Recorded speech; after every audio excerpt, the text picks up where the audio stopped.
technical issues. We're back now, hopefully for the remainder of the day, and we're having an engagement from Tropic Gaming here on the offense. Tell us a little bit about the last game, Eraser, before we head into the action. Yeah, the last game, it seemed quite a storm from CruSuhDude. They were able to wipe Tropic game every time they had a Hanzo Dragon Strike and Zarya Graviton Search combo, simply because Tropic Gaming did not run as Zenyatta or did not play around the combo of CruSuhDude, and every time CruSuhDude had the combo, they wiped them over and just pushed them, and they got it in 4 minutes time. So here's another fight. Go, Robert. Oh yeah, looking at this era, just being so strong on that Reinhardt, being a really clear presence up in the team, and now he's Zai on that with a nano boost going in, swinging hammer. His line of sight being a little bit blocked by that Mei, but to not be able to get all that heals. Oh, Era as well, like with the answering nano boost, making sure to clean up the. Yeah, the thing that actually, the most interesting thing that happened is Naxeli of Tropic Gaming managed to get nano boost before CruSuhDude by like 5% earlier. And because of that, they seem to have some kind of advantage. However, CruSuhDude were able to get nano boost just barely in time to counteract. Oh, there is an Earth Shatter coming in from Era, taking out that Lucio with a huge play. Lolliet as that Roadhog going in, going whole hog, trying to push the team away from the point here, succeeding with a in a good fashion. Exactly. CruSuhDude, they do have some ultimates available, but now Tropic Gaming is trying to bank on Hanzo and Zarya combo. Zarya is about to get Graviton Search, Hanzo ultimate, Dragon Strike is already available, so they're gonna go for it anytime soon, after this wall probably. No, they just lost one thanks to Roadhog, so Roadhog is stalling. Absolutely, that's a good stall play. They're like, ooh, Roadhog another one off there. Maybe escape with his life. Oh, just barely did not get captured by that Mei wall, and what a fortunate happenstance. Picks up that Roadhog, but he gets shot in the face in return, and gets taken out. So now we still have. Oh no, Zai gets captured by that. Yeah, basically. And now we have CruSuhDude coming in with the attack. We have less than 2 minutes left on the clock here, so this is probably just not possible to do for Tropic Gaming. Yeah, very unlikely. Even if they have so many ultimates available, like you can see Tropic Gaming, they have so many ultimates available, and on paper it looks they can do it. But the thing is, CruSuhDude, they're simply ice walling one by one, getting three pulse with Roadhog hook, and they're making a not fair fight for Tropic Gaming. And Tropic Gaming is just forced to regroup constantly, and they can do much about it. Oh, there we go. The Blizzard coming down as well, going to capture a couple players there, which is so easy. Going in with that Dragon Strike, but it's not going to be enough to take out all those players that they need. Oh, there we go. Roadhog falling finally. They managed to get it, but I don't think they have enough time. Another noticeable thing is the Tropic Gaming combo of Zarya and Hanzo was much less precise than of CruSuhDude. They were able to pull Hanzo combo and Zarya combo much better, much more fluently, and much more smoother. But you have to keep in mind, at this point in time, I don't think they can push it in 1 minute all the way, but I think they will still play all the way, I guess. I mean, for this minute or how long the game is gonna last. But you have to also keep in mind, CruSuhDude do have quite many ultimates available, 4 ultimates available in fact. Meanwhile, Tropic Gaming does not have much, they can easily hold, and they're already saying GG's in the chat, so this should be it, and we're probably gonna move on the next map. The next map is gonna be either Dorado or Hollywood. I personally would like to see some Dorado. Alright, we're gonna see you go back to lobby in just a few seconds here. So we're preparing for that second map. What are you hoping for here, Well, just like I said, I hope for some Dorado action because I haven't seen it yet.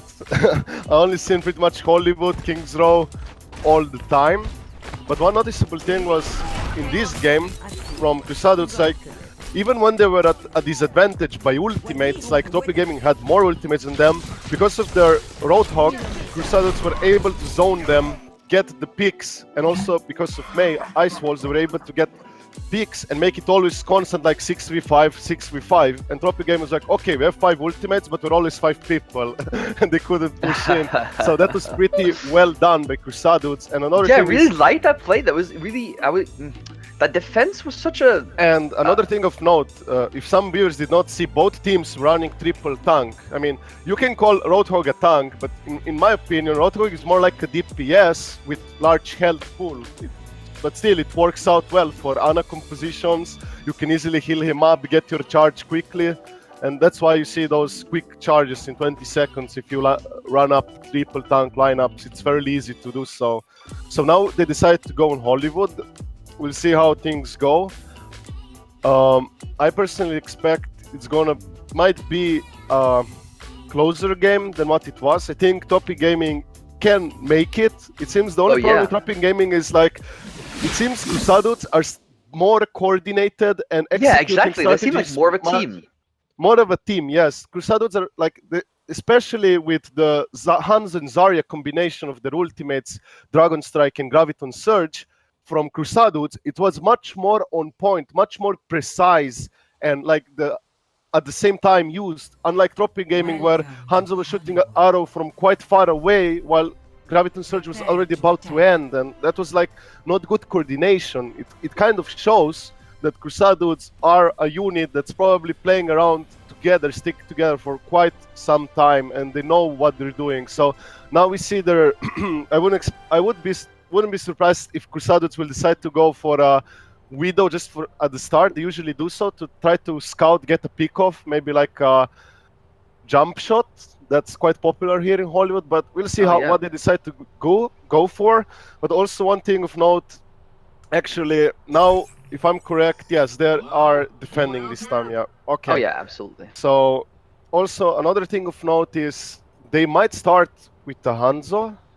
That's pretty interesting. I usually never see Hanzo on defense, but they decided to do so. Perhaps they're also again trying to play that pick-off game. Like, you have the Roadhog, you have the Scatter Arrow, always make it 6 versus 5. They can't push. Tropic Gaming has constantly to regroup. Maybe they want to make the same game in that way like last time. But this time, Tropic Gaming, they do have that Widowmaker. They will try to get pick-off early.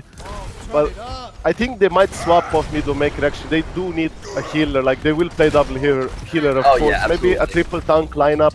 We will see. I'm not yet sure. There we go. That looks something more like standard. But so, what do you think Anna's doing up there in the corner of the map?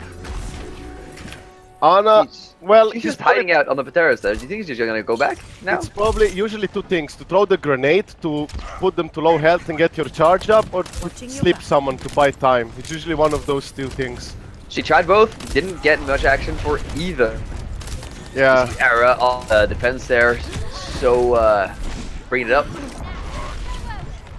Oh my, this is it's an interesting team fight we're gearing up for here. Hopefully it's the Zai going in for some action.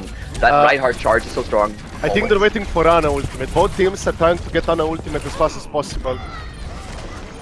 But the Mao's getting picked up there in the background for Team Tropic Gaming. Might get Nano Boost earlier than CruSuhDude. This is a huge thing. Oh, look at that lolly and that easing. Here they go.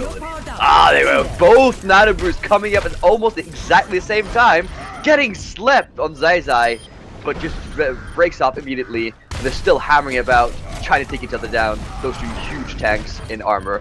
Zai ends up going down, and Era is victorious in that battle of wits. And yeah, one noticeable thing is, at one point in time, Tropic Gaming Ana Naxeli did have higher ultimate charge in her nano boost, and it seemed he's gonna get the nano boost much earlier than CruSuhDude by even 3-4 seconds, but that was not the case. But they're coming back. And there we go. Oh, Jesus Christ! There are some amazing ultimate abilities going down here. Both teams, High Pocket in the background, just going nuts with that McCree. Gets taken down. Scott now, the Reaper that we've seen popular in this tournament with the Ana combination. But unfortunately, Tropic Gaming gets stumped in. Exactly, there was a huge difference between in this fight. Both teams throw the Graviton Surge. However, CruSuhDude were able to throw the Ana Biotic Grenade into the opposing Graviton Surge to make them not able to get healed, and that's why Ana, Tarixer, Tropic Gaming Ana, Naxeli simply dropped down. And there should be another fight going on. Absolutely, Era there gets nano boosted and slept. Unfortunately, gets waken up immediately and continues on his rampage. And this is just like a convincing showing yet again from the strong team CruSuhDude. Yeah, CruSuhDude are just showing how disciplined as a team they are, know what they're doing, and they also seem to be more coordinated at focusing and hitting the same targets at a very quick time compared to Tropic Gaming. In terms of individual skill, I don't think Tropic Gaming is that far from them. Oh no, I don't think so either. I think that that's the correct analysis. But that just, you know, spending those hours getting those scrims in and making sure that your team is a unit. Exactly. That's what the difference is. And another thing of note is, CruSuhDude, they still do have pretty good ultimates available. They're about to get Deadeye to be able to zone them out, especially for the last push, possibly 2 more pushes from Tropic Gaming, but we will see how it goes. There should be a fight. Team accommodation now coming up. Oh, there we go. Nano boosted Reaper coming in, as we've seen so many times, to see if you can get some action off on that. The Death Blossom goes up. That does not end up picking up anything. And this is a devastating victory again for CruSuhDude. One noticeable thing is CruSuhDude actually got Earth Shattered, 3 of them were stunned, and even 2 of them were in a Graviton Surge, and they still managed, the Reinhardt Eru still managed to control the opposing team, so they couldn't follow up and kill the targets that were stuck in Graviton Surge, so CruSuhDude were able to survive, and they also stopped the Death Blossom Reaper on point in time immediately. They will charge there from Era just as it gets nano boosted, and that just does so much damage. With the sound barrier as well, just an unstoppable killing machine going in there and thwarting the attempts of Tropic Gaming yet another time. Yeah, exactly. And that's going to be a full hold on on Hollywood. Hollywood. Yeah. I really hoped for a Dorado map, but at this rate it doesn't look good. Like if Tropic Gaming does not pull out some cheese or some different strategies that perhaps CruSuhDude is not used to, then Tropic Gaming might have a chance. But in terms of how both teams work as a unit, it seems CruSuhDude might be much better at it. Like, oh yeah, when Tropic Gaming went with that Reaper, that Blossom, and Nano Boost, CruSuhDude immediately stopped it. Like, not even a second, the guy Reaper was already dropped that on the ground. That was amazing. Like, that shows how coordinated they are to all focus the right target on the same second, on the fly, shoot it down. Simple as that. And that kind of coordination, it comes with many hours of practice in scrims as a unit, as a team. So these guys have been probably sticking around together for quite some time, and it really shows they're playing on point. There were very few mistakes, like very little mistakes, almost not noticeable. They're doing really well. They're doing really well, and now we'll see the compositions-wise. Like this time, Tropic Gaming decided to go for a triple tank lineup to be able to bunker up and try to hold the point.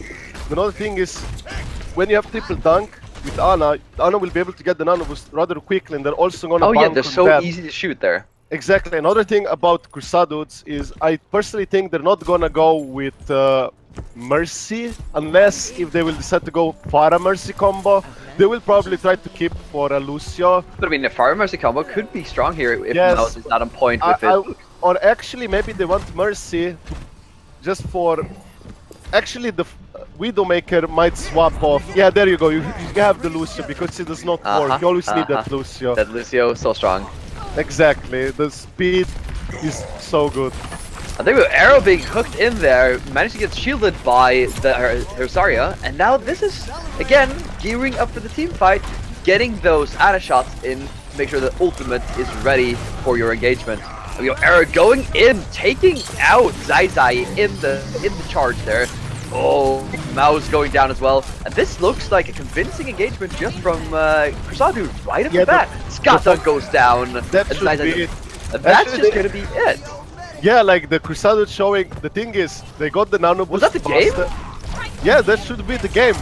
Actually, they might be able to contest it delayed, but Zai just picks off there. Yeah, this is the power of a team. Wow. That is pretty great. Yeah. Wow. Like, are you really speechless? I mean, I personally expected this because the moment CruSuhDude's like, with their real good focus, they simply focus them down so quick. Like, Eru of CruSuhDude, he charged the other Reinhardt, and the Reinhardt says they died mid-charge. He was focused already mid-charge. The charge did not even finish, it was already done. And here's a nice player of the game. Let's see, Era there with the hammer down. Oh, that Earth Shatter is so strong every time.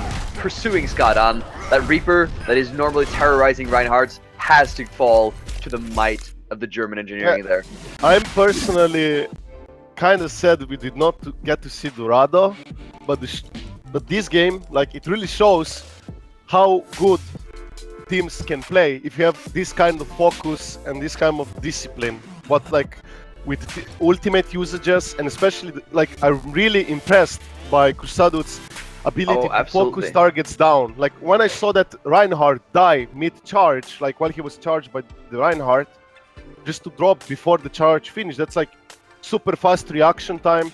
I'm not sure if like CruSuhDudes have a shot caller who's simply calling focus this and everyone reacts and starts shooting at the target, or they're just really good at reflexes and they're just all of them reactionary start shooting at it. So Ricky yesterday, I think he mentioned that he was calling some shots. Yeah, like, perhaps they have, like, it's really good. Everyone is on point with the focus. Like the focus of CruSuhDude is so well made that in these team fights, it seems Tropic Gaming does not have the same kind of focus. Like they're not focusing the same targets at once like CruSuhDudes were able to do, and that's why things died much quicker. They also knew what to shut down first, and earlier when CruSuhDudes were defending, when both Graviton surges happened, it was a huge difference when one Ana of CruSuhDudes was able to throw that biotic grenade and reduce the healing on the opposing team Graviton surge. Meanwhile, Ana of Tropic Gaming was unable to do so, and that's why CruSuhDudes were just banking on. And those micro plays, like those small plays, you know, it's really important. They have it spot on. They're not doing it there wrong, and Tropic Gaming was slightly doing little mistakes like that, and also not perhaps Tropic Gaming does not have a good shot caller, or just they don't have good reaction times like CruSuhDudes to focus those targets quickly at the same time and with many abilities used on the same targets as well. Whatever they have, grenade, if they would play probably a McCree, they would throw a flashbang, hooks, whatever, like they're getting that, and it's really well impressive. I'm really sad it was quite a short game, but luckily for the grand finals, it's going to be best of 5. And if I'm correct, next game it's going to be Tribunal eSports versus Normandus. I personally don't know much about Normandus, but Tribunal eSports is a pretty good team, and I think they were a contender against CruSuhDudes in some other tournament. And that's going to be exciting. Yeah, I'm looking forward to that. And if that would happen, that would be a pretty good game. However, if Normandus managed to beat Tribunal eSports, I'm sure that would be also a great contender then for CruSuhDudes. So, I'm really looking forward for the next games. They should be really great. I think this game was great too. Unfortunately, it was really short, but it just shows like those people who aspire to make a team, this is an example of how a team should run. Like, this is it, and this comes with many long hours of practice, screaming, knowing the heroes. But of course, these people also have great individual skill. They have quite large hero pool. They can play many compositions. Like they're feeling all the expectations and quota that it's meant to be in this game, and it's really shows. It's really great performance by them. And also Tropic Gaming, they also did pretty well in terms of like their individually skilled. They're pretty good, but it seems as a unit they might not been long enough or practicing enough, or maybe they're doing something incorrectly, like in practice perhaps, because that kind of showed. But that would be about it. So here's to you, Robert. No, I mean, Normandus is another one of those teams that have a really high individual skill rating, but we're not sure if they've done a lot of those scrimmages and a lot of that teamwork that cements you as a six-man unit that we're talking about. So we're looking forward to see that match. As you say, that's going to be coming up in just a little bit, in just 30 minutes. It's Tribunal eSports versus Normandus at 13:30 CEST. After that, we're going to have a little interlude to 1500. We're going to have the finals. And then at 16:30, we're going to smash around with the grand finals. Also, stick around for the grand finals, as we're going to have a giveaway again for the Lioncast mouse. So until 30 minutes, stick around, chill out, have a good time. I'll see you then.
All right, and good morning to the winners final. The match before the very hyped grand final between Team Normandus and Team Tribunal eSports. I'm Lafon, your caster, as well with me for color is Razor Cuts. How you doing, Razor? Hi, hello there. I'm doing great. Looking forward to this game. Right? I mean, this is probably the match that I'm most excited for from all the ones we've done the last 2 days. Really looking forward to it. Yeah, exactly. As usual, we're starting on King's Row. However, to the surprise of absolutely everyone, of course. Of course, but the other two maps might be Dorado or Eichenwald. Of course, if we get to game 3, we're gonna see all 3 of them. I'm personally very excited about Dorado and Eichenwald pick. I would love to see some more of Eichenwald and Dorado. We haven't seen it yet, so at least I have not seen it yet, and it would be great if you would get some of them. But now let's look at the picks. I'll start with the attackers. So far, it seems they're going for dive compositions. If they will go like this with Winston, Genji, Lucio speed boost, trying to get that nano boost as quickly as possible, and they want to jump on the backline. But it seems they're making some changes, or not. But if they will go with the dive comp, it's pretty well solid against a composition like Tribunal eSports of May and Roadhog, where you can just jump in, be the aggressor, and try to get over the wall quickly.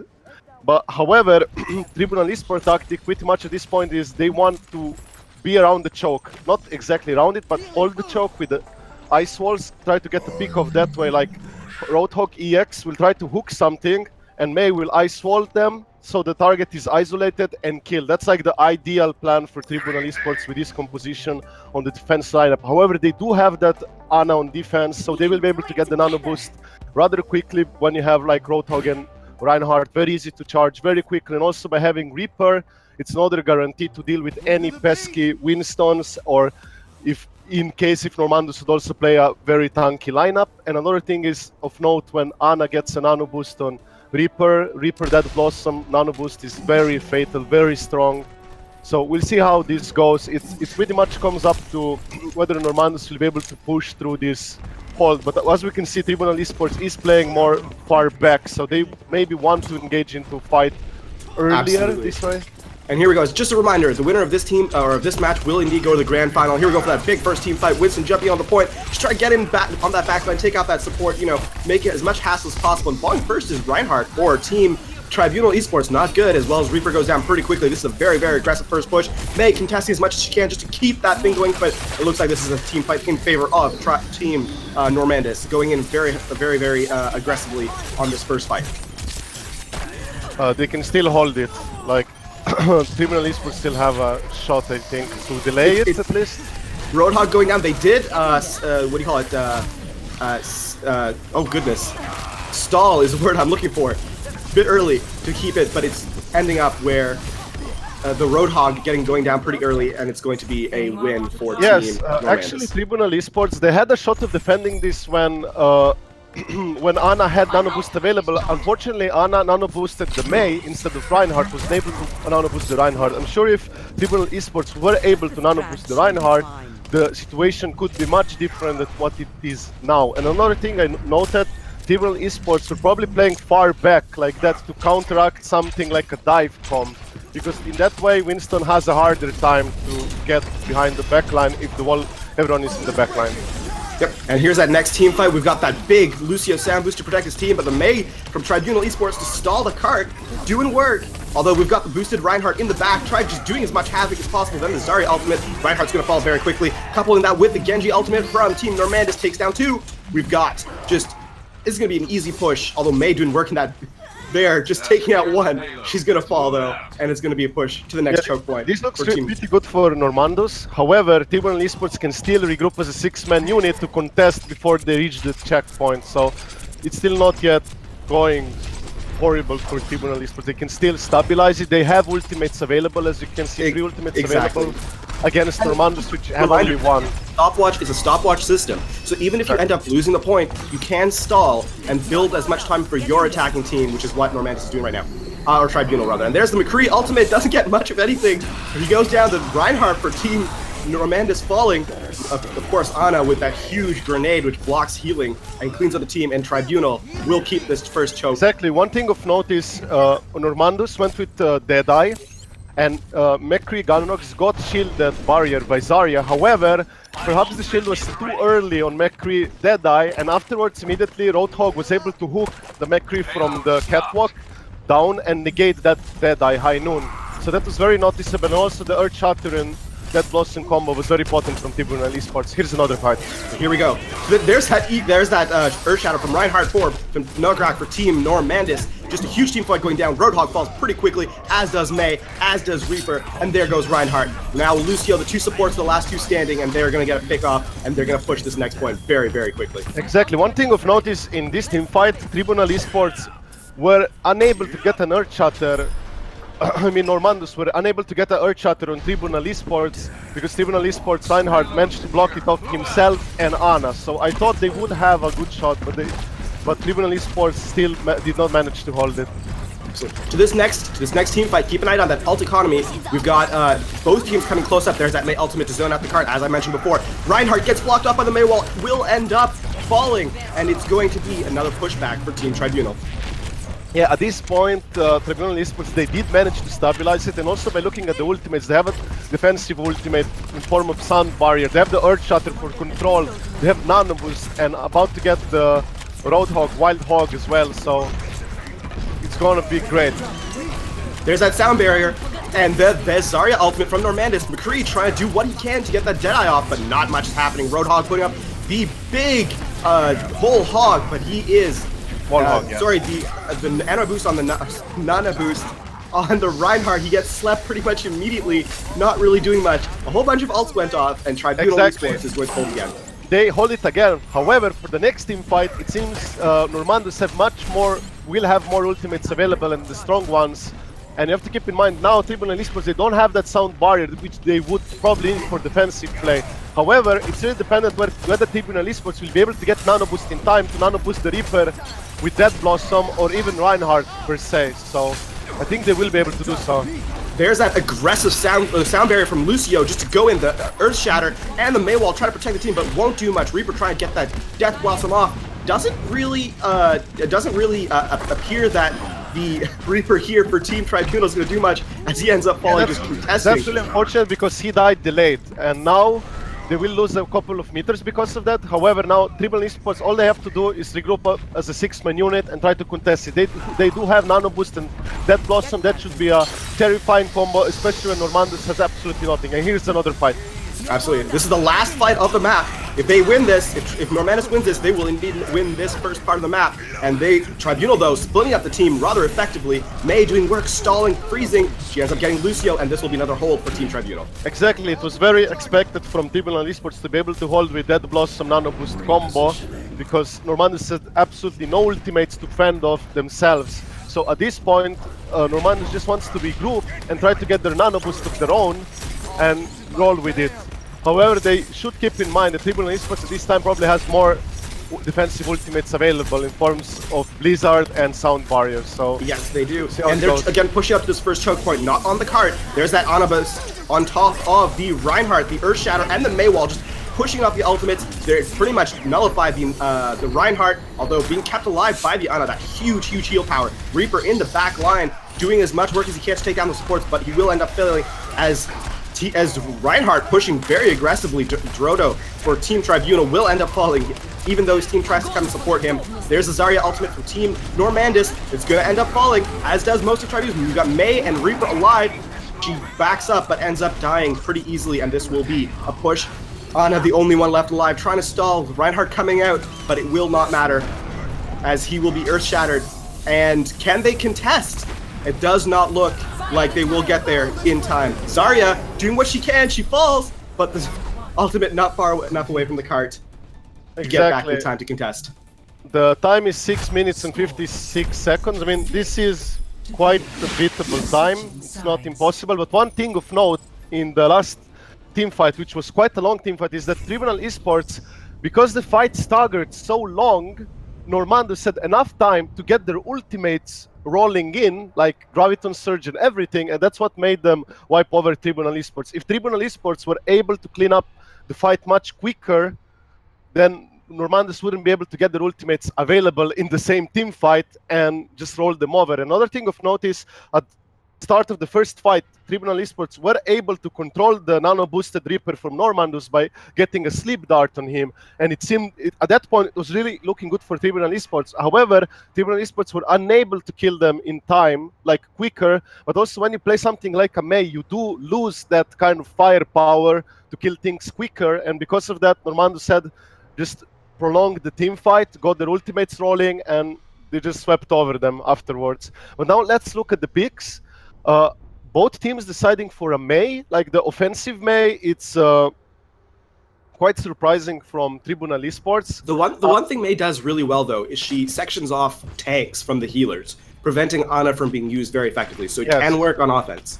Of course it can work, but usually she's not used on offense that much. I would personally say on King's Row. Like I usually don't see her much on offense on King's Row.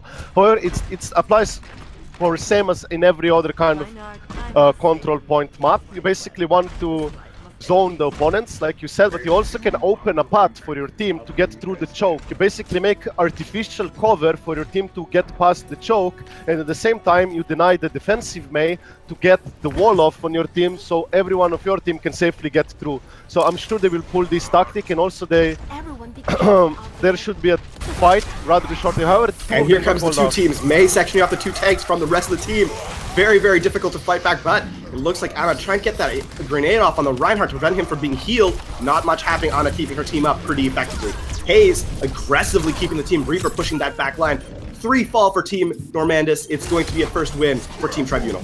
Exactly. One thing of note was from Normandus, it actually looked pretty well when they got the ice wall off, because there were some players from Tribunal eSports separated. However, they still managed to pick them off in the team fight. So it was pretty well played from Tribunal eSports. Really nice coordination going there. Roadhog poking up here against the Team Normandus just to build that ultimate and keep them from pressuring the point, although they gave it up as they saw there was no real way to contest without dropping and ended up staggering themselves. Mei putting up that wall just to block them off, prevent them from building their ultimate, sectioning off both teams, and let's see what happens this next big team fight. Reaper, he's marked off from the two teams, but he manages to wraith out and will end up, although Roadhog falls for Team Tribunal, Eeks just falling very quickly. The boosted Reaper in the back line with Reinhardt supporting him. They take down 2. There's the Earthshatter from Drodo. Takes down, will he be able to take down 3? There's Hayes, he goes as well. Push up very, very aggressively. Lucio and Reinhardt on the 2 remaining supports. Sorry, Reaper and Ana rather. Reinhardt falling, but the card gets pushed up through that first choke point. Exactly, at this point it looks bad for Normandus. So you have to keep in mind they should be able to regroup up, contest the point, and they will have many ultimates available. However, they did have a stagger right now, so that's really bad for Normandus. And now the opportunity for Tribunal eSports is quite big to get this point, and Normandus eSports will not be able to hold it as a 6-man unit, and this checkpoint should be pretty much for free. Exactly. Eeks, of course, on Roadhog, using that whole hog to push back the team, forcing that staggered, as we mentioned earlier. Although Reaper was trying to prevent him from happening, but Mei supporting Roadhog easily gives them that first point. Reaper on top. Keep an eye out for that. He has that ultimate, that Death Blossom. There's that Zarya ultimate from Team Normandus to protect Team Lucio, putting the sound barrier just to keep themselves alive with that extra health. Reinhardt stuck in a corner. He will go down, falling off the map. And it looks like the very Normandus. noticeable thing was how Tribunal eSports Reaper was able to sneak past the team undetected. I'm really surprised Normandus did not notice that Reaper up there. And another thing, or did not check for another thing, Tribunal eSports were managed to use the nice ice wall to block that Graviton surge. Like, they were Gravitons. There's that ultimate Reaper on the thing, coupled with the Mei thing, but it's not going to work for Team Normandus as he ends up falling, or sorry, for Team Tribunal. As the team ends up falling, and it's just Mei. She will suicide to give herself the proper spawn. Exactly. Another thing of note is from the last fight that Graviton Surge got completely denied because of Ice Wall. They couldn't follow up on the Graviton Surge, so it was great for this team fight. Normandus simply had more ultimates available to hold it nicely. However, now Tribunal eSports is going for another push. We'll see how it goes. You have to keep in mind Normandus still do have nice Surge Shatter and Sound Barrier, but the team fight should follow shortly. the Mei wall to try and separate the team. There's that ultimate sound barrier from Lucio. Ana putting off that huge grenade though, preventing healing, and it looks like Tribunal will end up falling down to 2. And there's the Reinhardt, he's the last one alive, will end up falling down as an entire team. Exactly. In this team fight, you keep an eye on the Gunrocks, the Reaper of Normandus. He was positioned up there, and he simply dropped down behind the lines of Tribunal eSports, and he started cleaning them up. And since Tribunal eSports didn't react fast enough for that Reaper, and he just got them. Reinhardt getting picked off from the shoulder charge from Norgak for Team Normandus. Amusingly, sectioned off though. There's just the Reinhardt. Will he be able to sneak through? Yes, he gets through that gap. This is exactly what Normandus wants. They want to get pick-offs like this, so they delay it as long as possible. The ultimate from Zarya blocked off by Mei. They are forced to go around, try and get any sort of damage. There's Reaper with the nano boost. He gets 2, and Mei ends up shielding herself, but she will most likely fall. Can she make it? She does keep herself for the longest time, but ends up falling as well. Exactly, Normandus were able to hold it. However, at one point, Tribunal eSports were able to control the Reinhardt of Normandus by sleeping him, and Reinhardt, Norgak, he did have Earthshot available, but he was out of the fight, so it did look slightly favorable for Tribunal eSports, but they didn't pull it off.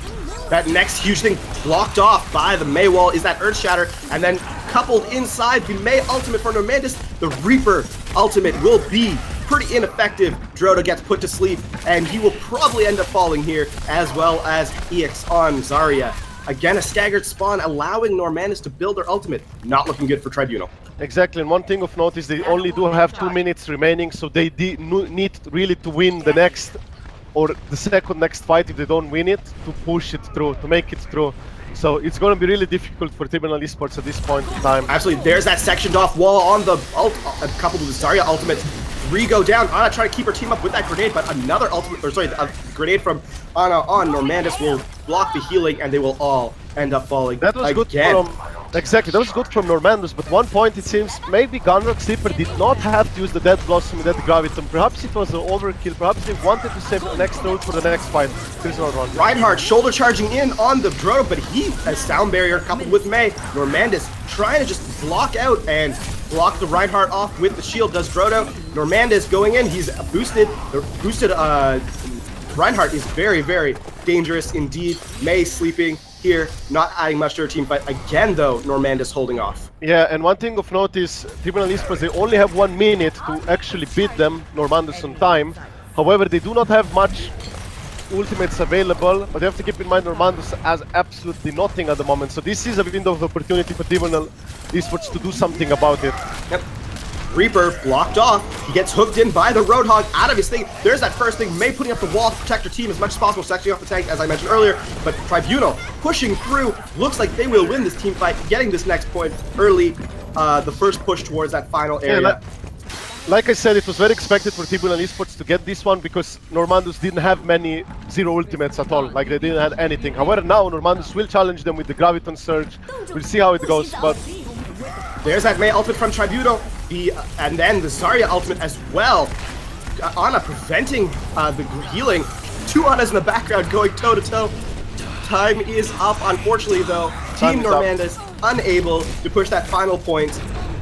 It's going to be a win on map 1 for Team Normandus. The most funny part is Tribunal eSports would probably be able to push the payload this time, like you see, if they had a bit more time.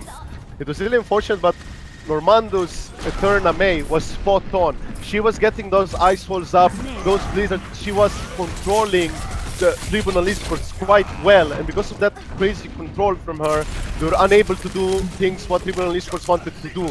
And also Reaper from Normandus was doing a great job. It was really amazing to watch, and I'm really looking forward to the next round. It's either going to be Dorado or Reichenwald, so and now we're just waiting for both teams to agree so we can finish this round and go. Oh well, it's going to be finished in 5 seconds anyway, and then we're going to move either to Dorado or Reichenwald. I personally would like to see some Dorado, so we'll see what Tribunal eSports will decide to go for, and I'm sure it's going to be another exciting game. This game, it was quite close actually, if you think about it. Like, Tribunal eSports was very close to get the payload in time. If they just had a bit more time, would work out. However, their defense could be stronger. But now let's go onwards to the next game. Absolutely. We're just going to watch this play of the match between, on first map, for Team Normandus and Roxanne Reaper. Fire at will. That big ultimate inside the Zarya, the Death Blossom. As you mentioned, could have been a waste. Yeah, like you could just easily just left click here and save your ultimate for the next fight. However, Normandus already had like 3 or 4 ultis at that point saved, but sometimes you always want to save that extra ulti if you can, you know. So you could say it was maybe a little overkill, but it's justifiable because they still had many ultimates left. But sometimes you rather have 5 ultimates instead of 4 in any way. Oh, finally, we have a Dorado, thank God. I'm really excited for this one. We'll see if there's gonna be some new strategies implemented or there's gonna go with standard things. I hope to see some mace again. Like, it wouldn't surprise me if we see some mace. Now that they're deciding whether Normandus will attack or be on defense. Defense, okay. So Normandus electing to find out what time they need to beat before they go on their turn on attack. Dorado, as you mentioned. Yeah, Dorado we've only seen it a couple of times so far in the tournament. It's an exciting map. Exactly, like in Dorado, the first choke point can be really easily bunkered up and you can hold it for quite a long time. And if you have heroes in your team like a Mei, you can really get the control with the ice walls, blizzards that also charge very quickly, and you can get the control of that choke point, and the opposing team, the attackers, need a really good push and team wipe or even pick-offs to get some advantage going. But afterwards, it is quite good for the attackers if defenders are not able to get on the high ground. However, if defenders are able to stabilize on the high ground and the attackers don't do anything about it by having like a Diva, Winston, things that can contest the high ground or simply knock them off, you might have slight difficulties there. However, on the last part of the payload, it seems to be quite, again, favorite for the defenders, because the closer the payload is on to your spawn, the better it is, you know. That's kind of logical. But let's look at the picks. I'm gonna start with Normandus, because the picks of Tribunal eSports, I'm not sure whether they will go with Symmetra or Pharah. I don't think so, because you never go usually Lucio and Symmetra. Like, if you have to go, like if you really want the Symmetra, usually couple up with a Mercy, usually per se. So I will look at Normandus. Normandus is going for something like a hybrid of dive comp. However, Roadhog is not really a dive comp material. However, Roadhog is that one hero that can enable you to get a nice pick off and make it 6v5 and go for it. But you have to keep in mind, when you have something like Roadhog, he easily takes lots of damage, and Ana can charge her ultimate rather quickly. Especially on top of the fact that she's very ult heavy, she built her ult really, really quickly, of course, with that huge heal power. Exactly. And another thing of note, Tribunal eSports have decided to play with Symmetra. So like I said, okay, so we seem to have made a mistake. Yeah, I switched up teams. My apologies. my apologies. Yeah, it seems I switched up the teams. Yeah. So so Normandus defense, they decided to play with the Symmetra. So like they did in fact go that Mercy coupled with that Pharah, as you mentioned. Pharah does well. She and Mercy are pretty much tied at the hip. And here we go, the first part of the map. That first choke point. Electing again as the high ground, it's much easier to hold, of course, through the high ground than it is on the lower side, as we mentioned earlier. But Team Normandus that forced back a little bit from that area, giving up that first choke point through that first building. Yeah, no, it's not yet over. This is where the real choke begins, and this is where Normandus will start to hold for real. And we'll see whether they'll be able to get the teleport in time and bank up on those teleports, because you have teleports, you have resurrect, you can really stall this for quite a while. And that's why Genji taking off all those turrets though, which allow Symmetra to build her teleport rather quickly, and it looks like the first team fight is going to be happening here in this courtyard, although Reinhardt sectioned off by Mei, both of them shoulder charging into each other. Hooked away by Roadhog though is Norgak on Reinhardt, and sectioning off his team. The tank from the team allows the squishies to fall very quickly. Symmetra going down. Very, very unfortunate, as she will not be able to provide the teleporter. But we see 3 falling for Team Tribunal. And it looks like, in fact, I was mistaken.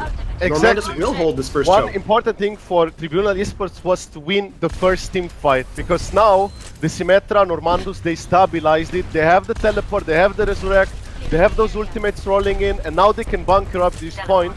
And at this point, Symmetra will place the teleporter, and if Mercy was dead or something, she can easily get back and resurrect. The And high he's noon another fight. from McCree, shielded by the Reinhardt, holding it as long as he can, but he gets frozen by May. Ends up not really doing much, that it's going to fall. Team Tribunal falls pretty much as a whole, only Roadhog and Ana alive, and Roadhog all by himself trying to get a pick off to stagger those teams, but it's not happening. May falling. And one noticeable thing in this team fight, Normandus pretty much did not have to use many ultimates at all. Like May of Normandus made an artificial wall for Reinhardt to charge the other Reinhardt in and get heavy 350 damage going in. And that was pretty well made by May as well. Exactly. There's that May wall section off the tank. Same Reinhardt's thing. gonna fall for Normandus. This is not looking good. They are unfortunately staggered, or sorry, Tribunal. Not looking for good for Tribunal. I keep mixing these teams up. And there goes that, again, staggered spawn, forcing them to wait for their tank to get back in the fight. Exactly, and as you can see, they still have Normandus have 4 ultimates available. However, you have to keep in mind Tribunal eSports, they have ultimates going on, but at this point in time, Tribunal eSports, they have to get the Mercy and or teleporter, if both. As long as they have that teleport and Mercy resurrect, or Mercy can come back with the resurrect with the teleporter, Normandus is looking good. Yeah. And that's Genji taken down by the Symmetra. Your flanker falling this early before the team fight, not looking good for Team Tribunal. Exactly, so like I said, for Tribunal eSports, it's very imperative that they have to get a full... There's gonna be another fight. There's that boosted Genji using his coupling all the ultimates. Pharah just trying to put down suppressing fire, but it is not going to matter. May's trying to just slow down that cart. Reinhardt and May doing work together. They're off from their team though. Can they get back in time with that teleporter? It looks like that Team Tribunal, with all that disadvantage, will end up winning this team fight. Again though, just not taking advantage of those ultimates as Tribunal. Or sorry, Normandus just will take advantage. Also of note, Reinhardt of Normandus was able to block that Earth Shatter for his wall team, and May Normandus is constantly ice-walling members of Tribunal eSports. They're separating, making those artificial walls, getting those charges, pins in the walls. It's amazing. Drodo separated again, ends up falling McCree from way in the back. Swapping to Tracer to try and get that flanking power is Team Tribunal, and but it looks like in the end, May putting that wall off, trying to just prevent them from continuing the overtime, but it's probably not going to matter as Roadhog is the only one contesting, boosted by Ana, just doing what he can. May freezing him, Reinhardt getting earth shattered. Reinhardt putting the earth shatter on for Normandus. Only Reinhardt and Tracer down in the back line, keeping them up with that healing power, that extreme healing power. Lucio back in the team fight, but it's just Lucio. May putting the ultimate on the card for Normandus, and it is going to be a hold. very convincing hold. Exactly, one thing for Normandus, yeah. Before you do a mistake, it's no problem. Yes, unfortunately, if teams change colors and you have something else written on the paper or in a note, you might do the mistake. So yes, our apologies for that, but yes, I hope indeed. they will change the spectator mode in future so things like this will not happen. But one thing of note from Tribunal eSports, if they decided to swap to Tracer much earlier to deal with that teleporter, perhaps it would be better in their advantage, because Normandus, because Tribunal eSports, they did not want to overcommit with the ultimates because they knew Normandus had resurrect ability and teleporter. So if they went for a Tracer earlier on, got that teleporter, perhaps they could go in a more favorable fight. And another thing of note for Tribunal eSports is, usually when you lose the first team fight against a composition of Symmetra, Mercy, you know they have the teleporter, they have the resurrect, and that's when you have to get that Tracer rolling in on this kind of map to get the teleport as fast as possible, and it would work out much differently. However, it seems now Tribunal eSports, it seems Normandus are going for now these picks, they will swap things around. So I will just look for Tribunal eSports first, decide to go with the May, with double tank lineup. Alright, seems pretty standard so far. Basically, they want to bunker up the point, do very similar thing than Normandus did. However, they won't have that Mercy Resurrect and Symmetra's thingy. They want to play super safe and bunker up. I mean, it is possible to hold this choke. If the payload got farther, slightly farther, even a few meters, it would be even easier to hold the choke. Exactly. So we will see how it will go. But now let's look at the Tribunal. Let's look at Normandus picks. They decided to go with Roadhog and Zarya. Perhaps they will go a triple lineup. No, they have decided to not go with a Reinhardt. So this is very interesting indeed. You want to go for, actually here it is the Reinhardt triple tank lineup along with the Hanzo to get that Scatteraro. You want the pick off, you want the hook from Roadhog, and get Remember, advantage rolling in. one lost team fight means that Normandus is on to the final, while Tribunal will go to the losers bracket in an effort to face off to get back into the winners final. But it looks like here we go through that first choke point where that first big team fight happens. What will be the effect?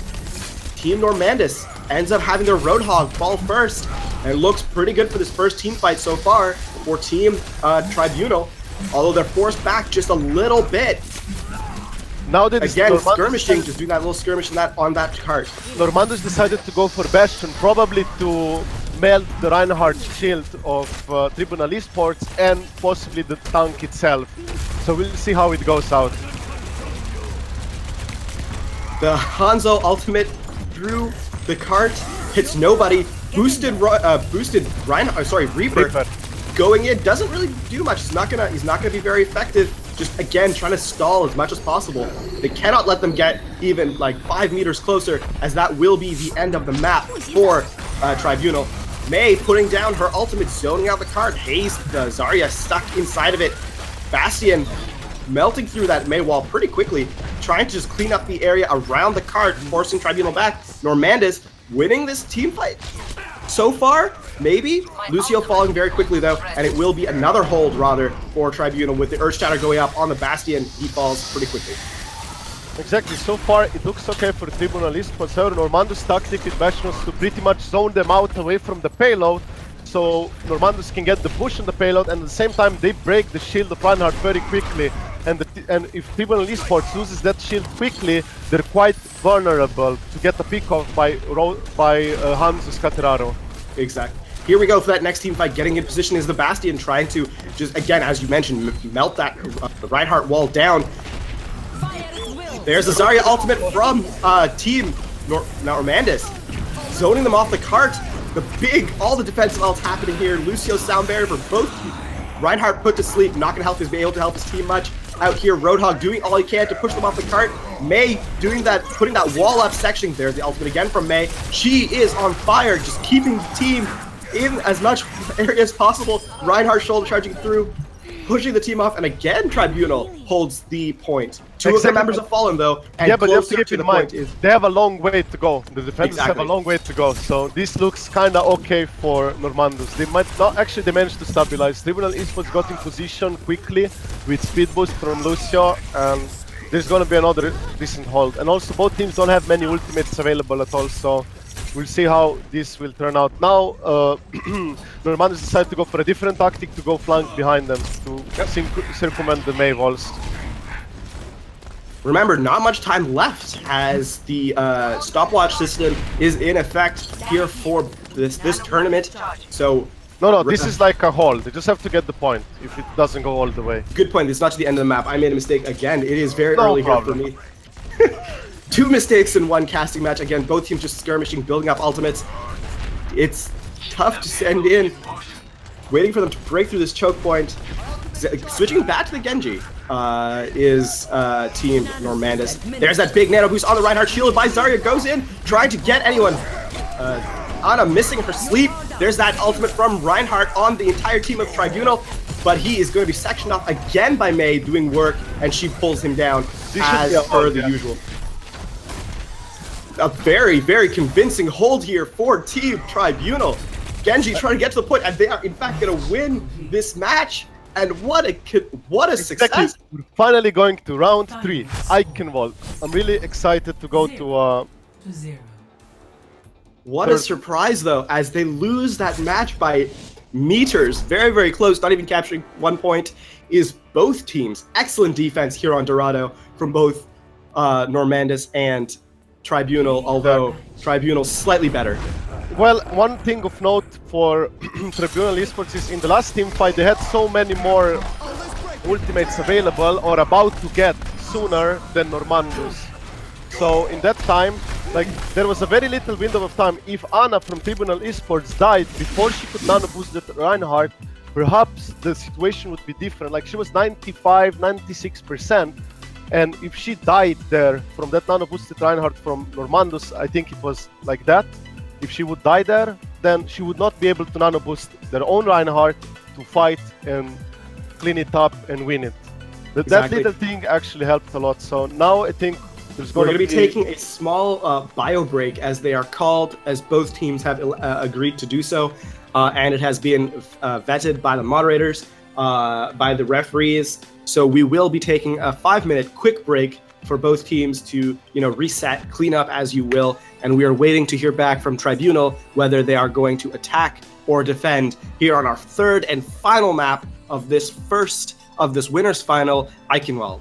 Yeah, exactly. I'm very looking forward for Eichenwald because here you can have some good strategies. Like we seen from Normandus, they tried the Bastion strategy. One thing I noted from Tribunal eSports, the Mei walls could be placed a bit better against the Bastion. If you place the ice wall like 4 pillars of the ice blocks in front of the Bastion, he has to shoot all 4 of them to try to break them down. However, if you place it just like you normally would, you only break 1 ice pillar to start shooting whatever is behind the ice wall. So if the Mei was placing the ice wall a bit differently, the Bastion would not be able to shoot for quite some time. So perhaps that's a good thing to note for those Meis who want to block off Bastions from shooting. Because Bastion is a static hero, and if you place the wall 4 pillars in front of him, he has to move away, reposition, and start shooting again. So it buys some time. It's not bad thing. His attack power, as he does lay down the most amount of damage in the entire game, is, as you said, very, very static. So if you could work your way around it, it is very tough. Another thing of note is a nano-boosted Bastion with his ultimate ability, tank configuration, becomes quite potent, can melt quite many things. And one thing of note from Bastion as well is he can melt tanks very quickly, break that Reinhardt shield, and immediately net you an advantage. Imagine like your offensive team has a Bastion, opposing team has a Reinhardt, you break that shield, your team still has the Reinhardt shield, and you start moving in. However, you have to keep in note, tactics like this with Bastion only work when you have the the Reinhardt shield and yes, basically babysitting that Bastion, just keeping him alive. Yes, but also only work when there's like a very close amount of gap you have to finish. For example, the choke point. You only have to get through the choke point below, like very close to cap, and that's when you just zone them that little part. You want to zone them out, get the point as well. So that's one thing of note. Are there any questions actually, or? We haven't really seen much. We see a lot of comments on that. Yeah, sorry if I fight. Yeah, when I was explaining my thing, I interrupted myself because I heard like a boop message and I thought someone was asking me a question. That's why I was trying to read it. So my apologies for that. But if you guys have any questions, I know there is a delay. I will try to answer them. I'm looking at the Twitch chat right now. So yes, we both of us have Twitch chat up, and because of the casting delay, we will be able to see them rather after the fights have happened. But do put those questions in place, and we will attempt to get to them as quickly as possible. Yeah.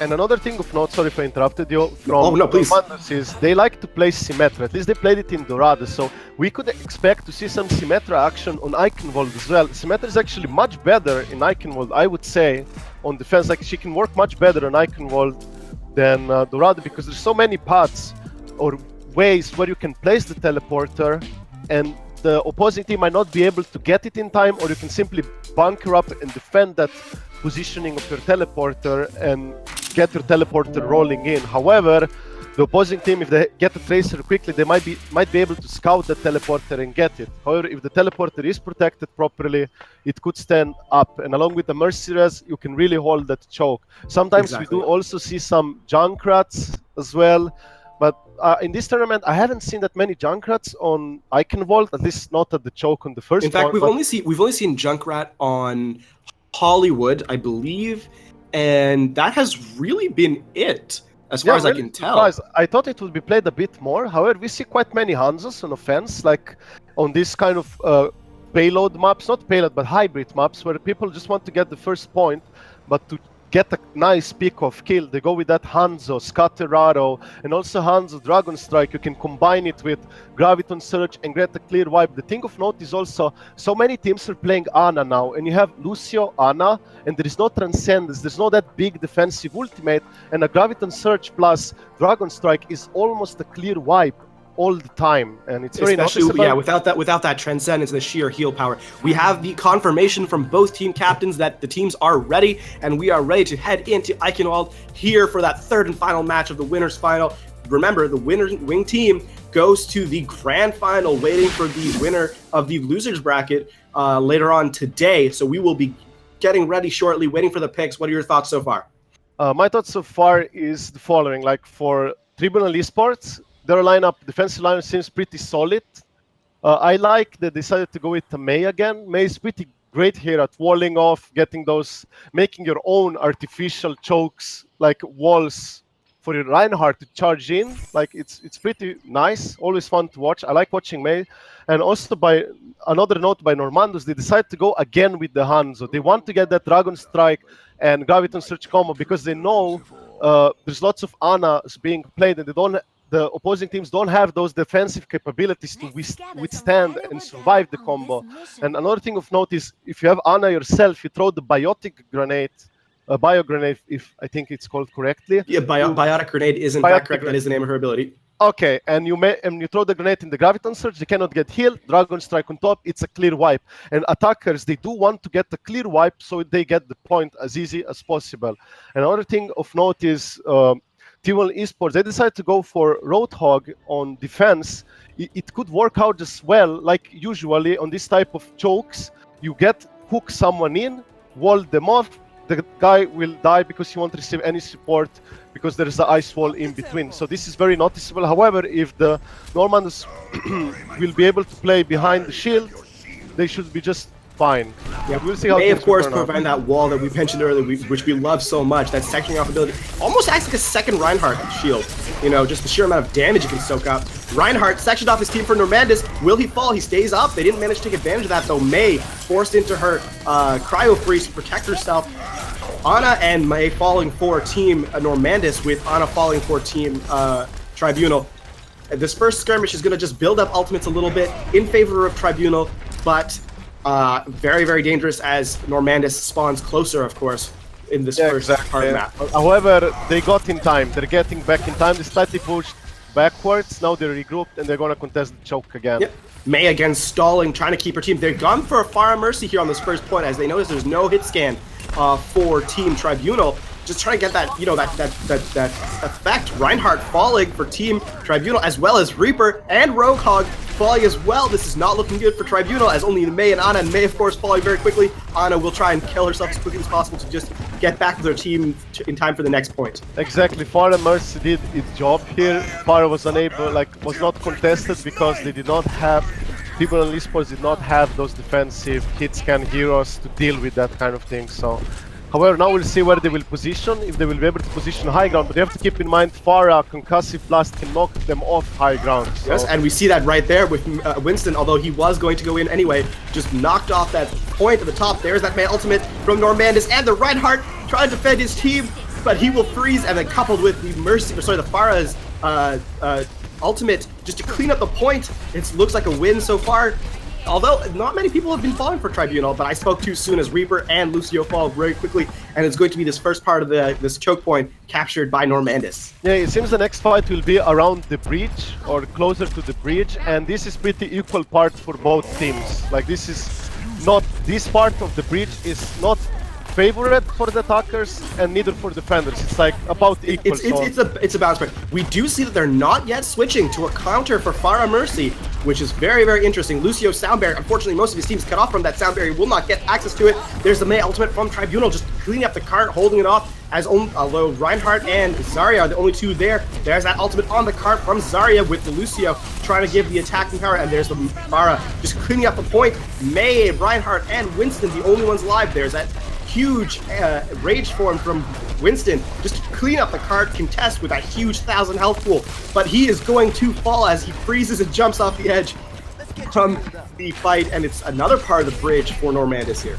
Exactly. Another fun note to think is how Lucio wall climbed from one part of the Ruins castle to the payload and just came in like that, and it's pretty funny. There's that shoulder charge from Reinhardt, just stalling Mei with that ultimate on the card for Normandus, just to, freeze and allow the DPS to get in and clean up. Reinhardt smashing at the D.Va. They're pushing towards an attack comp. Ana falling very quickly. Mei on the card, just trying to protect, but it will not matter as they all fall, and they will, in fact, get ready for the next capture point. Going through that window, just to aggressively trying to section off the attackers. They're on this. Reinhardt is Normandus, trying to do what he can, and he falls, and then Reaper with the big ultimate, not gonna hit anyone, and it's going to fall as only Mercy and Pharah end up dying for Team Normandus, with most of Tribunal at this point being staggered in their spawns. Yeah, another team fight happening really quickly. Sorry, Razor, we cannot allow you to talk yet. Yeah, no problem. Roadhog going with that huge full hog to clean up the point. It looks like they will in fact hold this point at this first choke point, will Tribunal. Yeah, but one thing of note, if they manage to stabilize this part of the map while the gate is already closed, at this point, Tribunal eSports just have to hold these two little small chokes. And if they can hold these little small chokes, it's not gonna be that easy for Normandus to push through. That's why it's very favorable for Tribunal eSports that the payload is right as it is, with the door closed. There's that sound bear from Lucio trying to keep them alive, and Normandus putting, there's that ultimate from Pharah, but she will not get anyone as the Mei ultimate just holds them in place. Mercy getting that res off.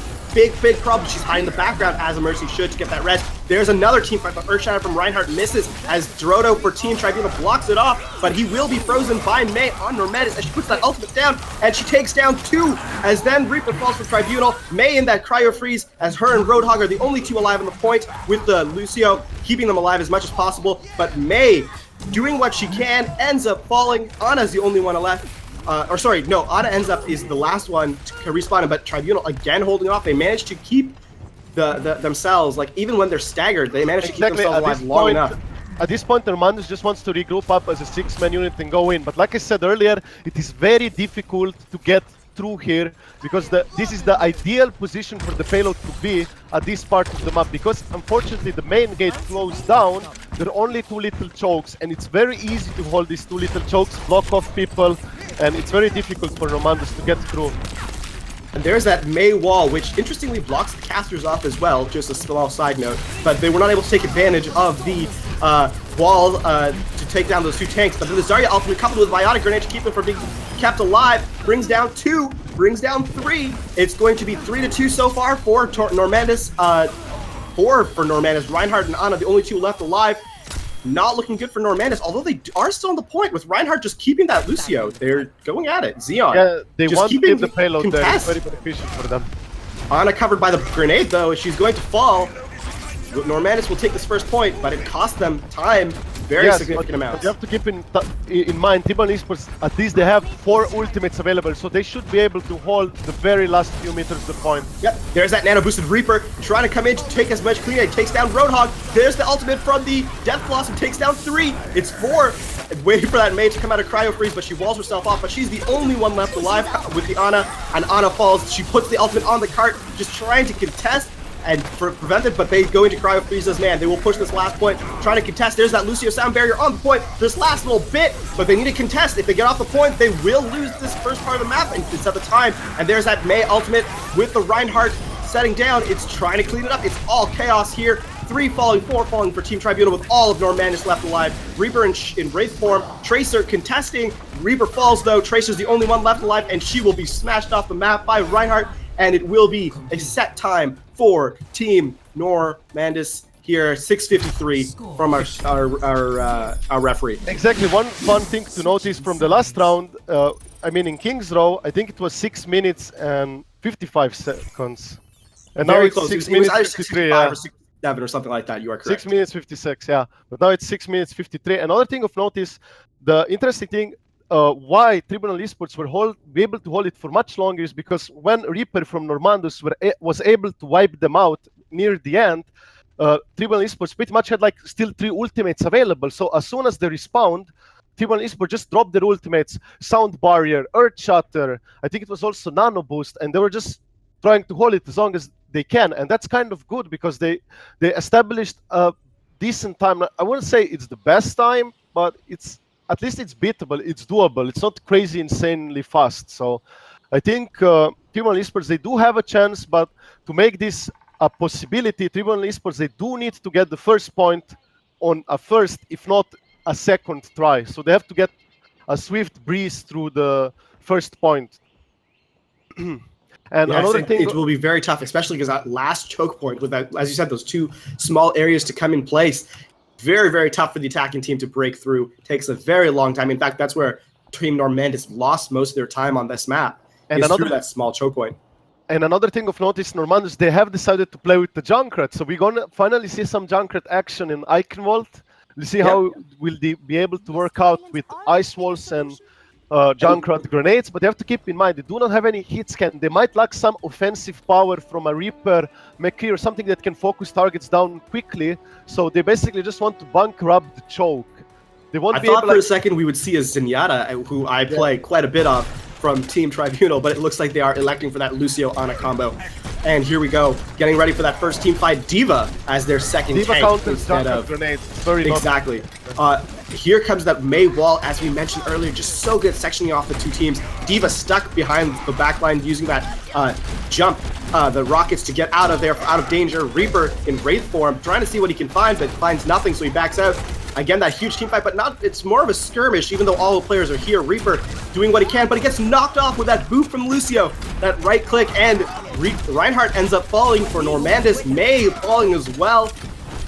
Looking good for Tribunal here. Looking good. The boosted Reinhardt and just Zarya and Mercy on the point.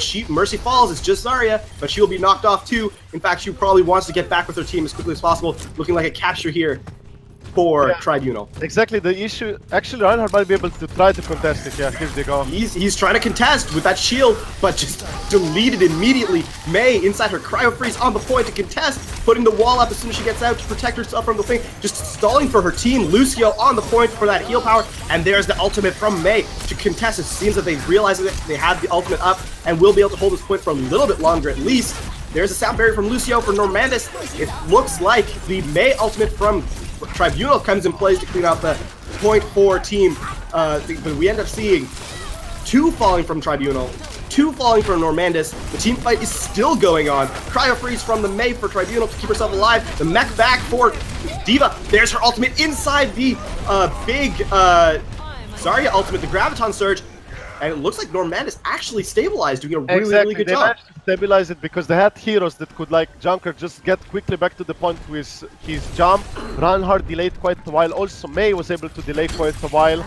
And Mercy, Vulture, he had the resurrect ability available the whole time afterwards he came back to the point. So even if something went wrong, he could resurrect them all back as long as he was himself alive and able to do so. And Reinhardt just not able to was able to shield himself off from that D.Va ultimate. Junkrat, the ultimate, being focused down really quickly. There's that Zarya taking down one for Normandus. Reinhardt two. Mercy with that res though, although Lucio is still down. And then Mercy falls as well, so no support for Normandus. Tribunal, although down one with their tanks gone. There's the Zarya ultimate, the big ultimates. There's no one there though. Seems a bit of a waste for Mei as there's only two left alive. It's just Mei herself on the point. Ooh, that was maybe a waste from Mei. He turned a Mei. Perhaps a misclick. And not perhaps a bit of, it is entirely a waste as there was no one. The one thing of note is Normandus' composition is not really heavily teamfight oriented like with Junkrat and Mei. Usually lack that serious focus firepower on something. However, Zarya, he's making up for it and he's doing crazy damage. That attacking sound barrier from Tribunal and the Earth Shatter from Troto from Tribunal on the point catches the Reinhardt. So they are down to three falling for team Normandus. Roadhog frozen, misses the hook. There's that freeze on the Mei. It's just Mei doing what she can. She has her ultimate back really quickly. We saw it was a waste, but she in fact got it back before the next team fight, so props to her. Holding this team fight, there's that Reinhardt nano boosted. It's Reinhardt v Reinhardt as Mei's. Oh, and there's that Earth Shatter from shoulder charging himself and the other player off the map. The Reinhardt off the map. Did you see holding Exactly, but have you seen how Junkrat and Mercy combined themselves together and got quickly back to the point by jumping over the ruins and Mercy following Yes. Junkrat? And because of these capabilities, they're able to stagger, delay as much as possible, even if they don't have the crazy firepower of like Tribunal eSports to pick off targets. It's just going great for them as well. Here's another This next fight. team fight is an absolute must-win for Tribunal, as if they don't, they will be out of the tournament. But into the losers brackets. There's a Zarya ultimate from Normandus, the Earth Shadow from Drodo on Tribunal, trying to clear out that point. But it looks like he will fall, and just Roadhog doing what he can, but he falls as well, and there's that Junkrat ultimate. It will be a win for Normandus here on Eichenwald, winning the series 2-1.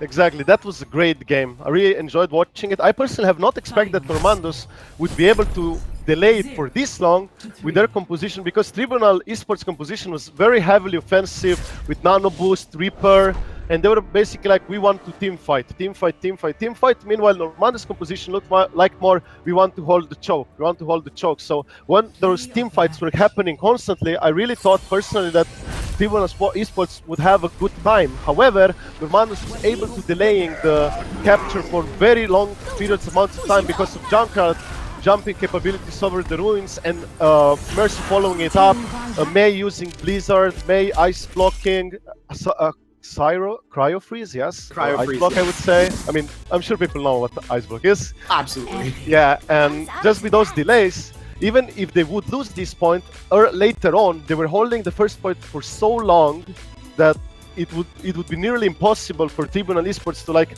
push further in anyway. They wouldn't have the time anyway for it. So what Normandus wanted to do got achieved really, really perfectly. And also the Normandus damage was pretty well.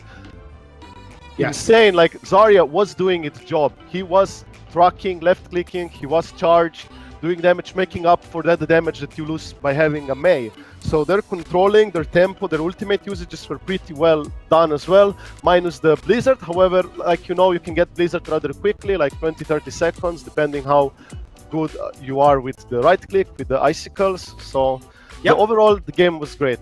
It was a great game to watch, great game to cast. Thank you, Razor. Just a reminder, our next game will be CruSuhDude versus Tribunal eSports at 1500 CEST, which is next. They will get a chance at revenge to try and get back into the grand final. Congratulations, of course, to Normandus, who are through to the grand final. We will see our next match as the setup for the grand finals between CruSuhDude and Tribunal eSports. Hope to see you there. Razor, it's been great. Thank you very much. I've been LaFon, and we will see you again.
Now entering King's Row.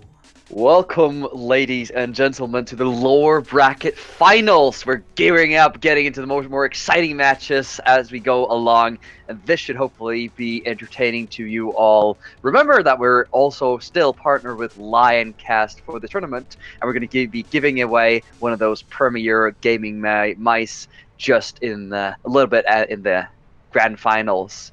Lioncast, as you know, are one of the leading manufacturers of gaming accessories. They make stuff of the highest quality with cool design and sophisticated technology. As they say, you can then be part of the game. Now, as Razor, we're loading into King's Row, hello a map there. we've seen many times here. Yeah, it seems it's always King's Row as the first map. We're already used to it. But however, afterwards we'll have either Hollywood or Temple of Anubis. Perhaps you'll get to see all three of the maps. But now, let's look at the picks. I'll start with CruSuhDude on the defense side. Let's see what kind of composition they decided to pick. Like, I'm really surprised they decided to go with a Hanzo. Will they swap? Looks like, yeah, they're going for a swap. However it looks, they will keep the Mei, Zarya, and Roadhog, and Ana. Lucio should stay, yeah, with the Reinhardt. Yeah, now it makes sense. They're basically going for a standard, quite standard composition. Like with Roadhog, usual combination with Ice Walls, get the pickoffs rather easily. You can hold the point, and also you have still some good fighting capabilities, because when you do have a Mei, you lose some damage per se, but Roadhog will make up for that damage loss with his own damage. Awesome. And let's take a quick look at Tribunal eSports. They decided to go with the dive composition with Genji, Winston, Reaper, and they even have a Zenyatta, so that's a classic dead ball combo. And there's a Winston going in, engaging the point, trying to catch that arrow on Reinhardt off his balance. Not succeeding entirely, still going in there, fighting heavily. Gets shielded by Zarya, but also grenaded and has to back up a little bit. Going in again and tries to test this point heavily and takes out Lawlet on that Roadhog. Arrow charging in, trying to get some picks off there. Gets taken down in convincing fashion. Have Hypoc on Mei, still the only member left. And this is a good push for Team Tribunal. Exactly. One thing to note from Tribunal eSports, they have a very offensive dive composition. Meanwhile, CruSuhDude is not that offensive kind of composition. Luckily, CruSuhDude were positioned far back, so they didn't get dove that hard. However, it was still going more or less in favor of Tribunal eSports. No, absolutely. Now we see them, we see CruSuhDude here on a little bit of the front of this hold here, just around this bend. Would you prefer this angle, or do you want to be pulled back further back as a defender here? Actually, as defenders here, it's pretty good to hold around this corner thing, because you have the Mei wall. Here they go. Apropos Mei, you see the Blizzard coming in, Jodo getting frozen, picked off and taken down, slapping it around. He gets up again from being unfrozen, but easily just gets deleted by Team CruSuhDude. And one thing to note is that CruSuhDude, they still have 3 ultimates available. Like it seems like they used a lot here, done a lot, but they only use like Nano Boost and Blizzard pretty much, and they have 3 ultimates available still for the next hold rather easily. But you have to keep in mind, Tribunal eSports are quite strong with their ultimates as well. They do have that Zarya ultimate. Like going in from the left there, trying to go a little bit around, challenge from a different angle. And we see all teams are gearing up to connect here. And there we go, with the Graviton on both sides. Sound barriers going down, ultimates backing down, Transcendence popping for Tribunal eSports. And this is a canonical match. Hypoc on the point, trying to contest as far as he can, but gets taken down now in a delayed fashion. It's a little bit unfortunate for Team CruSuhDude, but exactly. This team's fight looks convincing for Tribunal. The Tribunal eSports Zenyatta Xeon X, he had a Transcendence and it quite healed them up as well, and it was very unfortunate for Tribunal. They were not able to stun the Roadhog who used the Wall Hog, but it still worked fine just for them. So they're getting the push, but they can contest. CruSuhDude can go as a 6 and contest right now. There should be a fight going on right now. Oh yeah, absolutely. We see CruSuhDude's a little bit caught in the middle of angles there. We see Era with a fantastic Earthstrider following up with a charge. Hypoc changing off that Mei into a Reaper to create some pressure. Ooh, there we go. The Death Blossom coming down, getting taken out just as soon as it can begin. This hold looks to be in favor Exactly. for CruSuhDude. Arrow of CruSuhDude, the Reinhardt, is spot on with his charges. Like, he's getting the important charges. Like, even earlier on, when they lost the first point, he was able to charge the Zenyatta and get him killed. So his charges are really good. He's getting those picks in the fights with his charge, and that it shows like how much nice advantage they get from that. Oh, absolutely. But you have to keep in mind now, CruSuhDude, they don't have many ultimates available. They're trying to get that nano boost, Earth Shatter going on as fast as they can. They really need it for this next fight. See Jodo going in, trying to challenge here as the ultimates are just on the way. Ooh, there we go. A huge pick on that Genji, and a nano boost going off. And this hold is just completely in the favor of CruSuhDude, and Tribunal has to back off to avoid getting further further charge on ultimates. But yeah, now you have to keep in mind that CruSuhDude, they do not have defensive ultimates available yet, and there's a window of opportunity for Tribunal eSports to try to go for that Earth Shatter or Graviton and combo something along with those ultimates and get a clear wipe. Oh yeah, we So see we'll a how it lot of goes. ultimates coming up here for Team Tribunal. 93% on EX on that Zarya, almost ready to go Our full, closeness are full charge here. also quite close to get their ultimate, so if it's prolonged, it's bad for them. Oh, there we go, an engagement here from Team CruSuhDude, getting caught in that Graviton surge. Still, oh, there we go, Sound Barrier coming out from Tribunal.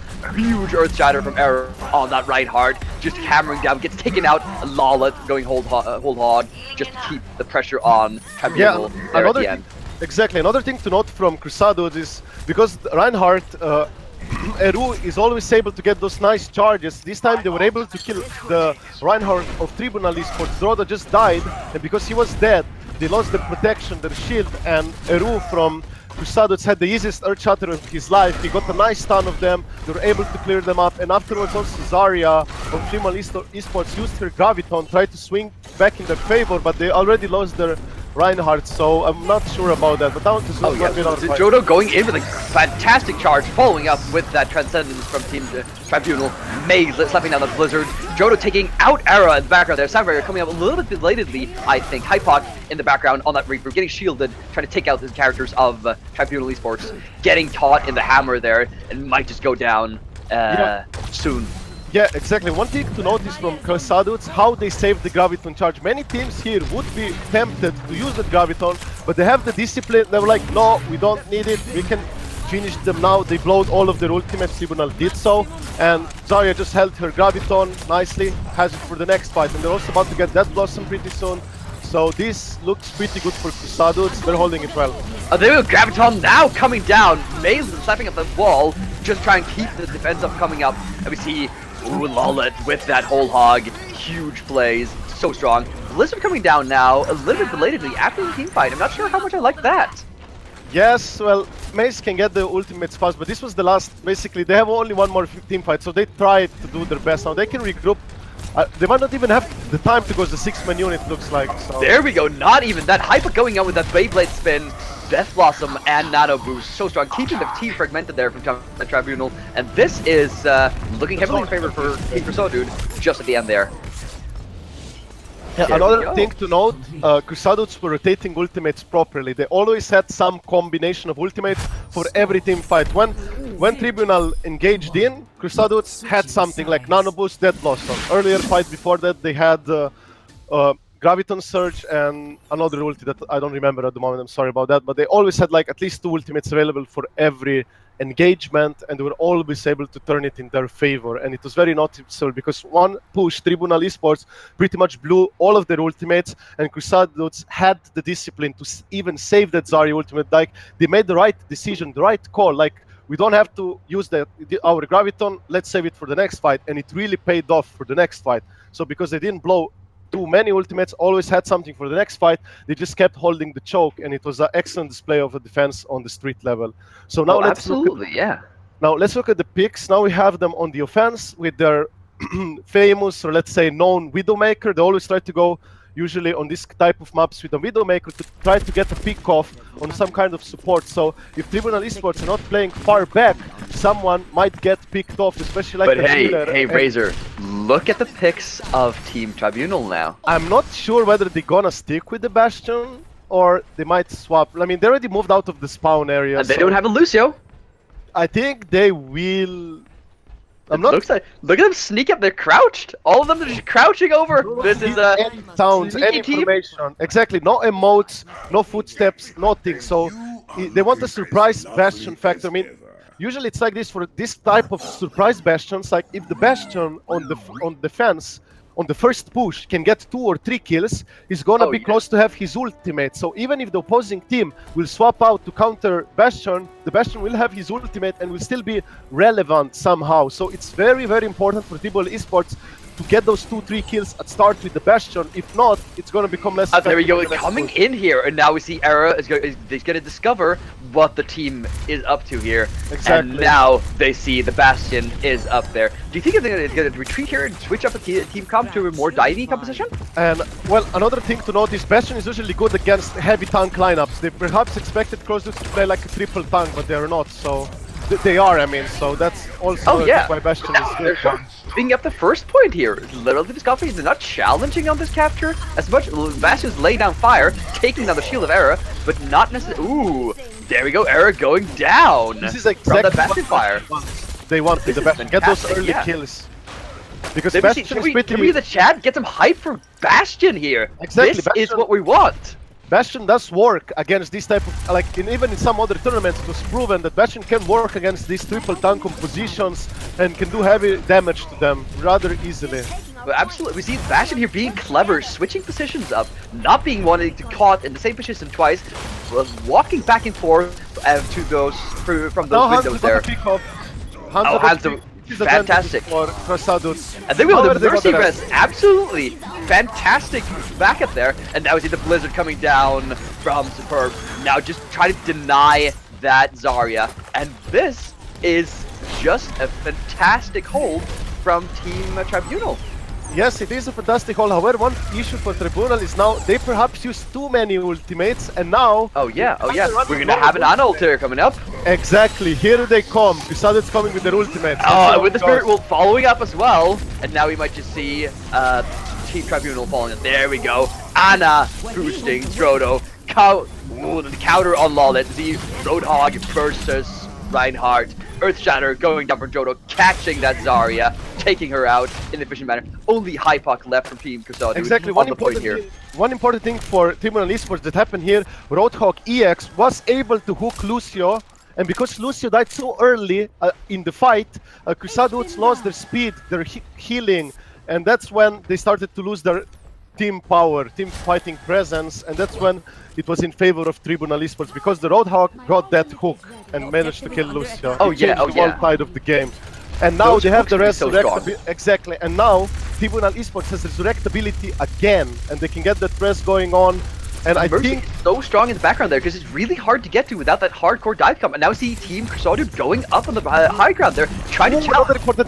Ooh, huge hook from EAX, taking down Gref from the high ground. So not being able to go in that 6-man there. See, ooh, this is an interesting placing of the Graviton Sword. Try to drag that Bastion out of his hold. Sound Barrier going down for Team CruSuhDude, going in hard and fast. Blizzard coming up, trying to catch Team there. Jodo blocking that Earth Shatter in confusing fashion. Only EX being caught in there, gets charged on. But now Aaron's a little bit out of point there. An official Derry on that. Ooh, gets taken down off the Bastion. Let's see if we get. Oh man, Xenox just taken down as well on the point.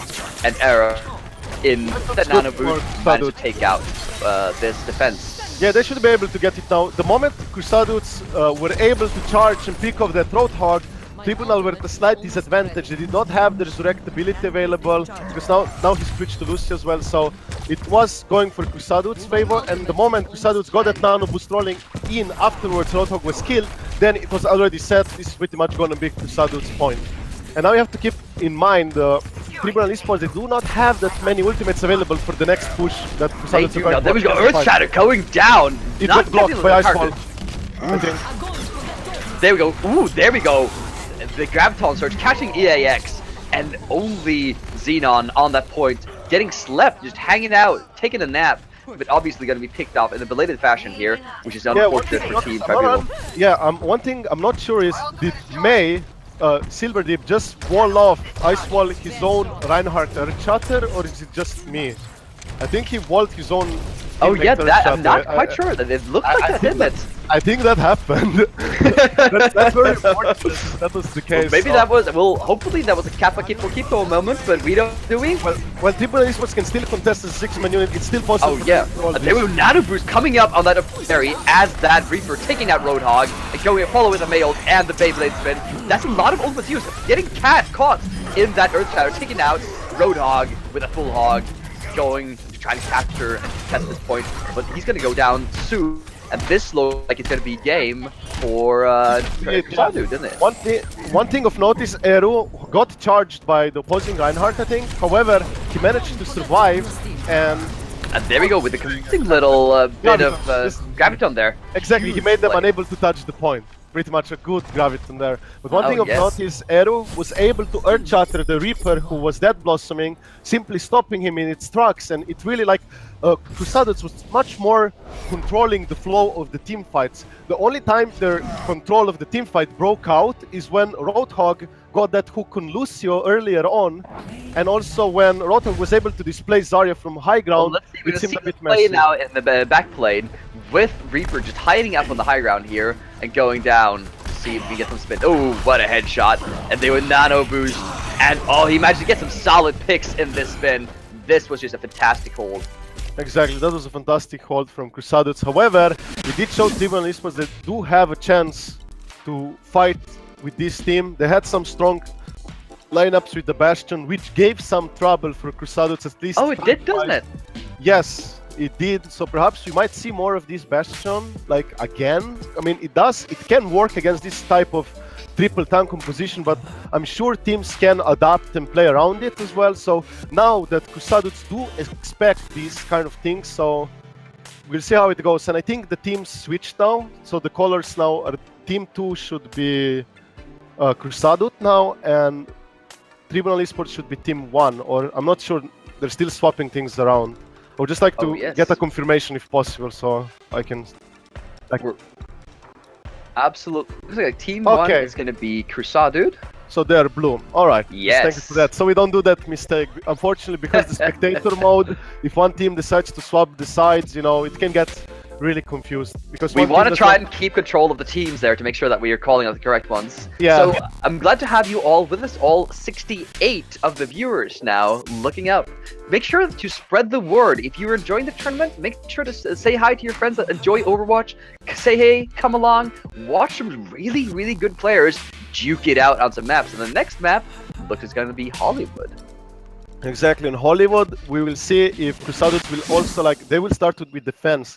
Perhaps they will go again with something like a triple tank composition, or they might not go because they see that Tribunal eSports has some kind of strategies against these three tank compositions like with the Bastion. However, I really doubt Tribunal eSports would go with the Bastion on offense here. It seems Tribunal eSports are deciding so far it looks like a dive composition with Winston, Reaper, and getting those Zarya barriers up and Lucio speed up and Nano Boost. So I wouldn't be surprised if the last pick is gonna be they could easily go for a triple tank or perhaps like a Genji Tracer and go something more dive comp wise. So I'm not yet sure what I think I would like to see that dive composition coming out, like strong dive with the Tracer. Ooh, with the Mei though.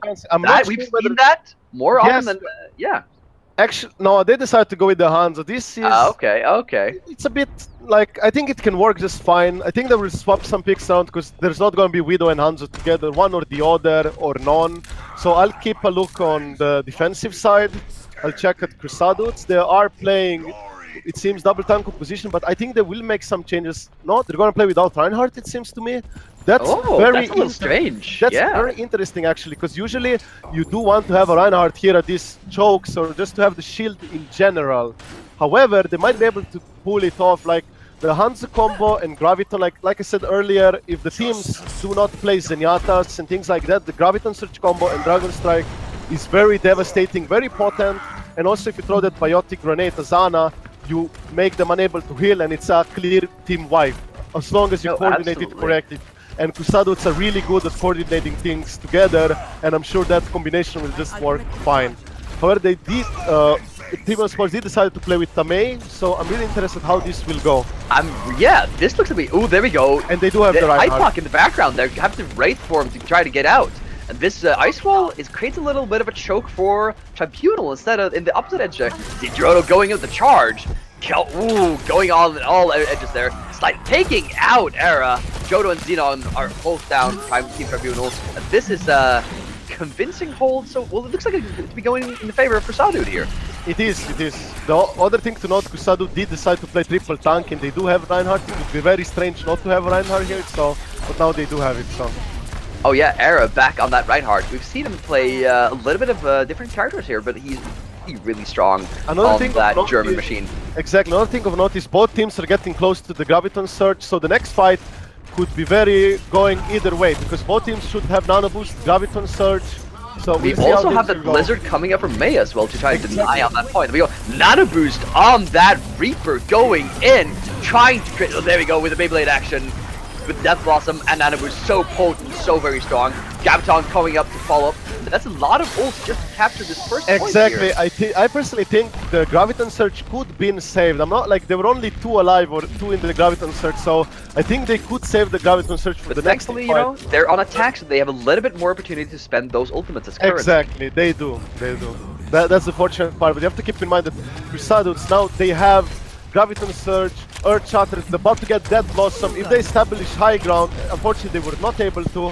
However, they should be quite strong for the next team fight. They want to go to fight right now, get the third shot, that Graviton Surge going in, and that should get team fight quite shortly. Only got Drodo on that Earth Shatter lining up, but we got some ultimates coming up here. Waiting for that Blizzard to come up from the Sildervi. That's gonna be, oh there we go, Graviton coming down. Ana managed to get a grenade, but opposing one also slaps one down. And this, it looks to be a full wipe against Tribunal.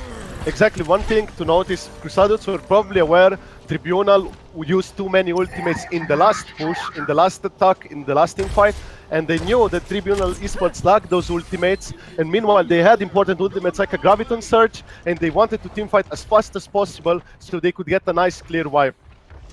Oh yeah, but now we see Team Tribunal gearing up for another attack here, where they have that Blizzard coming in. Hope to see it, oh there with the Sound Barrier going down. Wow. The ultimate's going down in all directions here. We see Thax on top of that roof as Ana trying to make something happen here. But this is, there we go, Nano Boost on Reaper going in, hunting for those characters, fighting Zarya in the background there, and this is convincing attack from Tribunal. Yeah, however, CruSuhDude can still regroup as a 6-man unit and should be able to contest the last few meters for this checkpoint, so it's still alright for them. Unfortunately, Arrow of CruSuhDude died before he could get his Earth Shatter, or even Nano Boost. I'm not sure if he was Nano Boosted. However, he dropped down rather quickly before he could Shatter. So. And now we see, looking out the ultimates here, we got the Earth Shatter and the Graviton coming up from Tribunal. And this is surprising. We don't see a really good attack here from CruSuhDude. They're coming a little bit fragmented, not as that 6-man unit that we've seen so far. And that, wow, that is not what I expected from this engagement here. Perhaps they were slightly uncoordinated. Like some people perhaps were saying, let's contest it. Some were like, let's just regroup far back. So now what they have to do is regroup far back. However, they do have a stagger. McCree died a bit late, so they're gonna lose a couple of meters because of that, unfortunately. However, they should be able to bunker up the last part quite easily. They are getting some ultimates like in form of a Graviton Surge. You have to keep in mind Tribunal eSports at this point have more ultimates available. They're going to get Nano Boost and Death Blossom. However, fortunately, Reaper just taking out that Reaper, That's very important actually. This will delay them a lot. And now we see Tribunal has to back up. They were banking on getting that ultimate charge and dropping down with Ana Boost and Reaper, but now they have to just hang back and wait for that Reaper to spawn in again. But now CruSuhDude are able to stabilize it somewhat. They're getting the ultimate back, and the next fight should be quite close, if not in favor of CruSuhDude. Oh, there we go! Ultimate slamming down in all directions, Ana grenades, and the Nano Boost on Official Dairy. That's gets off that Beyblade action, but unfortunately gets caught in that May for Blizzard as well, and we only got the Ana from a small skirmish, basically. Yeah, just a little. They want to stagger them, they want to delay them, because if CruSuhDude gets the delay on Tribunal will take more time to regroup, and the more time they waste for regrouping, the better time they will have CruSuhDude, so that's the Oh plan yeah, for this CruSuhDude. last point is really hard to push against, I feel, in And one playing thing there. to note, CruSuhDudes were able to get their biotic grenade in the Graviton Surge, and it changed Oh yeah, the oh fight yeah. quite a lot. And you see official Dairy again getting could've got taken three out on top there by Yeah, Hypox Mech really on has that good tree. control there. Wow, that is such sharp play from that Hypox. Yeah, making sure that no one gets the Kenny Truth there. Graviton going down as well, and this fight looks to be in favor of Team Tribunal.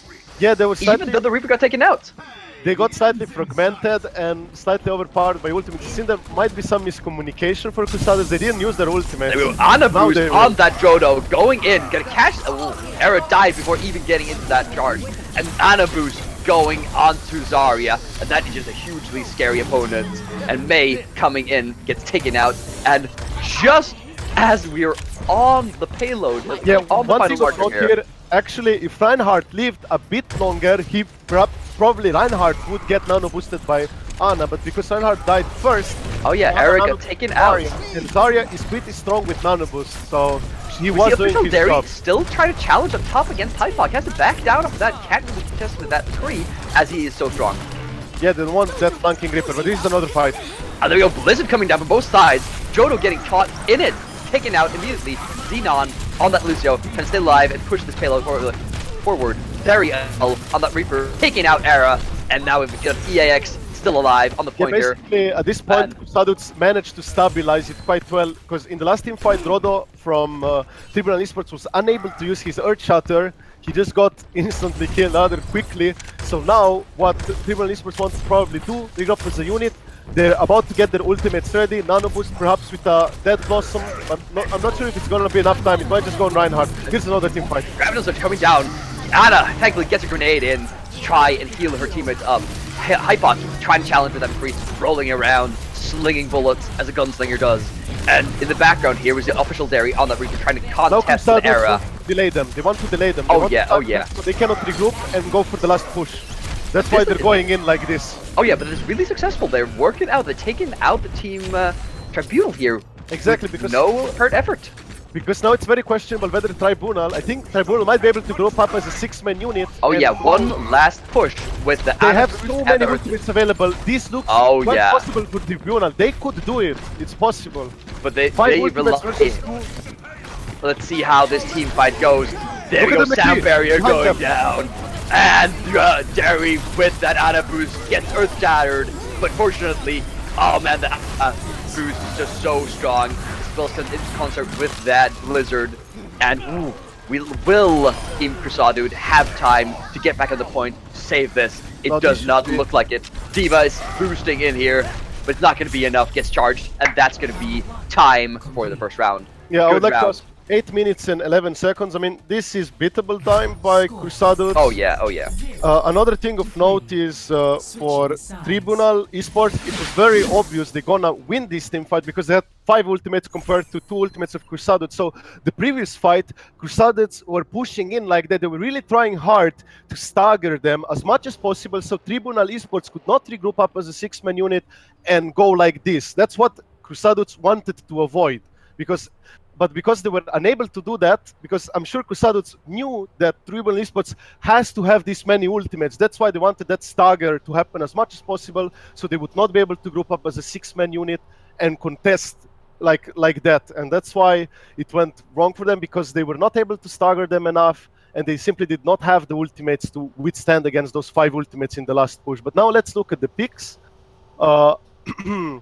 This time, we look first at CruSuhDudes on offense. Looks like they will go with a triple tank composition again. However, this time, they might go with the Hanzo again. Like, Hanzo's pretty solid, you know, scatter arrow, get those picks. Always you can combo with Zarya. Very potent, very strong, like I said earlier. Usually, you don't have those defensive ultimates, so people can't survive those combos. But you have to keep in mind, this time, Tribunal eSports, they do have a Mercy, they do have Bastion as well. They This will is try the same comp we saw Exactly. from the King's Row hold here. However, this time, CruSuhDudes, they do have Hanzo. They can try to scatter arrow, get the scatter arrow in their little choke, and do some heavy damage there as well. So something might happen, we'll see.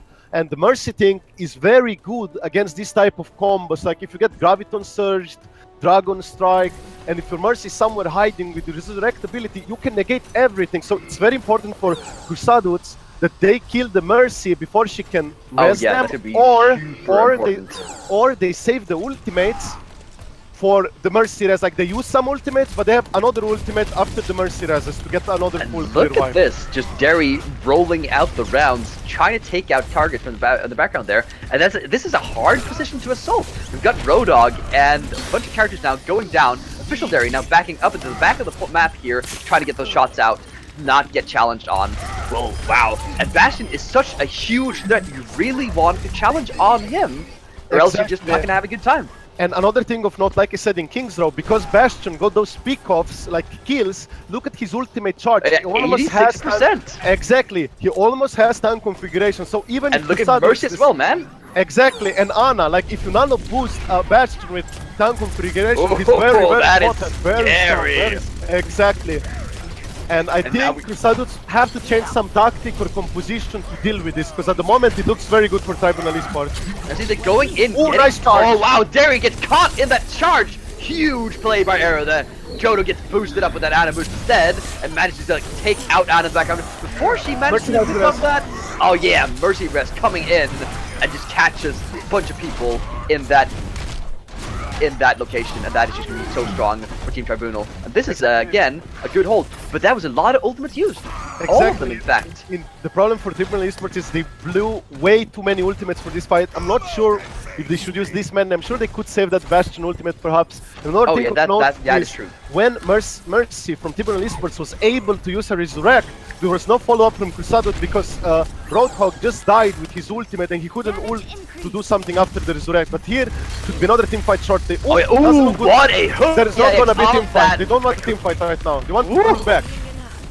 But Tropic might die here. He's gonna get hooked. Yeah, exactly. Oh yeah, absolutely. And look at Dice for like Tribunal eSports is holding the fight. Like they're making it like by getting these pick-offs, they're forcing CruSuhDude.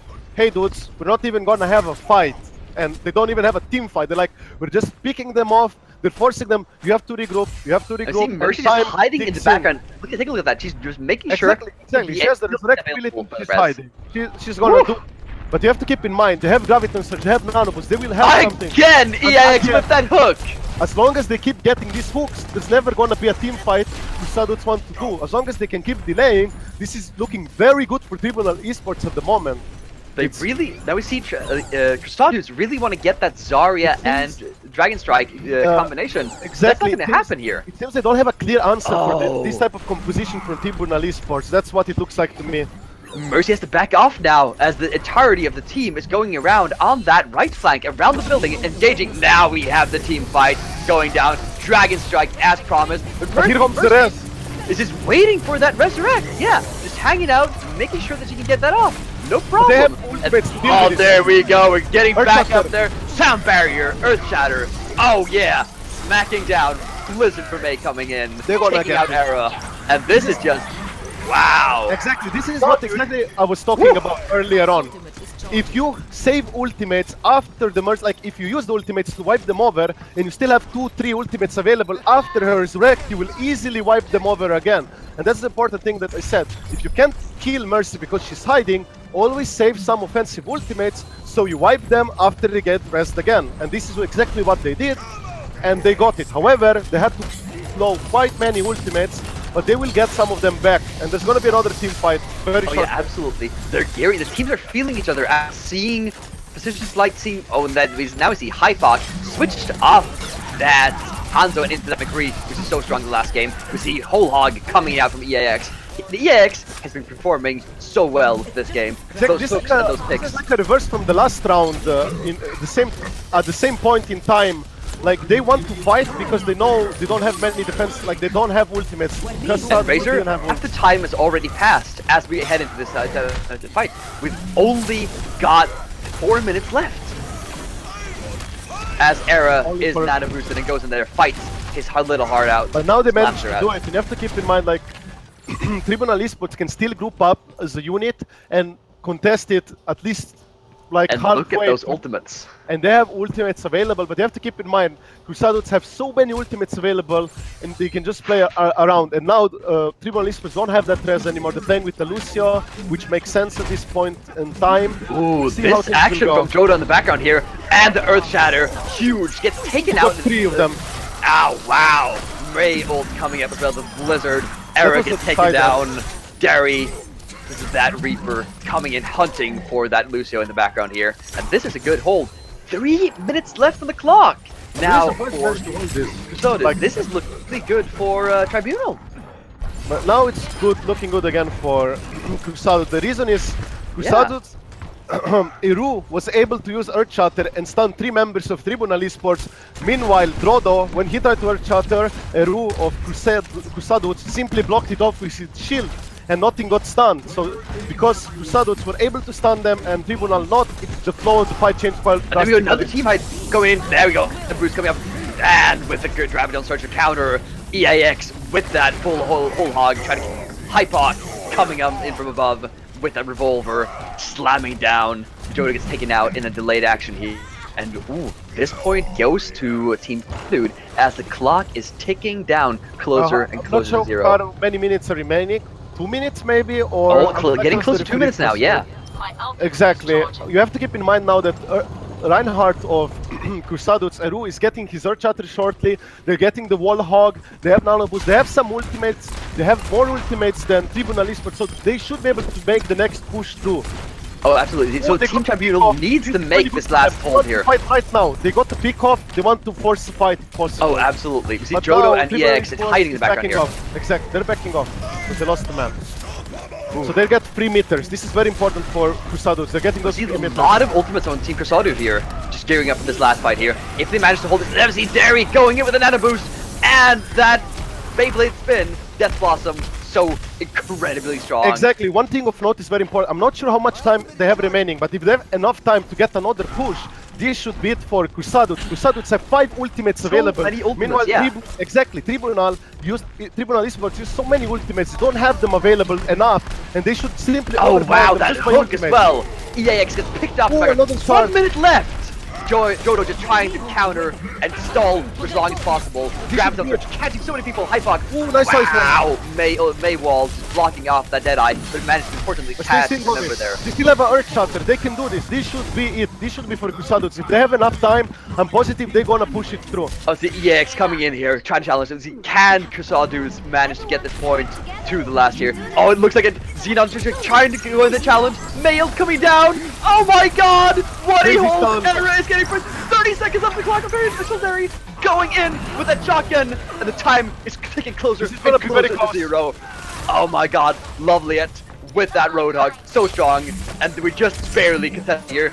May, that Slayer contender, will never ever die. Just hanging out. Ooh, and Roadhog going off. Nano boost on that May, get taken out by Hypoc. I don't know how much time they have remaining, but this is very close. Oh Earth my Shatter. god, it is so incredible. We're in overtime. Oh Yeah, my but- god. You're playing Oh so my much. god, I don't How even much know is it? what the time Referee. is.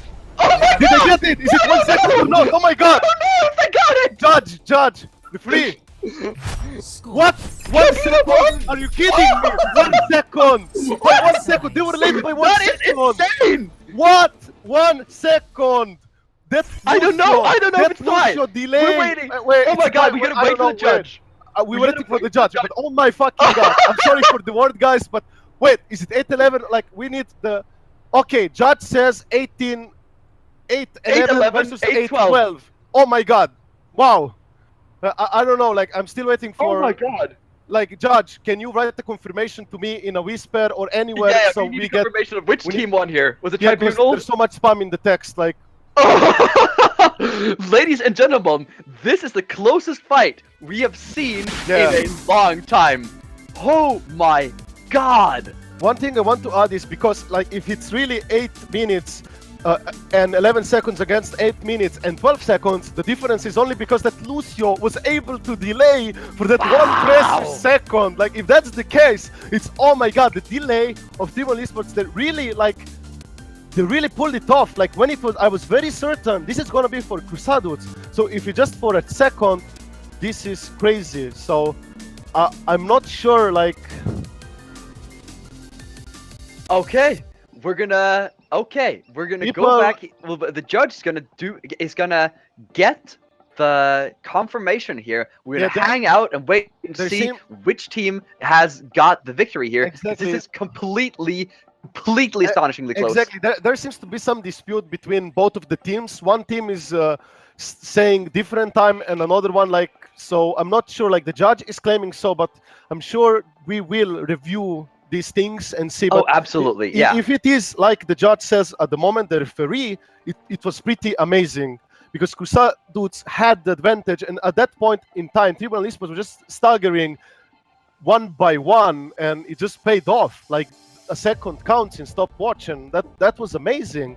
Like another thing is CruSuhDude, when they came back with Reinhardt and Graviton Earthshatter, that seemed very decisive. That I knew that would be like a cleanup, finish everything and push the payload. But that Lucio from Tribunal eSports, he managed to hold precious seconds. So I'm not sure. So the judge says it's 8 minutes and 11 seconds versus 8 minutes 12 seconds. However, other players say differently, so there seems to be a dispute, like we said. We will get another confirmation. There's going to be probably an internal review between referees because we have more than one guy in spectators, so they can double check, cross check, whatever. Get also possibly screenshots from the players if they have a dispute or something like that. So that will be sorted out. We apologize for that, but if it is like it is right now, the game was amazing. I personally wouldn't mind going into third game. No. That's what we want, man. We want the third game. We want the tiebreaker. Exactly. I personally want the tiebreaker because Temple of Anubis would be played, and that would be really fun. These teams have some nice strategies, especially the Bastion strategy from. Oh yeah, that's so should be super strong for that first point. Exactly. It seems we will be taking a short break to remeasure the overtime in both games. So. Oh wow. My that question is insane. Exactly. Okay, so who do you? Well, let's talk a little bit about the players here while we wait for the official confirmations here. Razor Cuts. What do you think about the players on Team Tribunal? Who do you think showed the strongest in that match? Well, the strongest, I think, all of the team as a unit, they worked quite well. Like their strategy was holding up with the best. Now I'm not entirely sure whether CruSuhDudes were like they did not know how to do, like they did not practice. Yeah, because they didn't seem that strong against this composition. They did. It's like they didn't understand, or like they were not used to play against this, and they didn't know what to do. Like probably they knew what to do, but it wasn't working out as they wanted to do. So okay, do you want to hear my thought? Do you want to hear what I think here, Razor? Sure, go for it. Okay, so I think that what happens is that when a team scrimmages a lot against these high-tier teams, against these meta builds and these meta compositions that are so strong, you get very used to these patterns. You're getting into the rhythm of those matches. But when you're facing off against a little bit of weirdness, a little bit of a team composition that's with practice, but not against you, you're kind of left and you don't know how the rhythm goes. You don't know how you're gonna approach this situation in a good manner. So you're kind of falling back on default modes that aren't really as specialized against the competition that you're fighting against. What do you think about like what happens in a team's mind when you're facing against something weird?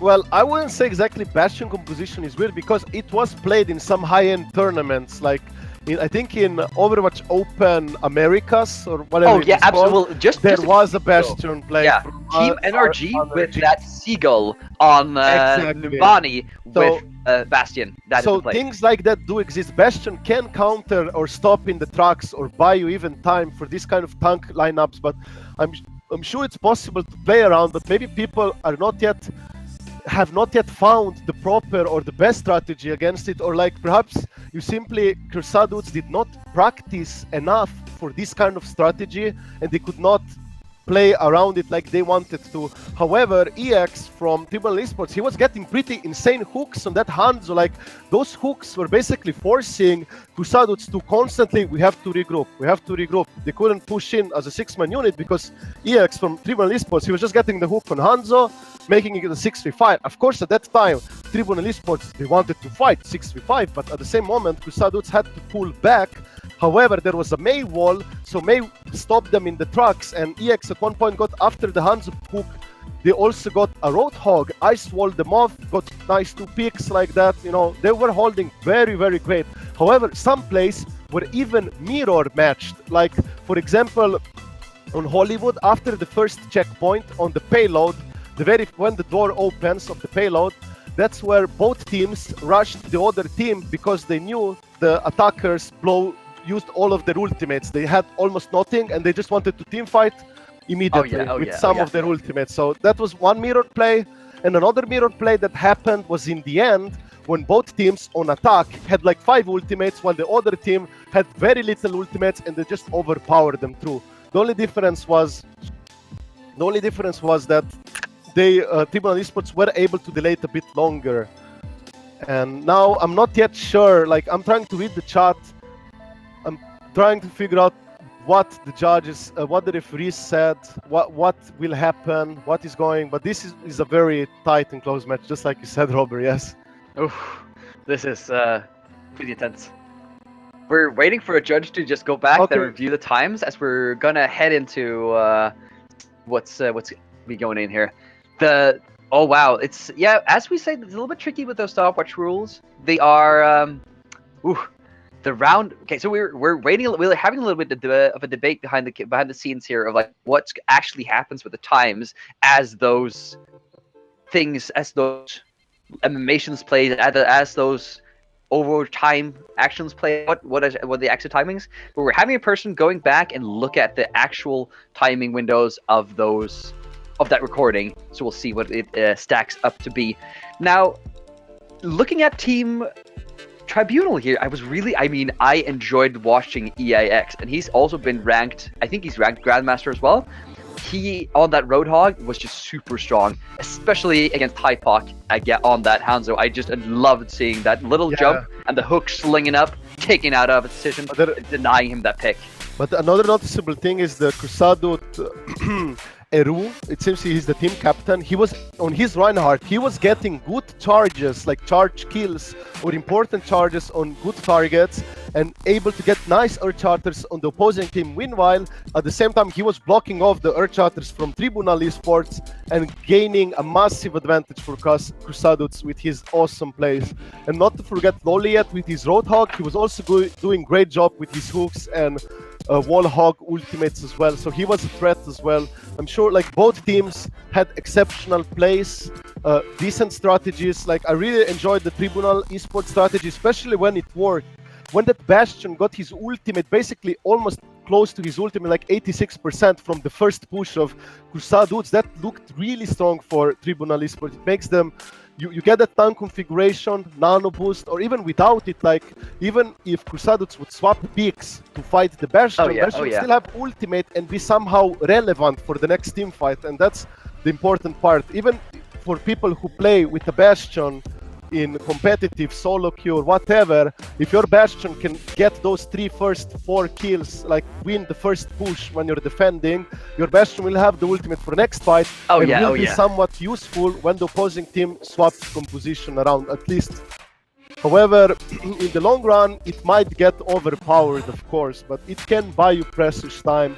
And I think Bastion works really well in stopwatch environments because he can buy you quite a lot of time. I don't think personally you can hold indefinitely with the Bastion because the team will eventually adapt, swap or something, but it can buy you for time for quite a long while. So, and on defense, that's so valuable, especially in this stopwatch setting. That timing, just making sure that you extend the match by as long as possible is super important. Oh, this was intense, man. I'm just shaking a little bit here. I'm getting a little bit shaky. This was absolutely amazing, and I'm not a judge. I'm not sitting on the numbers here, but I'm just saying that I hope that Tribunal took this match, because then we're going to see a match 3, and that is going to be tight. We're going to be then heading on to, was it Nimbani? Yeah, no, it was Anubis. Exactly. And that's going to be weird and cool and awesome. So I'm hoping that Tribunal takes it. If Tribunal eSports wins, it's over. No, CruSuhDude took the first match, man. I'm sorry. Dude, man. No, I thought you were talking about Tribunal that they took. That's what, I'm sorry. All right. Don't worry about it, man. We got this under wraps. Yeah. Now, this is intense, man. I'm looking back and thinking about this match here, thinking about the plays that was made, and I'm sticking out. I wonder what CruSuhDude could have done here in the last bit of the map to try and get in the last bit a little bit faster. What do you think? Is it a decisive moment or decisive pick that could have made the swing a little bit further towards the CruSuhDude? Well, I'm not so sure. Like, it looked really well for CruSuhDude. It just seems like if that's the case that they got, like they would lose just by a few seconds. There's not much they can do because their push was pretty strong in the end. Maybe if Reinhardt from CruSuhDude was alive, like didn't die back then, he would have his Earth Shatter before, like earlier, and not like when he just came back afterwards. Perhaps that could change the flow of the fight slightly, but there's like... Okay, guys, it looks like we have a decision coming in here. We're calling it a tie! We're calling it a tie! Whoa! Oh my god! That's great! Okay, so we go to the next round. Best of 3 will be played on a King of the Hill map as a tiebreaker. Wait, so we don't get... So if... now they're gonna play King of the Hill, and if Tribunal eSports wins the King of the Hill, then we have Temple of map Anubis. 3. Oh yeah, oh yeah. Okay. That's what's going on. But which map will we... Well, so the map is going to be... After will be Temple of Anubis, but which map is going to be the King of the Hill map? That's no, it's very important. Yeah, exactly, but it's very important who wins on King of the Hill, you know? Oh yeah, that's going to decide all of it. I mean, if Tribunal manages to catch that best of the 3, they might advance. And this is curious, because I think these teams are fairly matched on the individual skill level. So this might be super interesting as well. Wait, I'm confused. It's not gonna be a King of the Hill.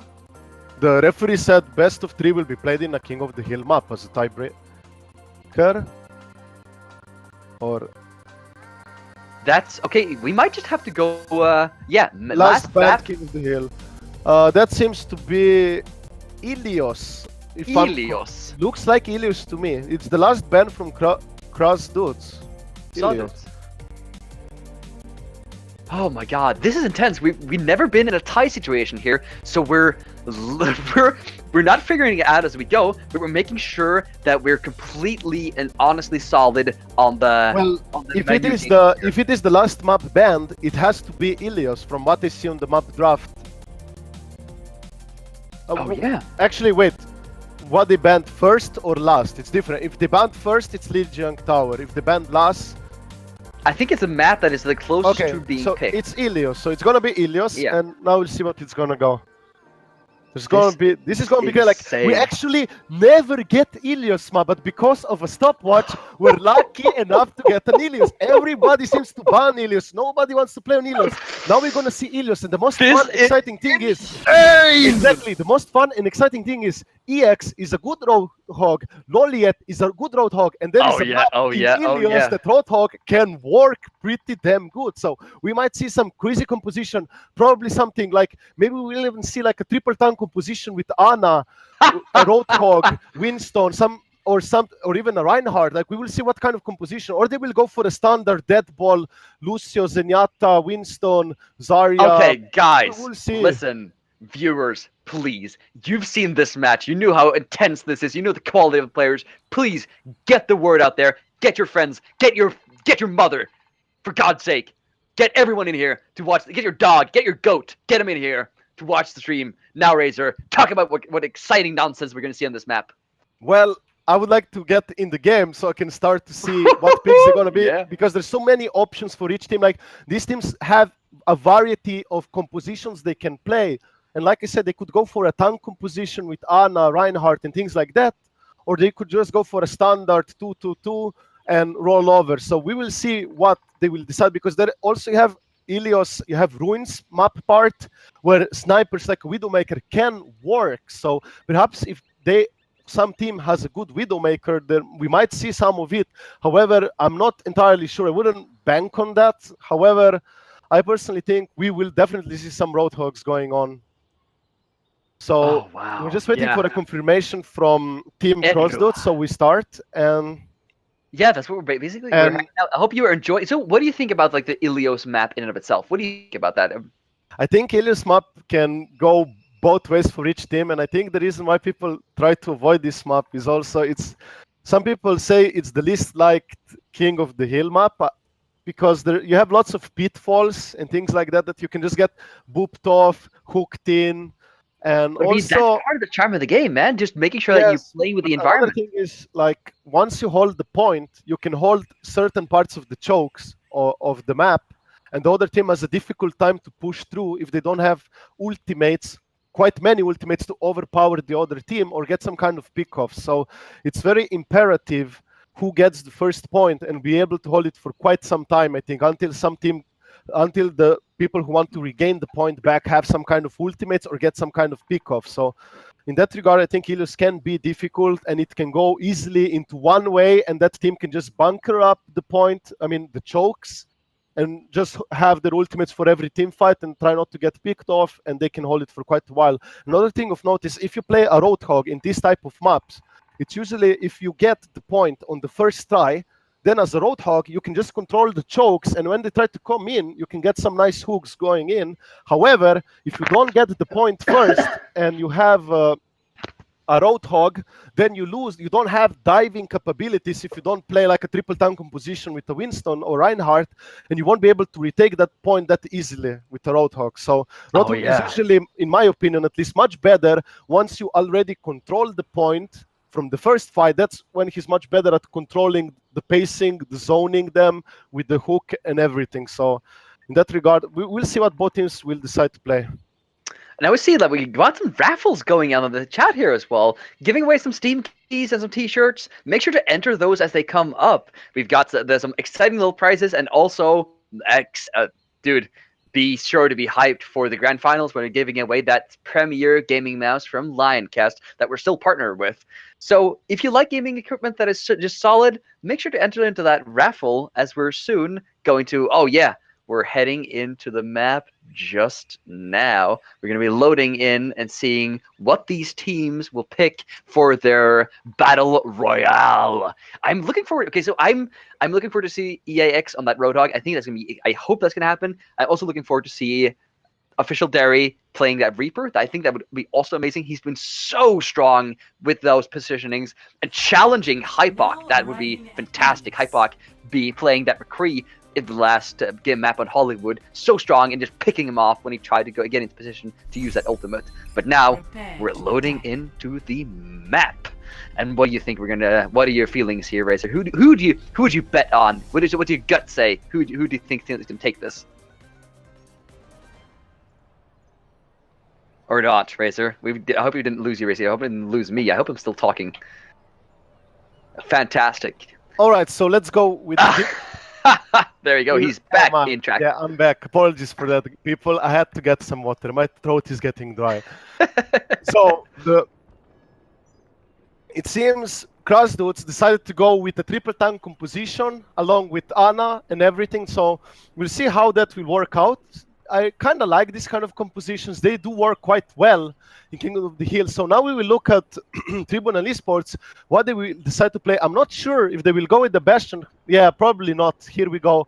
They're going to go more with the standard composition, like 2-2-2. However, they do have that Reaper, which can be quite devastating to this tank lineup. So they have to keep in mind, if Ana is able to get her nano boost quite quickly, they will be easily able to overthrow Tribunal eSports. There we go, and here's the fight again. Trodo on that Winston, getting picked off, and Era as Winston this time, challenging and just being so strong and dominant in these fights. EAX being forced off the point here as Zarya. This is a just so strong showing. Keep a note that Ana nano boost, she has it already. This is exactly what they want. They have the nano boost.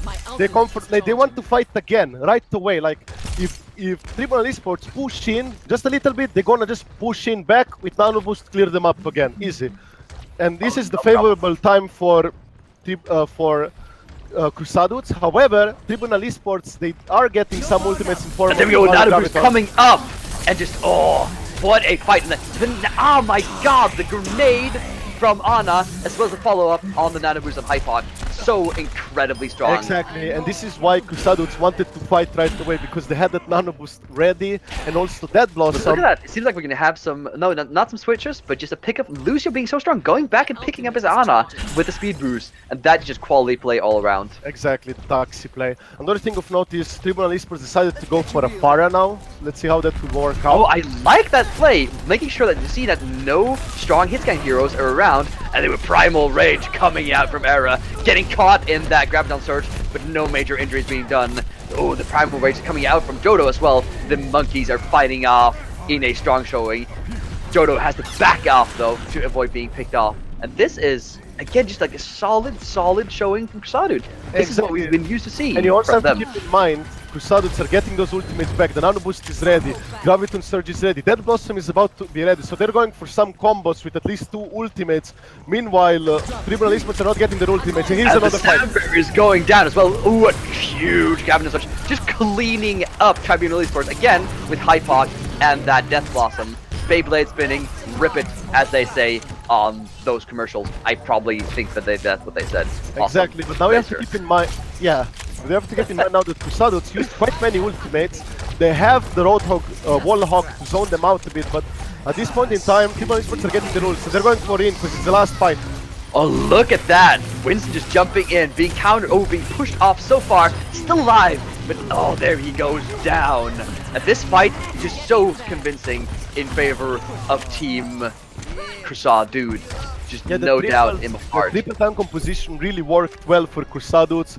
The moment they were able to get that nano boost so quickly, because they have Roadhogs, Winston, who takes so much damage, Ana was able to charge the nano boost so quickly that for the next team fight, when Tribunal eSports wanted to fight, actually CruSuhDudes wanted to fight even more because they had their ultimate available and just cleared them up.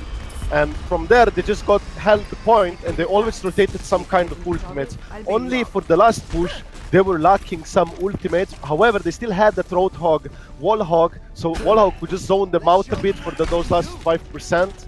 And also, Reaper was not able from Tribunal eSports to use his Dead Blossom in time. He got killed. And also, a nano boost Dead Blossom is much more potent than Dead Blossom without it. But you have to keep in mind, when a Reaper gets nano boosted with Dead Blossom, he also usually gets speed boost from Lucio. Absolutely, so faster, and that's super fast, very hard to stop, and we'll see how it goes. Jodo going in for that engagement gets picked off though.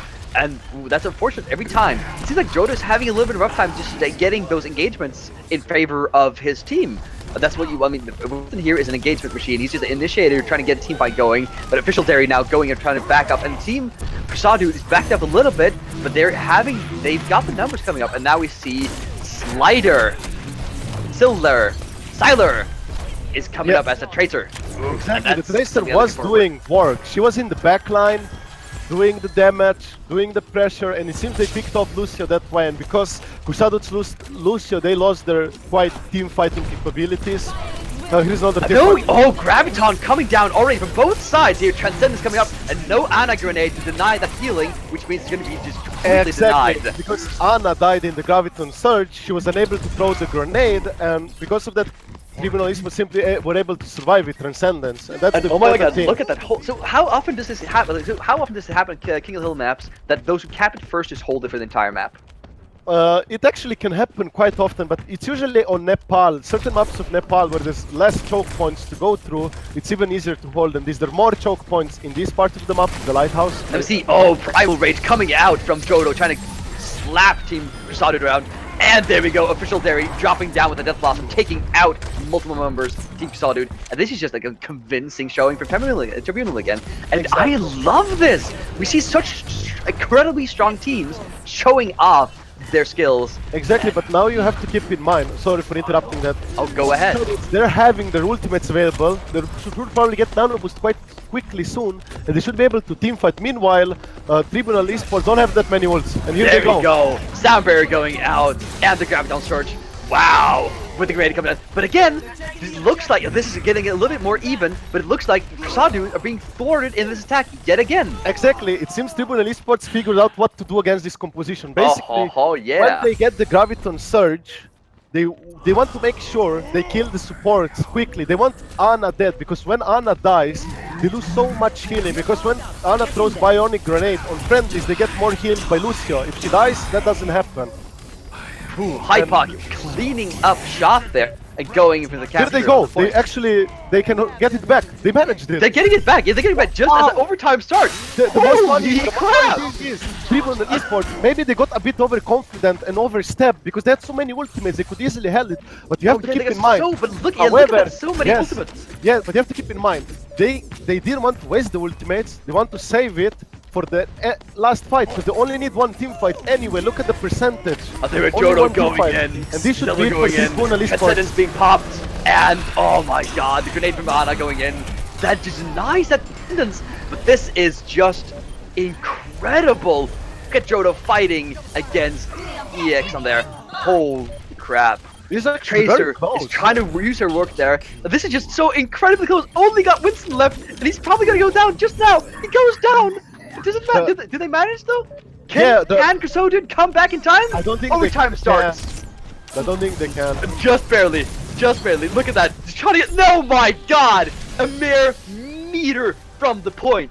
They managed to hold it off. Team Tribunal takes the second point of this game. But you have to keep in mind that CruSuhDudes are pretty damn strong, because this fight looked almost equal, like it could go both ways. But you have to keep in mind, Tribunal eSports, they had so many more ultimate abilities for that team fight. Meanwhile, CruSuhDudes had way less ultimates than them, but Tribunal wasn't that very convincing here, because when you go with 5 ultimates and CruSuhDudes are still giving you a run for your money with their 2 ultimates, it shows that CruSuhDudes are playing quite exceptionally well. So now we will see what kind of lineups will go in Ruins. Perhaps sometimes you can see some Widowmakers here, but I'm sure these guys won't risk. They will play super safe probably. CruSuhDudes are still looks like they're going for the tank composition. Meanwhile, Tribunal eSports decided to go for that Genji. Genji is usually not that good against triple tank composition. However, if Genji can go on a discorded Ana, she will die rather quickly. Take her out. Oh yeah, absolutely. That's what you're looking for. Denying the grenades and denying those sleeping darts is just so important. Jodo challenging, can have to back up just to get his life taken out. Genji is challenging on Ana, just letting her be at all. And just such a strong play there. And we see Dom just trying to challenge the team point there as Lucio gets taken out. And this is such a strong showing. Just Tribunal eSports figured out what they have to do. They have to get the backline, get the supports, get the Ana. You lose Ana, your tank composition falters. Without that Ana, Draxir gets picked off on the way and no ultimate charge for her. She's still not got Ana boost up. Exactly, but the thing is, as long as Ana is not in the team fight, they're not getting bionic grenades, they're not getting insane healings, and tanks become much weaker. Like, because when Ana is alive, tanks are getting killed like crazy, and it's hard to stop them. But when you stop the pipeline, it doesn't work. But this team fight is not looking very good for Team Tribunal. They're a little bit fragmented, being able to keep going. That's that unit Dragon Blade coming out from side and just slamming around, trying to catch that Roadhog. Roadhog gets pushed off the map. It goes off, falls to his death, and meanwhile we got Nano Boost coming up. And Sound Barrier going down from Throb, trying to clear Hypok as that Nano Boost Reaper just going in and creating havoc, slamming around, making sure, oh my god, what a huge Graviton, catches all the members, but no real follow-up incoming, and so it looks like CruSuhDude is going to win this team fight as for now. But still, those guys are still holding out surprisingly long. Yeah, the first team fight, like at the start of this team fight, Zenyatta died before he could use the ulti. He came back with his ultimate, but he didn't want to use it because he realized they're not gonna hold it even if he uses it, so they didn't want to waste it. And also you have to look at the percentage.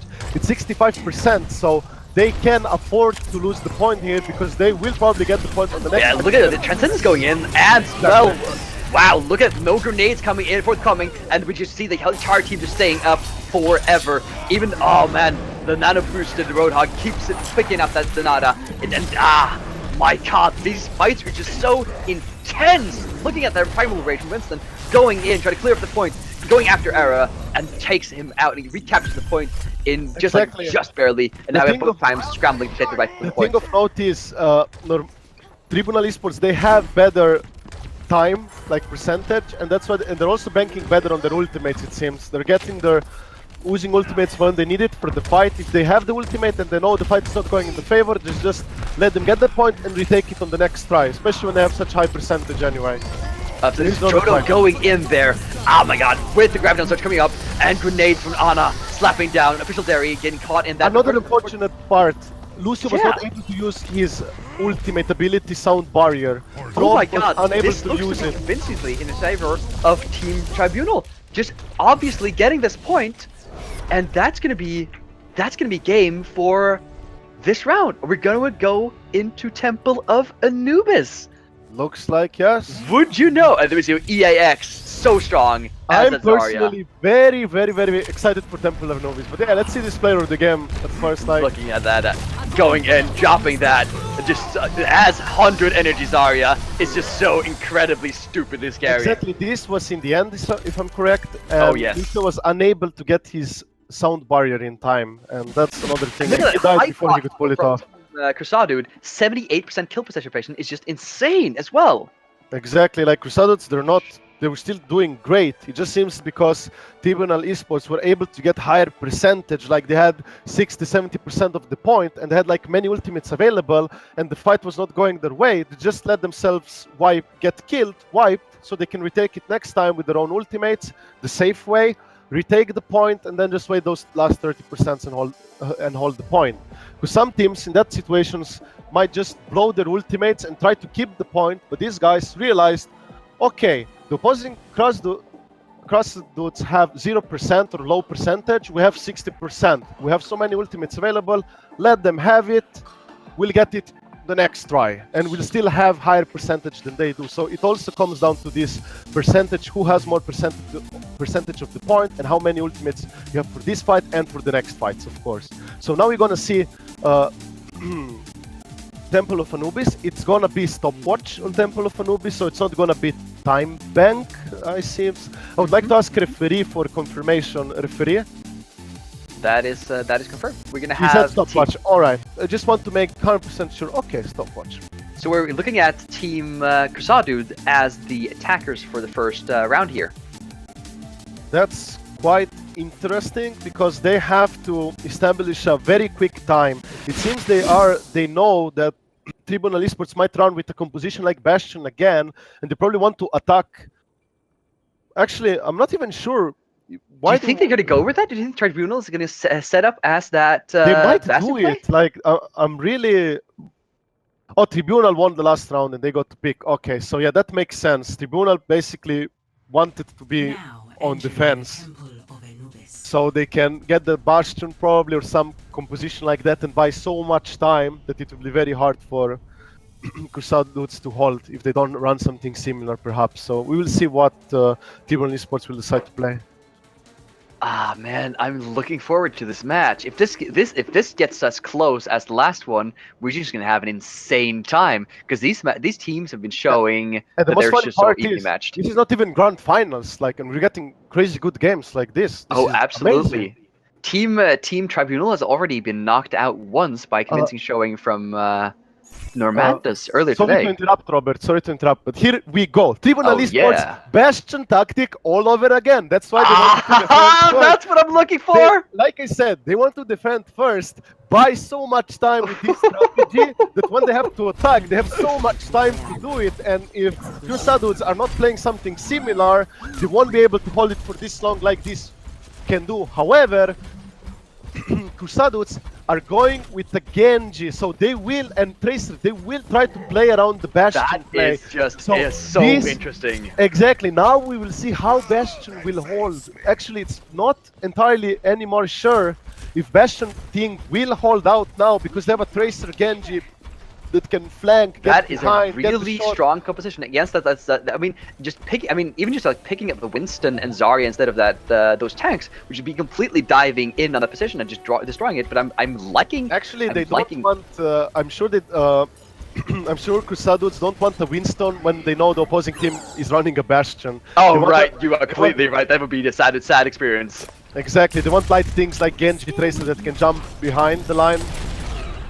So let's see how it's gonna go. They're setting up here. Genji's going in. Hypoc now gonna challenge on that Winston, on that Bastion position, and he deflects a couple of icicles, but has to back up a little bit. And you see the whole team going in on the above there, trying to challenge on the positioning of the Bastion. That's hard. It's a hard. Ooh, there we go.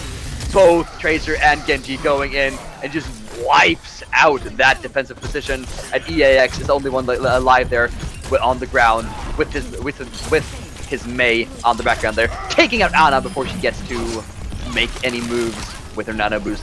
But this, even so, looks like it's going in favor of Team CruSuhDudes. Whew. What an engagement. That was really, really clever of Team CruSuhDude. I like that play. Really convincing against the tactic that was been shown to work against them a couple of times. Exactly.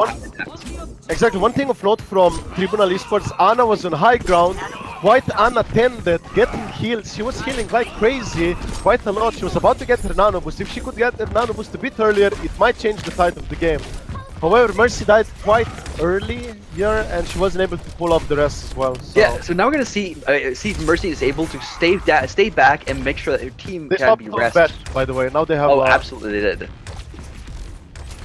Now they have a Reaper. Official Dairy now being so strong at that play before, and now the Ice Wall coming up, breaking down. Oh, look at that Graviton Surge coming up, and the Nano Boost on both teams, as well as the May Ultimate. And this is just so... Look, oh my god, I can't really tell which team this is going for. Mercy Res coming in. Oh my god, Jodo with that amazing Earth Shatter picking up. Hypox dropped from the game here, unfortunately. Oh my god, what unfortunate. What happened? We don't know. It looks like his internet might have just shit on itself. That is just insane and not what you want to have happen in a finals like this. Wow.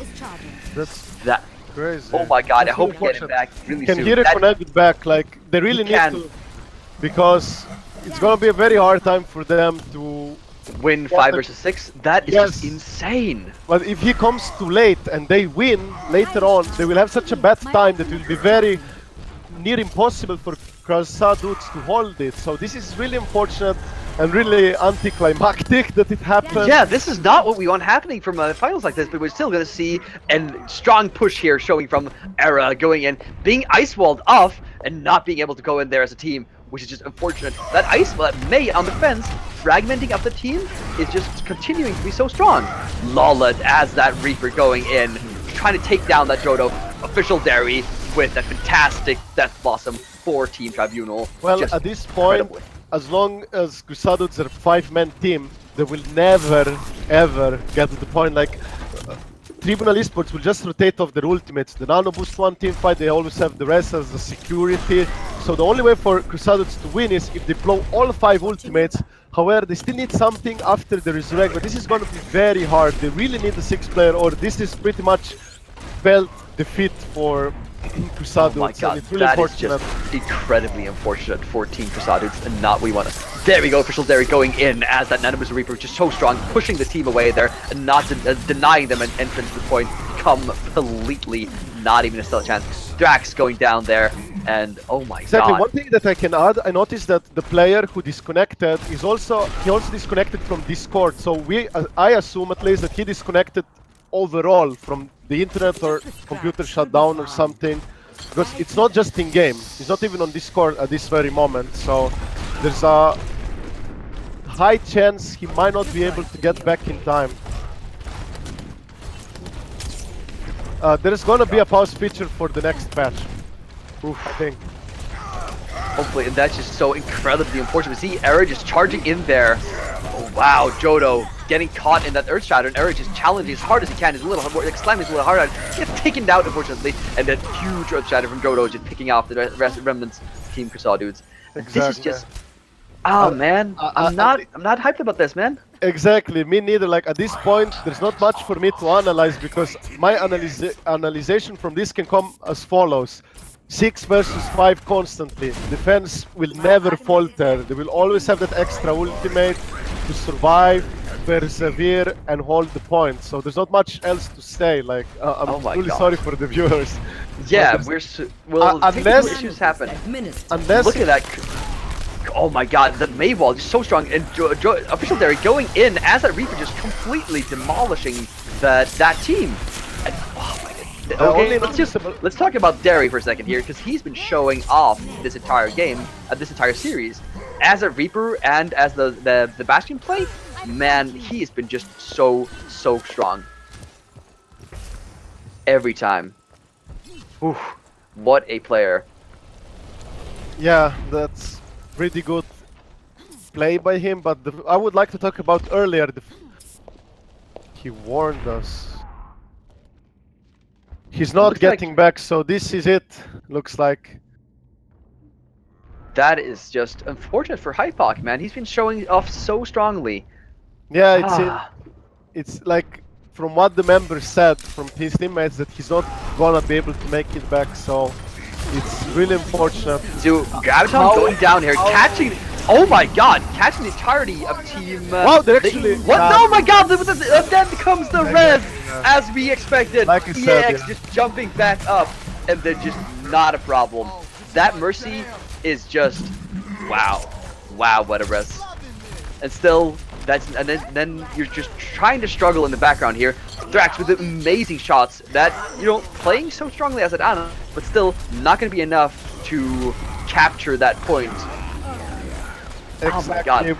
For a second there, I believed in Team CruSuhDudes, but that's just I that Mercy personally rest think though. CruSuhDudes would give a run for their money for Tribunal eSports because their push on point A was very decisive, Oh, and I'm sure absolutely. I'm sure if the sixth player of CruSuhDudes Hypo would stay around, they would have a fairly good chance to get a solid time, and then it would come down how well they can defend as well. So it's really unfortunate it came to this. On a side note, at least this is not in the grand finals. It could be Wow. even worse than it is already. So our apologies for the viewers that it happened. There's not much we can do about it. Luckily in the next patch already on PTR there's a pause feature, and this will save all these kinds of problems. But like we heard from his teammates, they said He's loading back in! He's loading back in! Oh my God, this could change, but they have only one push. They've only one push, and they they have to make a defense after this. If you manage to hold a full hold, like not a full hold, but hold on point B, this could be another King of the Hill. Oh my God! They have so many ultimates. They can do it. They can do They're it. going for it. They're going for it now. They're going for the point, but Mercy has the track. Nano boost coming in. Oh my God! Mercy comes in with that resurrect. Overtime has been triggered. EIX pushes that full that. I can't even speak anymore. I'm so excited. I don't even know what to do with this myself. Please, someone send help. They can be able to stabilize this. Oh, they look like 1v1 Reaper. One Reaper. Look But at the guy. but they're coming back closer, Darius. so it's impossible. Luce is coming back, and he goes down. Okay. Overtime. Basically, My God. CruSuhDudes have to hold either the first point or they have to hold Score. the last point. I'm not sure how it works. So I'd like to ask the referee whether if CruSuhDudes is able to hold the second point, what does happen then? Is it a tie or what exactly happens? So I'd like to ask the referee in this situation. Yeah, we're actually waiting for confirmation on what happens if both teams hold for the last point here. We might just see another best of 3 series on the King of Hell, but we'll wait to see. I'm not sure. I'm just confirmation asking is there. the referee if he can give Oh, me yeah. confirmation whether it's like I know what happens if CruSuhDudes can hold the first point, but if they hold the second point, what happens then? Is it gonna be a tie? Is it gonna be what's gonna happen? That I would like to know that. Oh my God. This is just an incredible series with so many swings. Racer, we're gonna let the judges handle that in the behind there, and behind the scenes, and we're gonna see what happens now as we load into the, defense here. We're gonna see Team CruSuhDude as the defense. And I'm really excited to see what they can do here because they've been showing so strongly off the last few games here, and hoping they can show us what they're good for in this matchup as well. Looking at the attackers here from Tribunal, what do you think about their composition? I personally think Tribunal composition seems fairly standard outside of Hans. I mean, Hans is more like get that pick off with the scatter arrow, make a 6v5 advantage, go for it. They also want to bank on Ana ultimate with Dead Blossom or Reinhardt.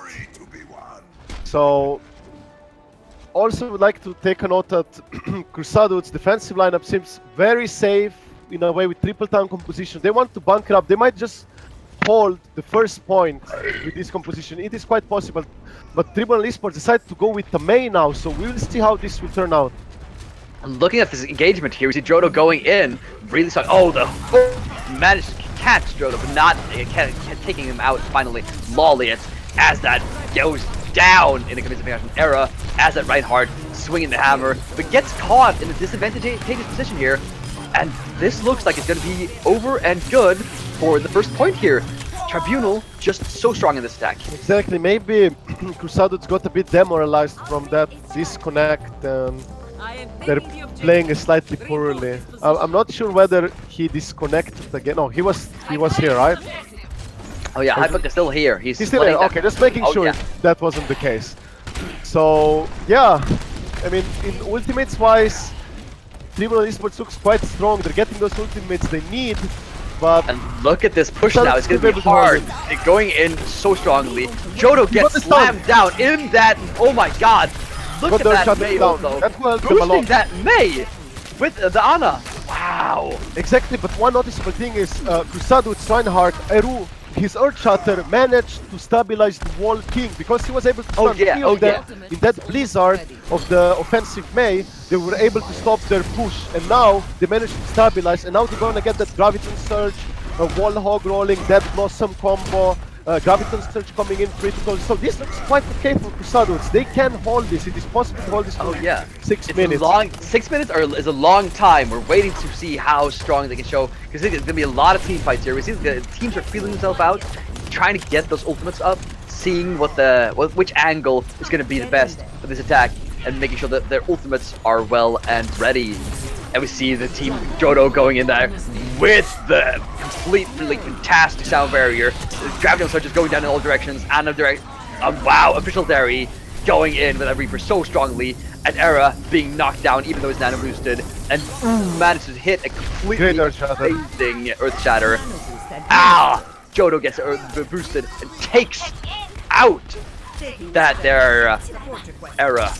Wow, what a fight. But keep in mind, the Earthshatter of Drodo was also pretty well amazing. He stunned many. There we go, Sound Barrier coming in for Team CruSuhDude, just managing to just barely hold off his attack. They managed to stabilize it, and they still have a Dead Blossom available. Only, unfortunately, they decided to go with the Mei. Mei is really good at stalling here, getting those ice walls, blizzards, and they should be able to hold this. It is possible to hold it for 5 minutes. It's not easy, but it's definitely possible with what they play. However, maybe if they play the Mercy to get those reses could work, but it's also at the same time risky if Tribunal eSports would just go and fish out that Mercy. But Tribunal eSports, they're getting their ultimates available as well, and they're gonna go in for a strong push. Tribunal eSports knows they have lots of time. They can take it easy, not too easy, but they can get making sure that every team fight is the right one, gearing up to want to get those ultimates going on. Like they have 3 ultimates available versus 2 ultimates, maybe about third. Oh, there we go! What an Earth Shatter going in, following up with that Death Blossom with a nano boosted Reaper, so completely incredibly strong. And this, man, follows up with that Mei. This doesn't look good for CruSuhDude. Does not look good. Ana was not able to get the nano boost on Reinhardt, so that was very decisive, or on Reaper. And look at that Trop, just wow, Hypok at that booster Reaper going in. Well, Sound Barrier coming in to try to protect his teammates, do that completely, and Hypok has to back up a little bit. And now we see another team fight just gearing up. They managed to stabilize it. There we go, yeah. Jodo's gonna get picked up belatedly, and we're gonna have stabilization from Team CruSuhDudes.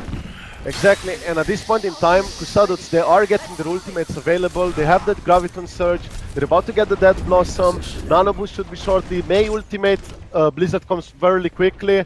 However, you have to keep in mind, Tribunal eSports, they have quite plenty of time, so they can try to get some of those ultimate charges. But they've going already in if possible. half their time for this attack on the second point here. That is true, yes, but they just have to Gary attacking Hypok. Hypok has the Wrath form, just with Wraith form, just get back and off that situation.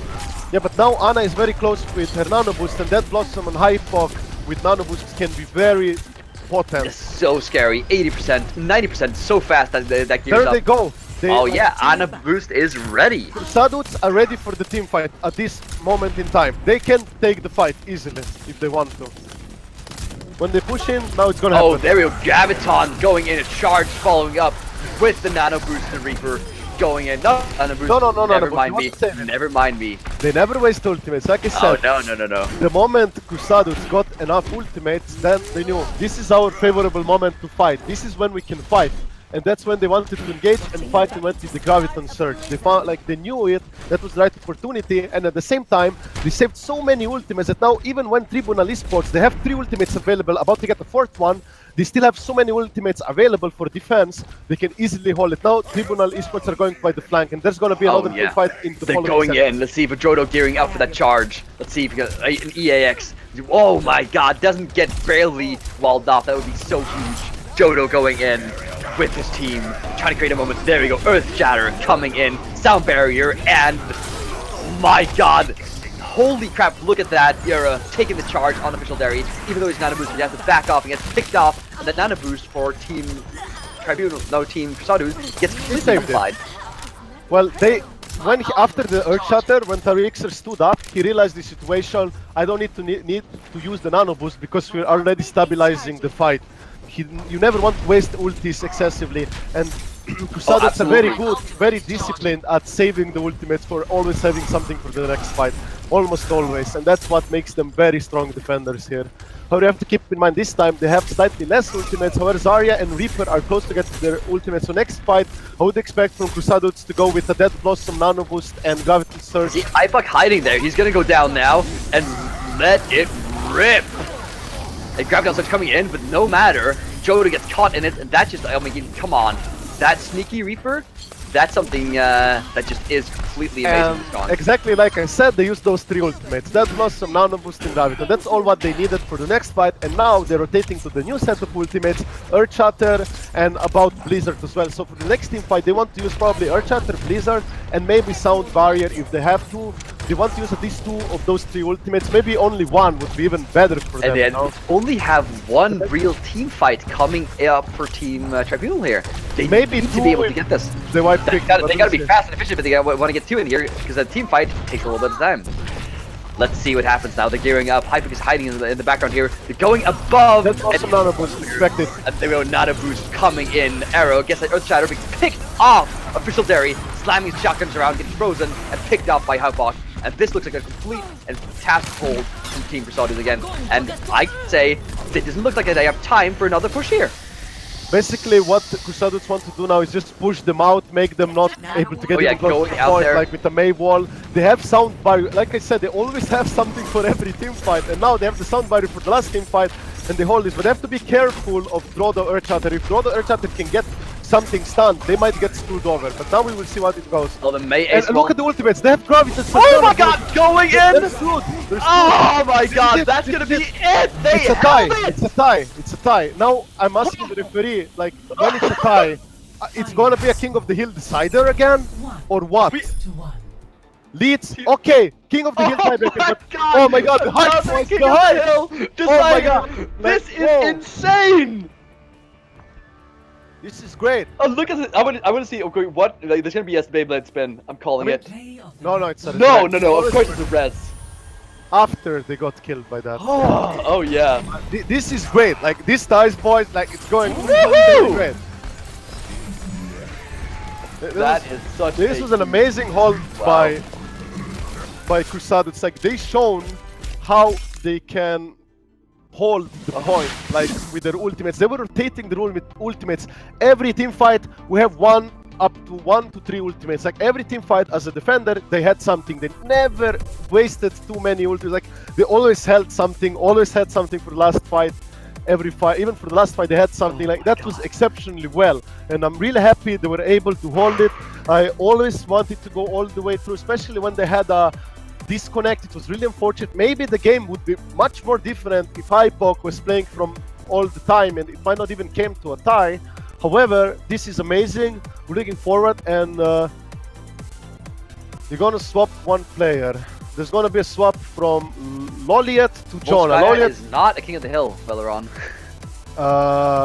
We're just looking at the comments behind the scene here. Our apologies for our referee mistake. And now we're gonna have a little bit of a change out here. Jonah is going to come back in as he is the original player, like Rooster player here, to swap out Loliet. Loliet has been playing so strongly on the Roadhog, but of course they want to have that team comp that is, so strong. Let's here. We're still waiting for confirmations about which map we're gonna have and what setup we're gonna do. Let's see. What are your feelings on the King of the Hill here? You saw a really strong showing from Tribunal eSports here. What's your feeling for the next one? Do you think that that's set for Tribunal, or do you think? I'm just sorry to interrupt. The moment I'm reading the rulings, and it seems you cannot make a player swap between the maps. Like you can only do it at the start of the series. That is unfortunate, I'm gonna say. Well, let's see what we're gonna end up with here. We're still waiting to hear the final rulings here and the final setup. It seems they'll have to play with Loliet, looks like. Alright, but Loliet has been playing strongly so far, so it's not gonna... I hope it can affect them too much. We don't really want to we don't want to destroy the teams just by default rulings. There's gonna be 1 second. There seems to be some misunderstanding. I'm not yet sure, because I'm sure one of our referees earlier said there can be a sub done between map swaps, so I'm not sure. Like, I'm really confused, and I'm not sure which map. Is it gonna be Nepal? That was the second map that was banned. The last map was Ilios of King of the Hill, and the second map before Ilios was Nepal. So it's gonna be played and decided on Nepal. We'll see how it goes, but I'm not yet sure about the sub thingy, whether they will be able to swap around or not. Like, it seems one referee earlier said another thing. This one, I think. So we're gonna leave that ruling to be decided at this point. We're gonna head into the match here sooner or later. It looks like we're gonna have Nepal coming up for the teams here. What do you think about Nepal as a map here, Razor? Well, Nepal map, I think if Tribunal eSports will have a strong presence like they did on Ilios with their ultimate management and getting those percentages earlier on, it might look good for Tribunal eSports. It seems the CruSuhDude's tank lineup didn't work that well against Tribunal eSports, because Tribunal eSports, they had that Genji, they had those diving things, like jumping on that Ana, killing Ana quickly. It stops the triple tank composition fairly quickly if you lose Ana. So I'm not sure whether, like, is the swap, is it allowed or not? I would like a confirmation waiting for a confirmation here to see what's going to happen here. But still, so I mean, we're still waiting to see what compositions we're going to load into here. I mean, I'm kind of swaps. Yeah, there's the confirmation. No swaps between series, so it's gonna be as it is, and we'll see how it goes. So what do you have to say, Robert? No, man, I'm just looking forward to seeing Tribunal again, because they were so strong on that King of the Hill map the last time around. I mean, I really want to see more of that Tracer and Genji action. That is just so dynamic and strong on these maps. But still, I'm kind of worried about the first capture here, because as you say, on Nepal, a lot of these maps have those really strong chokes that you can just hold off for almost infinitely. One map of Nepal called, if I'm correct, Village, has basically 2 choke points, like a small corridor, top right ground usually, or top left according to which side you are, and then you have the main gate. So basically, the team that gets the point first, they can basically hold the high ground, hold the small choke, and at the same time have the oversight over the main choke. So at that point in time, if you lose the objective in Village, you basically want to, if the opposing team establishes themselves on high ground, you basically want your team to speed boost through the main gate, go to right or left side according to whatever side you're on, and get straight on the point. So you force those people who are on high ground to come down and fight on the point. If you're gonna keep going, for example, through the small choke high ground while the opposing team is established there, you're not gonna make it through. So it's very important you do something like that to be able. And it seems that's one of the reasons why many people don't like Nepal King of the Hill, because of Village, because you have like basically 2 choke points and not 3 like in usual ones, and it's much easier for defenders to control those chokes and establish themselves. So, however, if the attackers, like the people who want to retake the point, have more ultimates available than the defenders who are holding the point, because the defenders had to use too many ultimates the previous fight, that's when the attackers, the people who want to retake the point, will be able to get it anyway, unless if they really get caught out of position or something like that happens. And like I said earlier, in King of the Hill, it really comes down as well to individual skill, how people play, who's good at aiming, who's, things like that. But of course, it also comes down to team coordination, focusing, positioning, movement, and ultimate usage for this fight, next fight, and of course keeping an eye on the percentage when you can let them have the point and retake the point afterwards with your ultimates while they don't have many ultimates available and things like that. So looking at the team setup here, it looks like we're going to have team Tribunal as the red colored team, and then team CruSuhDude as the blue colored team loading into the next map here. yeah, that's what I noticed. So I have to change the colors again, like usually, because So for those of you who are not in this, we're actually writing down colors on paper just to make sure that we try not to fuck up all the colors here. yeah. So this time Tribunal eSports are red and CruSuhDudes are blue, correct? That is All right, very well. I just want to do some stupid kind of mistakes. So now let's look at the picks. Both teams are ready. We're inside the game. Let's see how it goes. Don't expect the Bastion pick. It's just troll pick. So I'll just move over to CruSuhDudes. Let's see what CruSuhDudes decide to play. They're going this time. They decided to play something more standard, but they will still keep the Ana for the nano boost, which can work just fine. This time they decided to play less triple tank composition because they realized in the last King of the Hill, when they played on Ilios, the triple tank composition didn't work that well against Tribunal eSports. Their backline, their Ana was dying anyway, so perhaps this time they want to be more of the aggressors with the Tracer, Reaper, Speed Boost, and Winston jumping in the backline, getting that juicy kill on their own supports. But you have to keep in mind one note.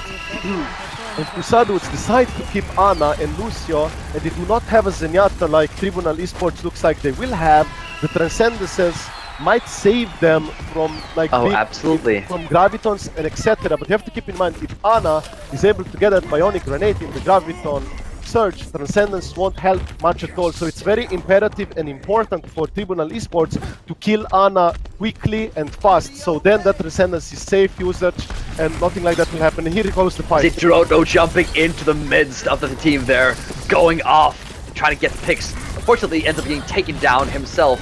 Tribunal's Jodo going down. Official Derry as that strong Reaper, pushing back, but ends up going down himself, taking out Era and Thraxton in the process. It's so important to catch that Ana and make sure that that ultimate charge does not get up as they wanted to.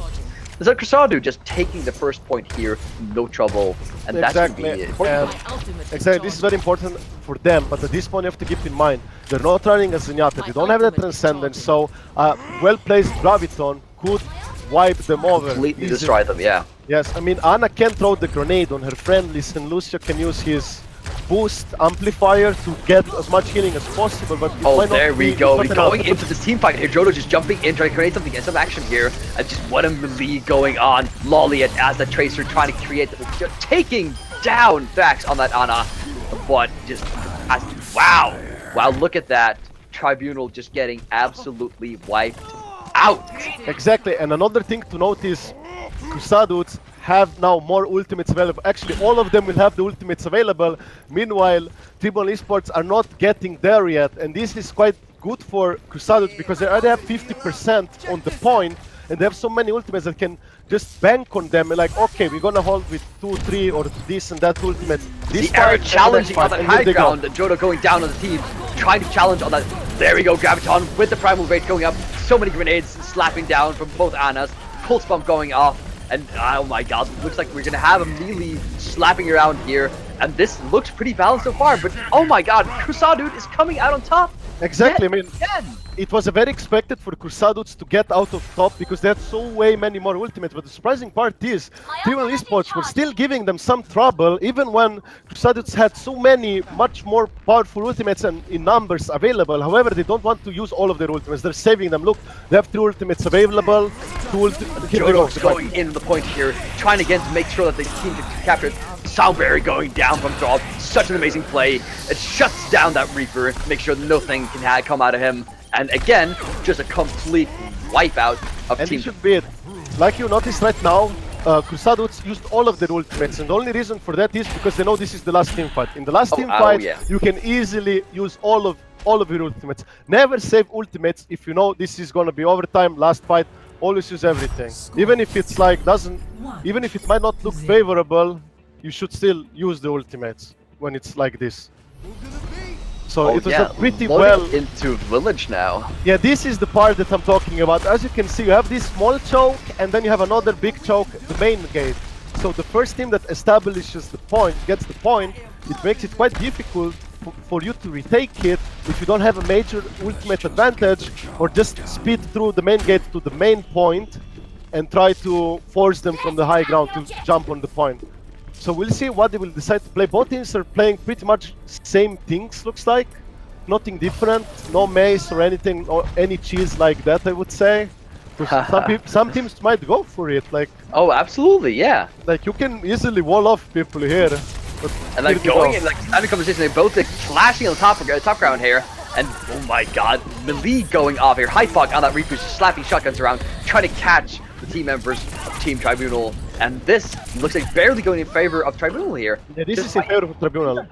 At first, it looked very in favor for CruSuhDude, but the moment Ana fell down, Winston was unable to get healed up quickly, even when he had boosted increased healing by Ana bio grenade. It still didn't help enough because Ana dropped rather quickly, and they lost their healing source, and that's when I want to see how the Shoku. Oh well, this is it what I'm talking about. They just jump on the point like this, rush on the point.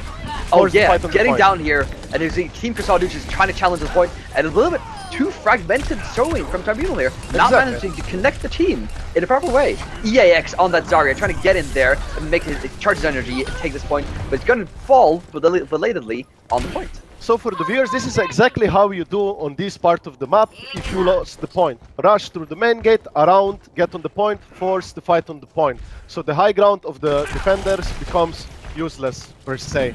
And you have to keep in mind, now CruSuhDude, they have defense, they have nice offensive ultimates, and also Nanobus. They're gonna fight. There we go, Nanobus coming up, it's concert with that Hypok. Holy crap, what is showing. That ultimate combination is just so incredibly strong, and keep an eye out for that Hypok, man. He is just incredible on that Reaper. Exactly. And this looks very good at the moment for CruSuhDude. They are just established high ground. They probably expect that Tribunal eSports will just try to rush on the point like that and force the fight on the point. Oh, there we go. No, they're not. Jodo's just jumping up there, trying to challenge on the high ground, going in down the point. And there we go to see the challenge on point with the Graviton Surge combination that is just ever so popular. Fantastic play for Tribunal, taking that exactly. The issue for CruSuhDude here was that they did not have the Zarya Graviton ultimate in time, Graviton Surge. Meanwhile, Tribunal eSports had Graviton Surge available, and they were able to wipe them over on point rather easily. It's only because CruSuhDude was missing that crucial ultimate of Graviton Surge, they were not able to contest this fight properly. But now, they should have it for the next push. And Jodo going into challenge the point here, and there we go, Soundbearer going down, Transcendence as well, no grenade being able to push off this ability. Yeah, but he just barely caught one member of Tribunal. Graviton coming in, catching a bunch of Tribunal there, and this looks to be a clean-cut fight for CruSuhDude. It actually caught 2 players with the bio. Alright, maybe my bad then, I cannot count to 2. No problem, that's why I'm here. Well, look at that. That Transcendence still worked out better than expected for Tribunal as that Anagrade come in. And now CruSuhDude has the high ground. And now they have the ultimates available. Dead Blossom, Nanobus. This is a guaranteed wipe. They know Tribunal eSports don't have any defensive. They know they can win this fight rather easily. Jodo's coming up. Nanobus coming up as well. And this just is demolishing the Team Tribunal. No problem at all. Like I said, this was expected. Indeed. Oh, absolutely expected. Era still has his Primal Rage, saving that for the next team fight, as should be. And if they, and a reminder, if they win this map here, we're gonna have a decision in favor of Team CruSuhDude, and they're gonna advance into the grand finals. So yeah, Team Tribunal really have to step it up now. Oh, Hypok dropped first. Hypok dropped indeed, Zin on the drop as well as Shun, and now all the supports of Team Tribunal are down, and it's into overtime. Thrax just trying to hold off on that point, going insane. Official Derry as a tracer. Oh, that's gonna be it. Looks like. Yeah. Oh my god, CruSuhDude, the adventurers coming in, and just even though losing a player, gets back on it, held the point, and now takes it in the best of 3 series. What an insane series! Exactly. Just look at this. This was insane. Oh, this is amazing. I'm so hyped to see Hypok go. Nano boost and that Blossom, I expect. Oh my god! Look at that damage, just completely idiotic. Exactly, because they had this kind of combos available for the next push of Tribunal eSports. They always had something and they were able to hold it. There was one time when they did not have enough ultimates compared to Tribunal eSports, and that's when Tribunal eSports got the point. But as soon as CruSuhDude got their ultimates, they kept rolling in again. And it was a pretty impressive game, and this should be it. I'm not sure when the next game starts in how long, Robert? It should be starting in the next game is going to start in 30, 40 minutes. So we're going to have a little bit of a break here before we head into that. Now we're still.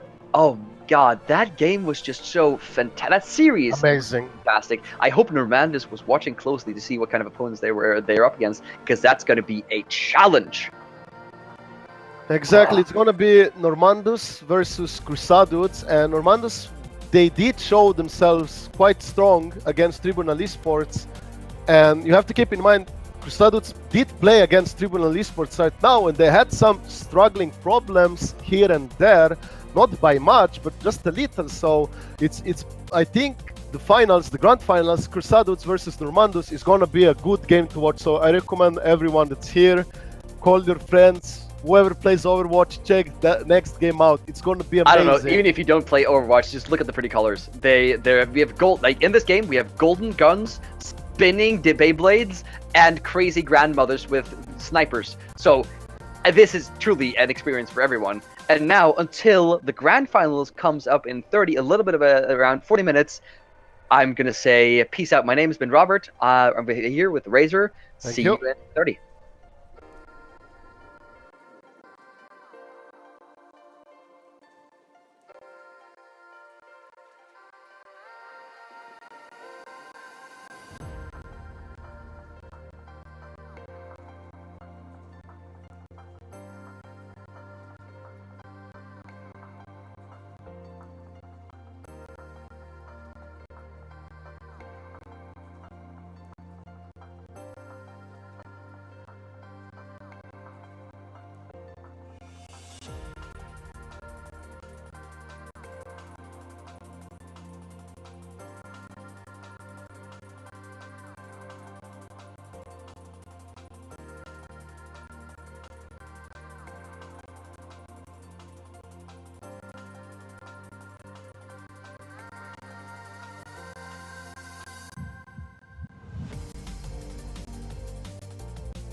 Ladies and gentlemen, I hope you've gotten your warm drinks, your soft drinks, or your hard drinks, be that what they may. And I hope you're ready for the grand final that's going to be starting in just a little bit as we're watching the map banning happening in the background here. While that's going on, I'd like to just remind you all that we're on social media. So go ahead and scroll down a little bit, try and open those social media links and spread the word to make sure that we are getting as much hype as we can about this amazing grand final that we're going to have in just a little bit. Also, I'd like to mention that we're partnered with Lioncast for this tournament. Lioncast is, of course, a leading manufacturer of gaming accessories with the highest quality, cool design, and just the most sophisticated technology. And as they say, with their gear, you can be part of the game. And now, guys, this is a little bit special to me. So before we're going in, and we're gonna have a raffle of a Lioncast mouse. That's gonna happen. Before we do that, I'd like to say thank you to all the players that showed up here. I mean, the players who've played these games have been fantastic. There's been some exceptional exhibits of skill and sportsmanship and just love of the game that we're so hyped to see, and we're just amazed that we can have this following for Overwatch. Overwatch is a game that we all love and think is just amazing. So we're glad that you tune in to see us see the teams going at it. And I'd also like to thank all the staff that's been involved in it, especially as we see in the Ghost and the Machine in the background here as the stream has been going. Mr. Defined, that you can't hear because he's a ghost. He's talking to us all the time. It's a good time. And he's made all these amazing map pans that you see, and just make sure that you guys have the most pleasurable viewing experience that you can have. And of course, thank you to all the other staff members that have made this possible. Miss Potato, that has been a complete rock in making sure that all the brackets look good and the teams have a contact person to rely on. Katagatami, that has been one of the referees here and just making sure that everything goes smoothly. Spirit of the West, that's been making sure that all the referee things has been going smoothly, as well as multitudes of other contributors and streamers and the like. So thank you so much to you guys, and also thank you to the staff members who actually participate and try to make this a good time. Farius and Fantasy, two of those players/contributors, people who are in here as well. So now we're looking at the map bans here, and it's looking. I mean, we're expecting. I think me and Razor, we've been looking at this so many times. So I'm getting a PM in the background here. Okay, so I'm apparently supposed to thank myself. So I'd like to thank Robert. Robert, you're such an amazing person. I think you're just the best. I appreciate that you take the time to do this for the community. So thank you, Robert. And Razor Cuts, man, you are the best. I love you. You just have your Soviet Russian accent is just the best thing I've heard all day, and make my heart happy with your spot on comments. And now, before we head into talking a little bit about the maps, we're going to say that we're going to have a raffle. Guys, we're going to give away one of those Lioncast mice that just after the grand final. So make sure to enter that raffle when it comes up. We can get a chance at getting that amazing piece of gaming equipment. And now, Razor, my boy, what do you feel? How do you feel about this match? Well, so far, I would like to take a look at the map picks. Of course, the first one is always the famous England location of King's Row. We will see what kind of compositions both teams will decide to play on. Like Normandus, they're not known to play the Bastion composition that CruSuhDude had some slight trouble against with. So I expect this will be a pretty close fight, and it might be come to like pretty close time as well, because both teams are pretty strong at team fighting. They have the firepower, and I'm really looking forward to this exciting match. And also the other map bans, if I'm correct, afterwards we're gonna have pretty much everything is gonna be payload and hybrid payload maps, looks like. Oh yeah, we might get to see some exciting tie-breaking this time as well. I mean, the last match was just insane. Remember that CruSuhDude versus Tribunal Gaming match for a long time, but hopefully this is going to be just spectacular as well. And looking at now, we've got a little bit of change here. Jonah is going to come in as the captain and team leader of Team CruSuhDude. He's going to not necessarily that, but he's going to do the in-game calling. So hopefully you can see a little bit of more of that concerted feeling that we've been gotten used to from Team CruSuhDude. That's what excites me the most about this game here. Exactly. And one thing of note, they also decided to pick Hanamura. So there might be a Hanamura going on in between these games, like if it goes both ways. So I'm looking forward to see Hanamura map. However, now we're on King's Row. Can't wait for the games to start. I think it's going to start pretty soon. And all right. So just to add, the players to look out for here, as we look in here, Hypok has been a consistent performer for Team CruSuhDude. He as that Reaper and McCree, that DPS is just consistent, strong, and good, as well as Thrax here on Ana. I believe that was he who played that. That he's been just getting those ultimates where they belong. And of course, one of my favorites. I mean, I play Reinhardt a lot, so I enjoy watching a good Reinhardt era. On that strong German panzered guy just makes my heart happy, and those charges are just on point. I'm not so familiar with the Normandus setup. I've not yet I think I've only casted one of the games, but I remember Vulture being a strong player on that team, as well as Gunrocks and Digger. So I'm kind of hyped to see what these teams can. Both those individuals and those teams in concert can play up. And now it looks like we're going to load into the map very soon. yeah, can't wait for it. It's going to be an amazing game. Ooh. Can't wait to see what compositions will they decide to play. Oh, as well. yeah. Looking forward to. A little bit of tingling in the feeling there, a little bit of tingling in the toes and fingers. Oh God, I'm really just feeling it here, and I'm on the verge of just needing to jump around, as they say in some proper song or other.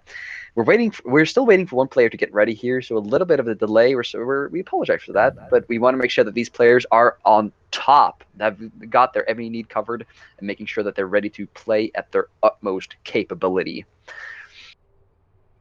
Look at that. So what do you expect from CruSuhDude here, that now that they got their shot caller back in Jonah? Well, I expect CruSuhDude to be at top of their game at the moment. If Jonah is their shot caller, the real one, I think they will be able to have those team fights like they had yesterday with that pinpoint accuracy, getting people down focused quickly and everything. Even today, their focus and everything and ultimate management was on point. But now it might be even better, and they need to bring the best of the best they can, because Normandus is not a team to underestimate. They have some crazy good players, and they're also pretty well as a team fighting unit. They are using their ultimates as much as possible properly.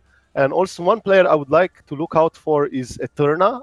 As I remember, he played Mei, and he's delaying Mei, and his ice walls, blizzards were pretty much on point, and he was a force to be reckoned with. Like, a good Mei is always a good thing to have in your team, especially in maps like King's Row, when you have those tight corners, street levels, zoning out, zoning in, getting people frozen. If you can get that Blizzard ultimate ability in 20-30 seconds and have it basically for every engage, every team fight, it is quite noticeable. So I'm really looking forward to these games. It seems both teams are ready now, if I'm correct, or? Oh yeah, looks like it. Looks like we're going to load into the map very shortly. Now, I said that before, so you might just think I'm a lying piece of crap.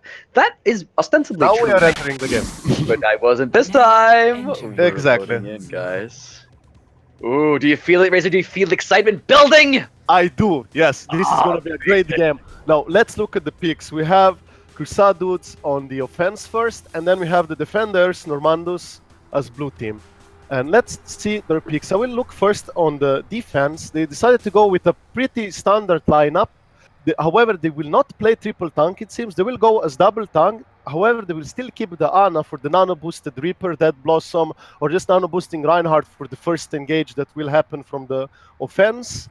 And another interesting addition, we haven't seen that much McCree last games from this kind of teams. We haven't. We've seen a little bit on Hollywood, but other than that, it hasn't been exactly that common. So I'm really interested to see how this McCree will go. I know Garrox is a pretty good McCree, so I'm looking forward. And another thing to note is CruSuhDude, they decided to go with their early Widow to try to get a pick off, perhaps, like usual. If they can get a pick, then they have a 6v5, it's stopwatch, it's great advantage. I do not think they will go with the Bastion strat. Diva will probably also be swapped. However, they might go triple tank composition and two supports again. That is entirely possible. They really like to play triple tank compositions, and so far to me it looks like they will. After, like, Widow will probably swap off to the tank afterwards, so it should be something like Roadhog, Lucio, Ana, Zarya, Hanzo, and Reinhardt. Actually, they're not even gonna go with the Widow start, so they're just going triple tank off the bat with the Hanzo. Like I said earlier, Dragon Strike combo plus Zarya Graviton Surge is That's very strong. potent. Scatter shots. So we'll see how it goes. And now we see Era gearing up here. We're just trying to build some ults here at the beginning, making sure that she charges high on the Zarya before he gets an engagement up. Hypack on the upper corner there, trying to get the picks off. And we see Eterna on that Reaper just trying to challenge in. And then we go with the grenades coming down. Norgak in the background there. Look at that Scatter Arrow. Fantastic play. And Jonah on that Roadhog going in, looking for those hooks and those picks. I like that combination of Roadhog as well as Hanzo to get those surprise picks off there, and this looks like CruSuhDude is easily gonna pick up the first point here. Exactly, basically what Normandus tried to do when they lost their McCree, they tried to back off and regroup as a unit to contest the point. However, Yona, the Roadhog of CruSuhDude, just kept hooked Zarya back to them, and he denied them the regroup up part, and they couldn't contest the point again. And that's why they lost the point fairly easily, and now they have to reposition themselves to defend the street phase, and we'll see how it's gonna go. They do have some ultimates available in form of a nano boost, and both Zaryas will have Graviton Surge, so this could go either way. It really depends. Here they go. Yeah, looking for it. Now see you gearing up. Norgak now coming in here and for the Graviton Surge, catching Norgak in that. Spirit Wolves coming out, just catching bunch of players in that, not necessarily wiping them all out, but forcing them to go back. Can't really engage on that. Ooh, a strong follow-up on the Era with that Fire Strike. Charging into the wall, unfortunately, but DRFT just coming in to try and finish off some characters with that Zarya charge. So strong. Gets in there, but unfortunately tough. Exactly. Now, I'm not so sure if they, if Normandus will be able to group up as a 6-man unit to contest this payload. They might be able to do it on the very last meter. It is possible. But you have to keep in mind, CruSuhDude still have some ultimates available for a strong next push. They're gonna fight, yeah. There we go, Sound Barrier coming up, and then engagement from Norgak on that Winston changing out. As well, follow-up from the Graviton Surge being blocked by that Era, smashing that Earthstrider down, catching a bunch of players in that, swinging the hammer around to secure this point, and after a convincing team fight from CruSuhDude. Exactly, and one thing of note is Normandus now, they do not have any kind of ultimates. They will get a nano boost, but only one ultimate. Meanwhile, CruSuhDude have still some kind of ultimates. They're about to get the Graviton Surge, and having that Graviton Surge will help them a lot here. So there should be... This seems like a very different team that we watched in the last match. They just seem it's so much stronger in this showing than the last match. Man, yes. Dude, they're impressive again and They're again. doing great. Exactly. Now, now Normandus has to group up and fight, but they lost another one to the Huns. So we see Nora going in as that Winston, trying to make something happen there. Let's have a Genji now, Eterna switching off that Reaper into that Genji, trying to contest these characters, picking up the supports as well, and that Hanzo as well as he can. Fortunately, not being able to do that, and the payload is still advancing inexorably onwards. The unfortunate part, Zarya of CruSuhDude's ref died before she could go with Graviton. And there we go, Era getting the nano boost up, challenging Gunra on that Reaper, making sure to push him back, and just challenging on the support characters, making sure that they get to feel the pain of the hammer, and Eterna. Wow, they finally go down, but this is just hard to challenge for Team CruSuhDude. I mean, Team Normandus, I'm sorry about that. What a fight. Yeah, Normandus were able to stabilize, but now CruSuhDude are coming in with Graviton Surge and Dragon Strike. Oh yeah, and also Graviton Surge going off for Team Normandus, catching a bunch of players, but not being able to finish off all of them. Era with that Earth Shatter, followed up by Dragon Strike. Amazing ultimate usage there. Catching a bunch of players and finishing them off. Era still on the point, facing up against Eterna and Norgak on that Winston. And is that going to be enough? Is he going to be able to cap it? No, he is not. He has to try and escape, but he's going to be taken down before he gets a suicide. The fortunate part is CruSuhDude had a straight plan what to do with the combo. However, Normandus still were able to survive it through, and that's when CruSuhDude were kind of in trouble, and Reinhardt kind of staggered. So now they have to regroup. It will take some extra seconds, but here they're gonna go pretty shortly again. Absolutely. DREFT just on that Zarya, trying to lob those bombs in to create damage. Oh, there we go. Nano boost going off, trying to catch the players in that. Jonah getting picked off even as he goes Hell Hog, and Norgak as a Winston going Primal Rage. Ooh, look at Hypoc in that Death Blossom, trying to get some characters, but gets denied and picked off in short order. Yeah, the thing at the moment is Normandus, they had ultimates available. Meanwhile, CruSuhDude didn't have many ultimates at all. So basically now CruSuhDude, they have to get some kind of ultimates rolling in so they can get it. But at the same time, they want to do it as fast as possible so Normandus doesn't get many ultimates back, because Normandus, as you can see, Hayes is getting his Graviton Surge shortly. The gun rocks being boosted there as Reaper going in. So scary every time. Gets slept, but broken, and has to pull back a little bit. But this is looking like a convincing hold. Exactly. Normandus. At the moment, Normandus, they realized probably the CruSuhDude don't have many ultimates at all, and they just want to keep pushing them out, delaying them, because if CruSuhDude keep dying like this, they cannot charge their ultimates fast. Oh, there we go. Graviton Surge going off. And then we see Gunrock going out into that Reaper trying to get some kills here. Nano Boost going off immediately, trying to get some action going in here. And oh my god, takes down Norgak on that Reinhardt. Man, that May though, every time so strong, creating disrupting the sidelines. But now the Graviton Surge picks up the entirety, it seems, of Team Normandus. And that it seems they are going to get some meters out of this. That is for sure. Because CruSuhDude, they had a window of opportunity where Normandus did not have defensive ultimates, and that's when the Graviton was a clear wipe for sure. I see Hayes now switching to that Diva, and Norgak as that when Reinhardt going in. When that Earthside being denied, Era falls down off the map! Oh my god, with another Hayes being now Nano boosted Diva, going off, trying to create a diversion, and making sure that Team CruSuhDude can't really push the last meters on that point. You see Jonah now on that Tracer being picked off the later lead behind the point by Norgak. And there we go, another engagement here by the Beyblade action. My god, what a strong play. That is always so cool to look at. Hypoc going in. Graviton Surge finishing off the last member there. And looks like we're going to have Gunrocks as the Tracer is trying to stay alive, trying to contest at that point for as long as possible. Does admirable work, but ends up going down. Dicker coming in as the loser gets taken down. And Norgak, oh my god, they're just following its flies. Team Normandus going in time after time, trying to contest for as long as possible. And there we go. That's going to be round one.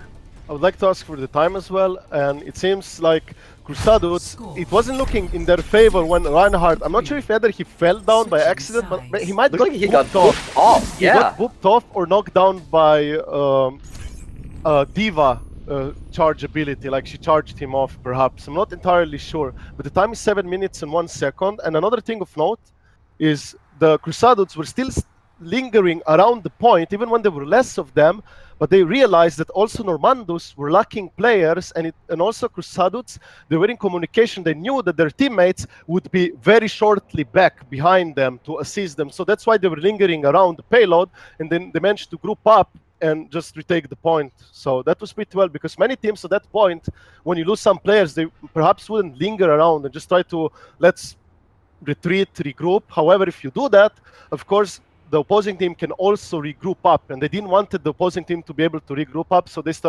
try to stay around and regroup up with their team while still staying around the point. Absolutely. So now that was I'd like to remind viewers just very briefly here that this is a best of 5, not a best of 3 as we've seen before. So we're at least going to see 3 matches coming out of these teams here as we gear up for the attack from Team Normandus. Exactly. What do you think about this lineup here so far? So far, I'm going to look first at Normandus lineup. I'm not sure whether they will go with the Widow, perhaps only for the start, like to get maybe perhaps some pick or even to scout what they play perhaps. I'm not sure. I would expect the Widow might be swapped off with something different, but I would like to take a look at CruSuhDude's lineup. You have that May, you have their classic, quite standard trademark combo of CruSuhDudes. They really like to play around the May, they really like to play with Reaper and Ana. These are meta picks as well, especially Reaper and Ana. The combination Death Blossom, Nano Boost, you can get those wipes going on. So this is going to be an interesting hold. Normandus, they decided to switch Widow off for a Reaper, so now we'll see absolutely. how it goes. Now let's see, we're going in here trying to see what we can get action. May trying to make some Vulture being caught out of spot there. really unfortunate for Vulture being kicked off before time for that. And has to back off a little bit. Team CruSuhDude here. No, Team Normandus, I'm sorry about that. Exactly, no problem. The ice wall from May is doing its work. They're getting zoned, picked off, segregated, and just keep dying like that. It's a delay. They buy time, and they want to buy as much time as possible. CruSuhDude want to get their ultimate. Oh yeah, look at that ice wall again. Trying to catch the Genji off, but obviously he has a swift strike, and he just vault out of there, no problem. And Keep there we an go. Norgax going in there as that Winston trying to get some action going on here. Era ends up falling, and there we go. Nano boost coming off on that Jonah. Scary Reaper going in, terrorize your childhood dreams. Man, he is just terrifying every time. We've got 1 minute on the clock now, just gonna count down to that 7 minutes. Oof, this is going hard and rough. Norgak just challenging still. Era's back now in the mix, but this looks like it's going to be another little convincing showing here from... They will try to regroup and maybe contest the point again, because CruSuhDude, they do have Graviton Surge and do they have... Winston is not agreed to that plan. He's going to push off the entirety of the team there, and Jonah now going in as that, with that break form and Nano Boost, trying to create an action, gets picked off by the amazing tracking aim from Hayes. Exactly. Just astonishing. Like I said, CruSuhDude did try to regroup and retake the point, like protect it, however it failed.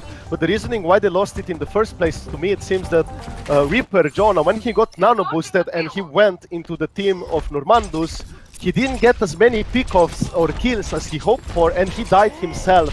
And that's when the CruSuhDude was slightly not in favor anymore, and that's when Normandus started to push in. And then CruSuhDude tried to regroup and push in as a unit, but Winston, Norgak was simply locking them back away, and that was pretty great. Now there's gonna be another fight. Oh, absolutely. See Era just gearing up here, just trying to engage. Oh, there we go. Rocks as that Reaper going in the back line, trying to make something happen. May ult coming down to freeze the entirety of Team Vulture there. Oh goodness, this is what a fight. We see Norgax as that Reinhardt going after the weaker members, trying to slap him around with the hammer. And just now, it looks like they're going to get to push for meters as Norgax charges in to fight against the REFT on that Zarya. They really want to kill this Zarya for a stagger death if possible, and that's exactly what Normandus wanted. Now, the CruSuhDude might not be able to group up in time. I think they should be able to group up in time for the at least few last meters. It should be possible. And yeah, but you have to challenge that though? Is that yeah, that's the problem. Normandus has Dead Blossom and Nano Boost. That should wipe them over, because they're probably aware that CruSuhDude don't have defensive ultimates at the moment. So it's imperative for CruSuhDude to get that Graviton Surge as fast as possible. With the Graviton Surge and Earth Shatter combo, they might be able to get something. And there's the Era now gearing up, trying to get something going here. Oh my good, what a fight! Earth Shatter's going down. Norgak not being able to be healed due to that Ana grenade, but still being saved. Just after a sliver of health, and they can capture this checkpoint and move on. CruSuhDudes, they decided to save the ultimates for the next fight. Instead, they decided they're gonna hold it here and let them have the choke.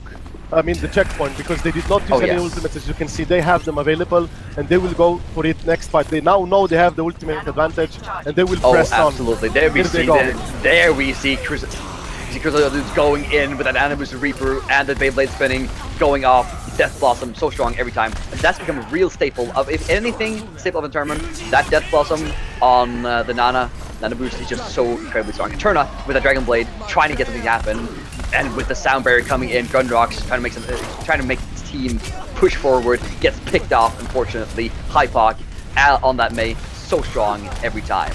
That is just Vulture in the background there as Ana trying to make some shots happen, making sure this team do not fall. And that is just the role we play sport. May ult going down from Hypoc, catches him back, taking him out in short fashion. And now we see both Team Normandus has to back off a little bit to try and preserve and not just generate ult charges for their enemies. Exactly, because the team fight was prolonged, CruSuhDude, like both teams were trickling in, both of the teams were getting reinforcements from each side. However, because the team fight got prolonged, May got her ultimate up and ice wall and everything, and that's how they zoned out the Reinhardt, and without the Reinhardt of Normandus, they could just push them out. There should be not the team fight shortly. Both teams have nano boost, so they should be happening very, very soon. We see Norgak now going in, gun rocks at Reaper being boosted, but unfortunately gets slammed down by the Earth Shatter, going in, trying to get picked up and shot into the sky. His body just flying around like a discarded pinata. My goodness, what a show. Looking at Team Normandus, they're not being able to get together for concerted attack here. Got almost, we have over 5 minutes on the clock, only 2 minutes they have left to make it to the last zone here. That's not a lot of time. Yeah, the last fight it was pretty much crazy because the Reaper of CruSuhDude got his ultimate nano boost combo off. Meanwhile, Normandus Reaper Gunrocks, he got earth shattered and denied. And that was the big factor why CruSuhDude were able to take over the fight rather easily. However, Normandus don't have many ultimates available. They should be getting some right now. They want them as fast as possible and they want to go in. But the Dragon Blade going out to the background, Eterna trying to challenge everything. He gets frozen by May, just barely, and picked off by Jonah there. And Nordrak now going in with the sound barrier, earth shattering down, charging in, catching a member, and just making sure that these meters can be claimed by Team Normandus. And they only have 1 minute left now on the clock. That's not a lot of time. They got to make sure that this push is late. The last one they're gonna. Jonah staying alive for an insane amount of that Reaper without even having Wraith pull him up. And now we see Team CruSuhDude just engaging to postpone the timer here, making sure that this card can go nowhere. And this looks like they're going in favor of Team CruSuhDude for this map here. Yeah, the unfortunate part is there's going to be another fight. Oh, absolutely. But still, I mean, we're going to have a fight forever now. Era gets slapped down. Gunrocks with that huge Death Blossom, even though he doesn't manage to pick up Era. He gets his Earth Shatter off, but dies in the process. Fury RFP coming with that, what the fuck. Something's going on. Jonah with a spin to win. Death Blossom, fantastic play. Take a look at this. Normandus was not able to use Graviton at all, because the previous fight, there's more going on. These teams are just not stopping at all. May laying down that ult, and now we've got time. Good game. First game going to CruSuhDude with a convincing fashion. So basically, in the fight prior to this fight, Case from Normandus, he got knocked down by something. I'm not sure what exactly, but he fell off the map. And because he fell off the map with his ultimate, were, like the rest of his teammates, 4 of them or 5, were, I think 4 of them were on the payload. However, the Zarya died with the Graviton available, and the next fight that happened... lobby and reload into the next game very shortly. So, what? Yeah, continue, Razor? Yeah, and the next fight that happened, basically, from CruSuhDude to when they pushed back those 4 players of Normandus, because Zarya died by falling off the map with Graviton available, they did not have the very, very important Graviton surge to counteract and fight. If Zarya has not fallen off the map, I'm not sure how she fallen off. Either no, I don't know that. It was really weird. I think it was either a... I don't think it was a boom. Maybe it was the Reinhardt hammer, because if you're jumping and Reinhardt is smashing, yeah, you can fly for a long time there. Exactly. So that might be it. But because of Zarya not being there when she had to be there with the Graviton surge, it changed the tempo, the pace for Normandus, and they got pulled back quite a lot. And afterwards, Zarya from Normandus had no good opportunities for her Graviton surge at all, and she didn't even use it. And that's when CruSuhDude had the game kind of set for them, because they knew they just have to stagger it, buy time, and they're gonna win pretty much. They don't like even have to win the team fight. There was, I think, very little seconds. So yeah, now they almost made that last point of King's Row is really hard to push against. It's just a narrow choke with some elevation that is easy for both teams to get up to, but still just straight down comes down to those team engagement as that. So we're now going to see what the next map is going to be. We're waiting for Vulture's decision as to what map they prefer. And yeah, we're excited to see about what we're going to have there. They decided to go with Eichenwald. It looks like Eichenwald, yeah. I just got a confirmation from one of the referees that Zarya was booped from the Lucio, and she got thrown off the map because of the Lucio. So because of Lucio from CruSuhDude... That is such strong play. Yes, the team of CruSuhDude have to thank that Lucio boop. It was crazy. Because of that, the Graviton Surge never came out, and it changed the team pace of the game rather quickly. And now we have Eichenwald as the second map. I'm really excited for this map. You can see some very good compositions here that usually you wouldn't run in other types of maps, because this map does allow. It seems one team is ready. Let's see. We're waiting for confirmation now from our good members of Normandus. Now, welcome to all of you who are just tuning into this match here. I see hopefully there's a bunch of you new guys. Make sure to enter that raffle for a chance of a Lioncast mouse as we're launching into Eichenwald. Now, what do you expect here from Team Normandus? Well, from Normandus, I'm not entirely sure, but from CruSuhDude, I would expect something like a triple tank composition along with their favorite Mei. They really like to play Mei a lot, and it wouldn't surprise me. However, at the moment, it seems they might go with a double tank standard, double tank, double healer, and double DPS composition. I mean, Mei is more like, not exactly DPS, more like a control specialist hero, I would say. So let's look at the let's look at Normandus picks.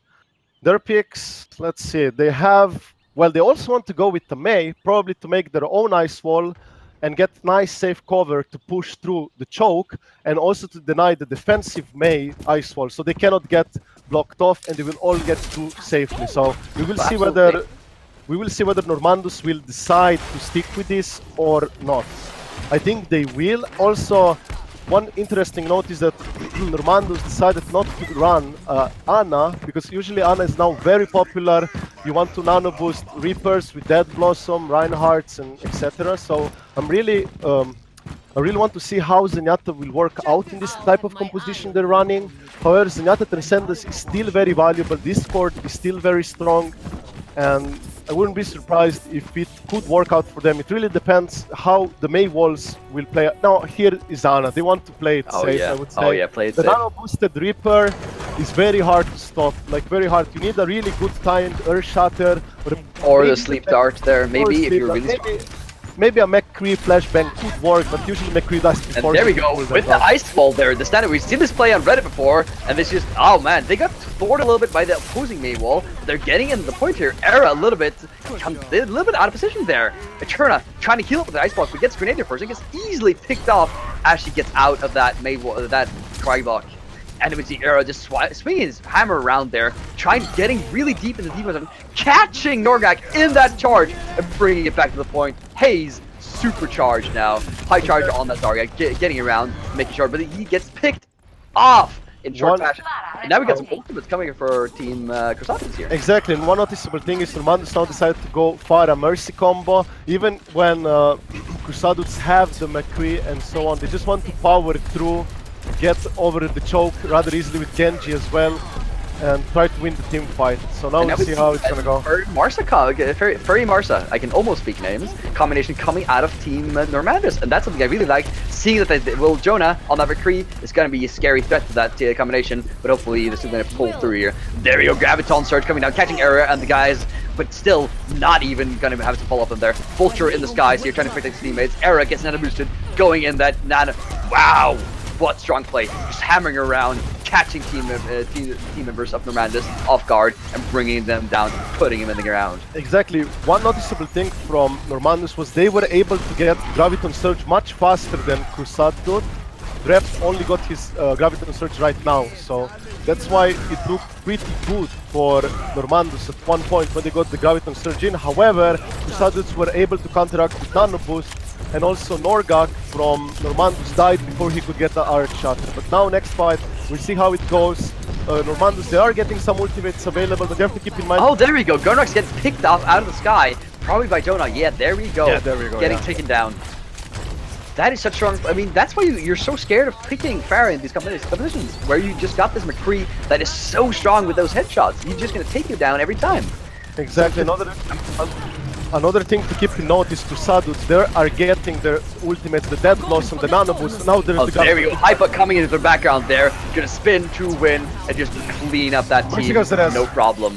Wow, yeah, there we go. Resting the entire team. Still have some, they only got Earthshatter left for Team CruSuhDude here. They used also Nano Boost. Yeah, absolutely. Looking at Vulture now in the background, gets picked off. Gunrocks still in the game, as well as Hayes, but Hayes is just gonna go down. Exactly, because CruSuhDude, they were playing around Normandus Resurrect. As soon as she got the Resurrect available, she rezzed those triple dead players. However, they had the Nano Boost ready to counteract, and also Reinhardt could save his Earth Shatter. So now they still have some ultimates on the defense, and Reaper is about to get his Dead Blossom again. Oh, absolutely, just gearing up for that. Gets shots off, getting in there. Wow, he just gets picked off by that Swift Strike, and now Norgak challenged Era, but gets smashed into the wall. Era is not available for the team fight. He's trying to get back in again. Tropic getting picked off inside that Graviton Surge. and Vulture as at Mercy, trying to keep their team alive, working as hard as. And looks like we're going to have Team Normandus capturing the first point here. She will have the resurrect. She will have the resurrecting it. DRFT with a little bit of a waste on that Graviton Surge, I feel. That was not necessary. Exactly, it seems at this point Normandus were able to overpower and get the point. At this point in time, it seems they're just like staggering. They should probably, CruSuhDude doesn't want to be in this kind of position. They wanted to set up at the ruins on the high ground, but because they tried to push forward and they take the point when it was kind of lost already, they got backtracked, back spawn as you see, and it's gonna take them for a bit of while to group up, get the high ground. But at this time, Normandus is already establishing control on the high ground, and also Concussion Blast from Farah can knock them off the high ground. And that's one noticeable thing where Farah can work quite well. Absolutely. For this map. Yeah, challenge that, but he gets picked off easily, and now we see Hut going down and challenging Look at the there. Genji. Oh wow! Look at this charge! What a play! We got some action going in the background. The Reaper trying to push Team Normandus back there, but Eterna on the Genji still hanging around in the background. Yeah, he picked off a McCree actually. Oh, that's really cool. Yeah. However, I'm at always this looking point, for those duels there that where you see those a little bit with those counters. McCree against Genji is always a cool duel to follow. See Gunrox just flying around still. Oh wow! Look at Hypok go! Boosted up with the speed and nano boost so fast. And oh my god! they have Earth to follow up. Oh, let's see if we can get that down. Oh my god! Gunrox just gets picked off in the middle of that rocket barrage. Does not. Sorry about that, Robert. One noticeable thing about Reaper Hypok, why he got that, like he was the Reinhardt or Norgak, he tried to Earth Shatter the Reaper who dead Blossom and got nano boosted, but he missed his Earth Shatter, and that's when Reaper didn't get stopped and he just wiped the whole team. Simply because of that little going into the melee there, trying to challenge off Norgak as the Reinhardt, going in, trying to keep the team alive. That sound barrier goes down, ooh, catches Digger on that Lucio, and immediately capitalize on that. The team caller shows like, okay, take that Lucio out, we don't need him here. Exactly, at this point, CruSuhDude, they stabilized the game because look at the ultimates, they have 5 ultimates available basically. Of course, Normandus, they still have some ultimates, but now they can, CruSuhDude, they can establish on high ground with the ultimates. They'll probably use like a Graviton and something, or just Nano Boost Reaper, Dead Blossom, and that's about it. They don't want to over. Nano Boost again on the Reaper, but gets a little bit denied this time. Doesn't even almost catches Norgak in there. He takes him out afterwards. Haze now switches to Diva, which is not really working out for them. He's being pushed off and out of his mech and being pursued by Hypok on that Reaper. And this is trying to flank Ana. He's going for the support. He's somewhere behind the lines. Yeah, he's working out his courage, trying to challenge. Oh wow. This is interesting, man. It looks like this is just such an incredible showing from CruSuhDude yet again. Nano Boost coming up on the Eterna as a Genji, going in there with a sword, going nuts, blasting that Diva ult off, and we're still seeing overtime going. Holy crap! So now I understand why why Genji went behind the lines, so he could contest the payload because they knew Zarya of CruSuhDude will try to zone them out, so they couldn't get on the payload. But Genji was behind their lines, already contesting the payload, so that Graviton to try to zone them out didn't really work out. And this was really excellent, well planned by Normandus with that Genji play. What a plan! Era now coming in as that Reinhardt going to test the point here. Earth Shatter being completely denied from Norgak.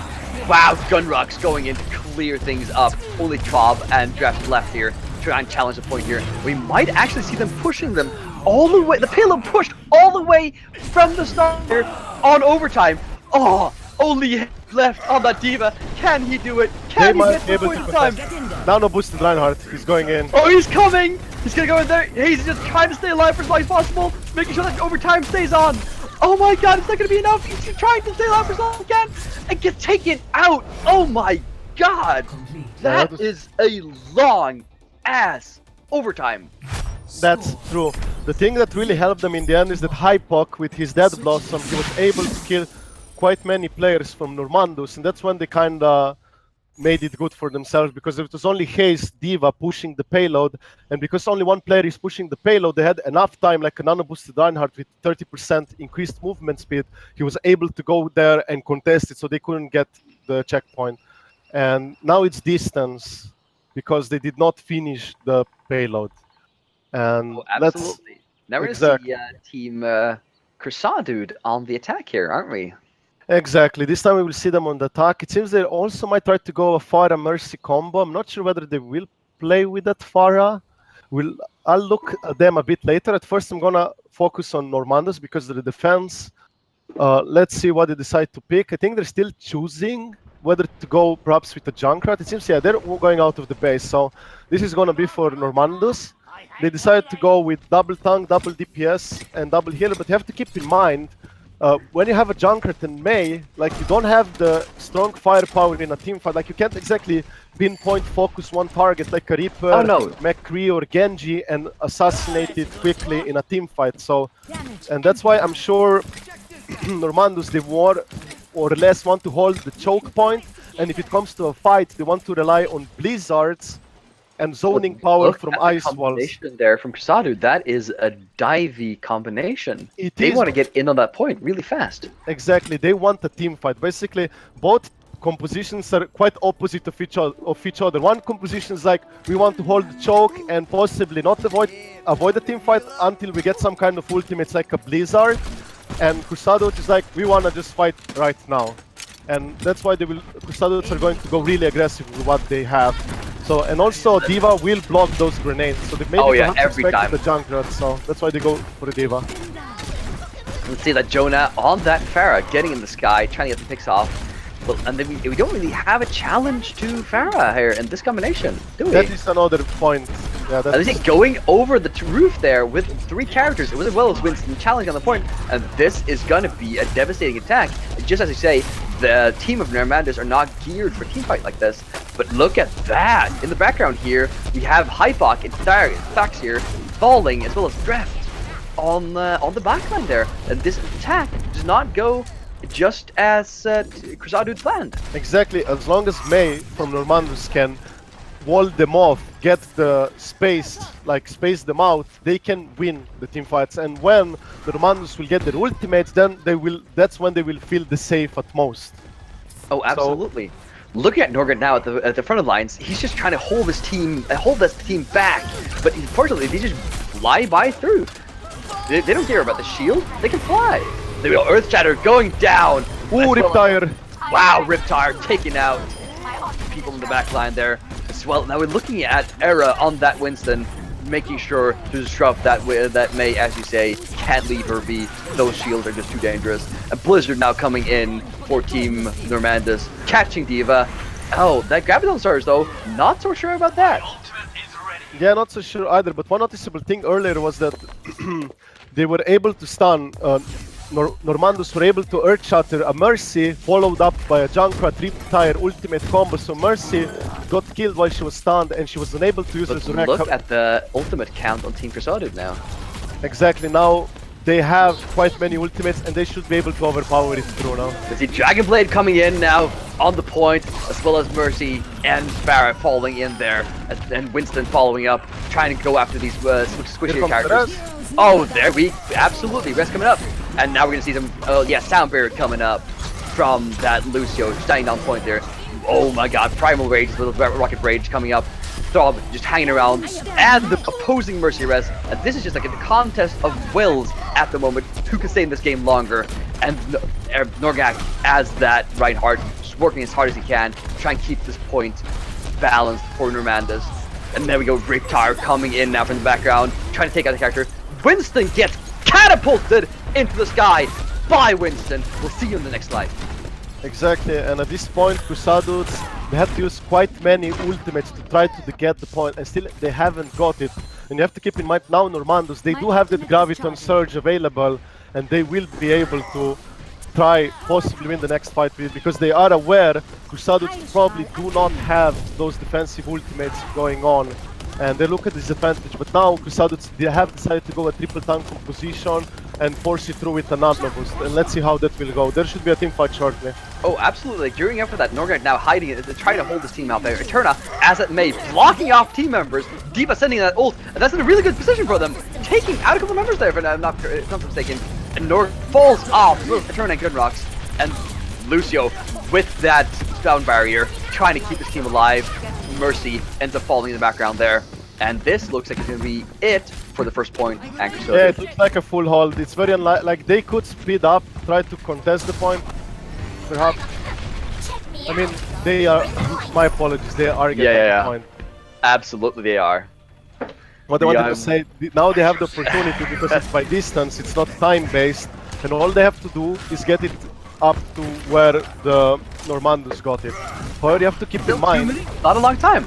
Yes, but you have to keep in mind Normandus now, they established themselves on high ground, they have the high ground control, and they might be able to hold this just fine. It's really important. Looking at the team combination from Team CruSuhDude, they are not that geared up for going up on that high ground and challenging.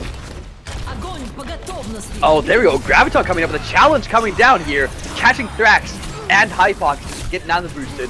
Going after Vulture with that superb res. Going in, making sure that the team gets this hold just fine. Rocket Barrage coming out from Gun Rocks in a bladed fashion. GREFT on that Roadhog stays on the point here, as well as Era. Tanks, and all the tanks are still alive here. Drop coming back in, as at Lucio, to save his teammates, making sure that they stay alive. Turna, as May, freezes on the point, keep the coins contested for a little while longer, but goes down easily in the end there. Eru actually got the pick off on Lucio with his charge. He charged the Lucio into the payload and he killed him. That kind of changed the tide of the game as well. Now we have 1.5 minutes left, approximately, until for the team here to push it onto the last point, and that's not a lot of time, but it should maybe possibly be enough. As Norga goes in there with the hammer, just to be pushed off and killed. I don't think I like that engagement. I think it was too risky. There was no team to support him. Eternal now going in as May, dropping that blizzard, gets hooked and picked off easily. This is just stalling game for Normandus at the moment. Exactly, Normandus now wants to group up as a 6-man unit as quickly as possible to contest the last meter and also try to get that Mercy res available. So Mercy can res behind the doors from safe distance and they will try to win. But they really have to go right now. The point is approaching the middle limit. There we go. Sound barrier going up, and oh my god, what a gigantic setup. This is just amazing. Era getting boosted off while the nano boost goes off. That is just insane. Ladies and gentlemen, an entire ult is wasted back there, and the people are just jumping off the map now to avoid being picked off. This is just 20 seconds left, and we look like we're gonna have Normandus taking the second map here. They're trying to contest it again. Like that's why they suicided, so they would spawn and be able to go for last push. But now Normandus will try to push them out. And we'll see how it will turn out. I don't think they will be able to get. McCree is trying to contest the point. He's gonna be able to take. Well, he gets Zarya, but well, look at that. They managed to get in there with the Diva ult, trying to zone him out. Reinhardt gets picked off, and we're in overtime here. DRFT, but I mean, they just lost too many members in that reckless push. Even as DRFT just picked off, and what a match game. Sorry, Jesus. Holy crap, what a match. Exactly, one noticeable thing in the last team fight for Normandus is when they got Graviton surged by CruSuhDudes, they had the Mei ice wall and they pretty much negated the wall thing. And I think also CruSuhDudes tried to stun them and there was an ice wall in between and it blocked everything pretty much and saved them and kept them alive. And perhaps CruSuhDudes should swap off the McCree for a Tracer or something that can get faster on the point. But now let's look at this res. Look at Mercy coming there, picking up everyone, no problem, making sure that hold just lasts forever, helping Jonah out with those rockets. That is just so very strong. We're gonna have a 5-minute break here for the teams just to cool down a little bit and making sure that they are geared up for the next matches coming up. So Razor, how do you feel about these teams now that we've seen some action from them? I personally think it can be quite a close game. We might go to all the way up to the 5th game. It wouldn't surprise me. I'm also looking forward to seeing Hanamura because that's one of the maps we have. Because like both teams like to play with Mace, and Mace are really good on Hanamura, and you can see some nice shenanigans going in and out there. And that's what I'm really looking forward for Hanamura personally. Which map would you like to see, Robert? Oh man, I am just excited about all of them, to be honest. These teams are just so incredibly strong that whatever map they end up picking, I'm fine with it. Because these guys are just playing to the utmost cusp of ability in Overwatch. I personally have never, I've watched some pro streams, and these guys seem to be just at that level of team play that you just feel that they are a unit in most of the situations they are in. There's still some scrapes and scratches here that crink at the surface that shows, but still just an amazing showing from both the teams here. Yes. Oh my goodness. I am just so hyped for this match. It has Ex- been amazing so far. Exactly. Now we will see what CruSuhDude, which map will they decide to be played next. I'm really Oh curious. yeah. It's either gonna be Hanamura, Dorado, or Hollywood. I would like to see Mm-hmm. Hanamura as fast as possible. We've also However, not seen Dorado a lot this tournament, so I mean, I wouldn't mind a Dorado pick at all.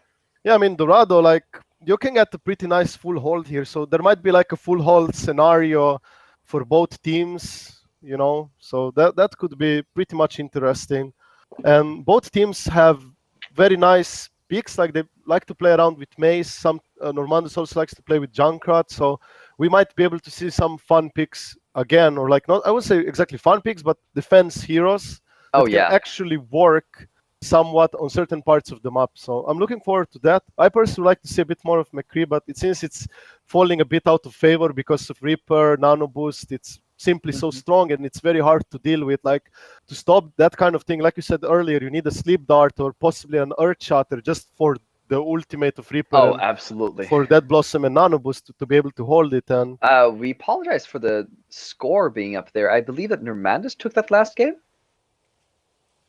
right? yeah, We're sorry about the wrongly displayed score there. We're seeing this, unfortunately, a little bit belatedly. So for those of you, it's probably been corrected already. There we go. And now my screen has been updated. But yeah, sorry about that.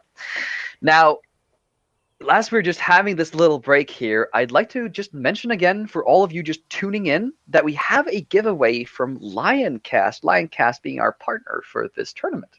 So if you'd like a chance at getting that sweet, sweet gaming mouse with an accompanying mat that we're giving away after this grand final, you just enter !Lioncast in the chat and you'll be entered into the raffle. Of course, to be considered eligible, you have to follow us on Twitch and preferably also just go out and like us and like us on all the other social media like Twitch and Facebook where we're hanging out. And as we're standing still here, make sure to tell your friends about this stream. We really want to get this word spread out about these amazing teams that are showing up. We want to make sure that most people as possible get to enjoy this amazing level of play. So tell your mother, tell your dog, tell your hamster, for God's sake. He might just have an interest in this game.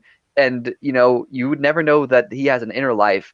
So you should check that out and absolutely, maybe possibly go to an animal psychologist and think about getting your hamster some therapy for all the things he's seen. So Racer, what's I mean, how do you feel CruSuhDude's performance was in this game? Unfortunately, it seems like Racer has vaporized in the into the thin air, and so you're left in the airwaves to accompany me. My name is Robert. I've been hanging out here for a little while now, getting to know all you fantastic people in chat, all you fantastic people looking out in the teams, and they have been performing so well. Oh my god.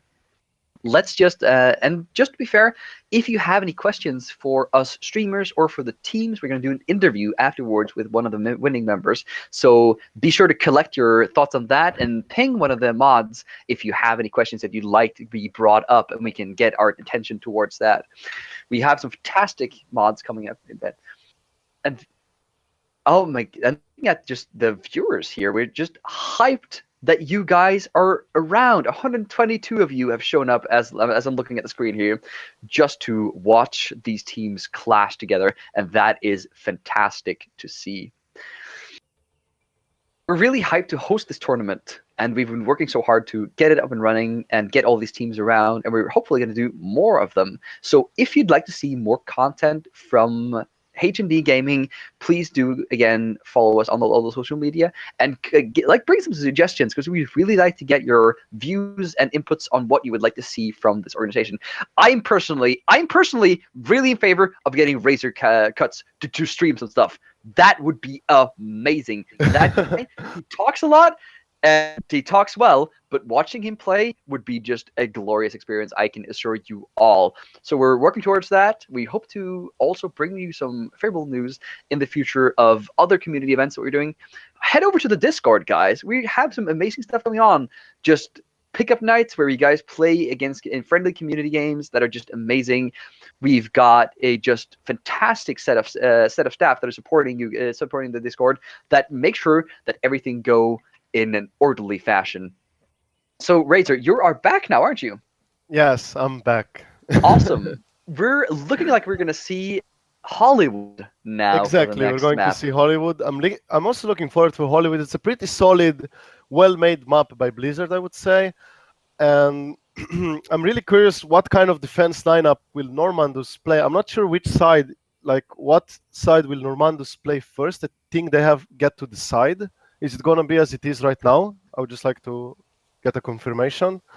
And Oh yeah, we're just waiting for a player to get back here, but otherwise it looks like we're set for engaging the rocket thrusters, as is the metaphor. Now, what do you feel about CruSuhDude's performance in the last game there?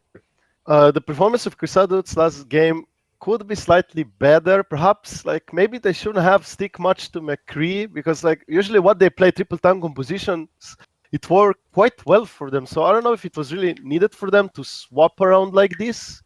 However, like it seems they felt perhaps uncomfortable with that lineup against Normandus. Like perhaps they felt it wouldn't work as well, or they wanted to counter a specific composition that they expected Normandus to play as well.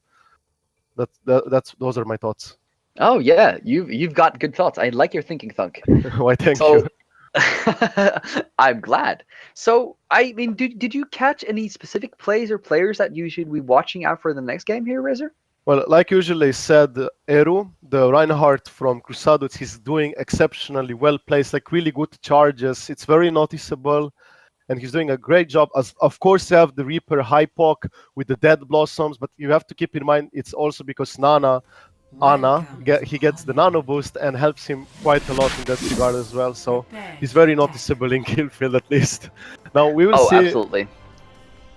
Now this time we will have Normandus on defense, starting as defenders, and CruSuhDudes as attackers. And I'm really curious what kind of lineup will defenders Normandus decide to run with. It seems Mei, as usual, they really like Mei. Both teams are like love Mei, play her a lot. It seems she's becoming more in meta. Like you have a Mei ice wall. Okay, we need a Mei ice wall for ourselves, so we can counter your wall, so we can get through the choke. And I also think I'm not sure whether CruSuhDudes will stick with the Widow this time to get that fancy jump shot, possibly a kill. They probably will swap off. Perhaps the Hanzo might stay. They also like to play Hanzo. Like you can get nice pick-offs, scatter arrow, and also you can combo with Zarya. Like I'm sure they might go actually with Zarya Hanzo combo. Like they really like to play a lot like that. And now I'm gonna look forward for Normandus defensive lineup. They do have double tank, double DPS, 2 healers, pretty much standard, except they are running Lucio Ana with 2 tanks. Still strong combination because he'll get Reaper Dead Blossom along with Nano Boost for a clear wipe. So it's very imperative for defenders here to charge those ultimates as fast as they can, so they will be able to hold and contest the point for quite a long time, if not get a full hold. So now we will see how it will go. It seems CruSuhDudes are sticking with Widow. No, I think they will swap it. Yeah, they're probably going to swap it off like after maybe the initial There shot we go, there. there's the Roadhog. Yeah. Oh, absolutely. Jonah on that Roadhog, super scary. That guy is just a beast. Era gets slept there at the entrance and generates a little bit of ult charge here for the Ana. Now we see, I'm just curious to see which Ana is the sharper one, who can get this ultimate charge up faster. And then we see Gunrocks on that Reaper just hiding out in the background there. Hasn't been spotted yet, but now Jonah finds him. Give misses with the hook, and Gunrocks is able to retreat back to the safety of his own team behind Normandus' shield.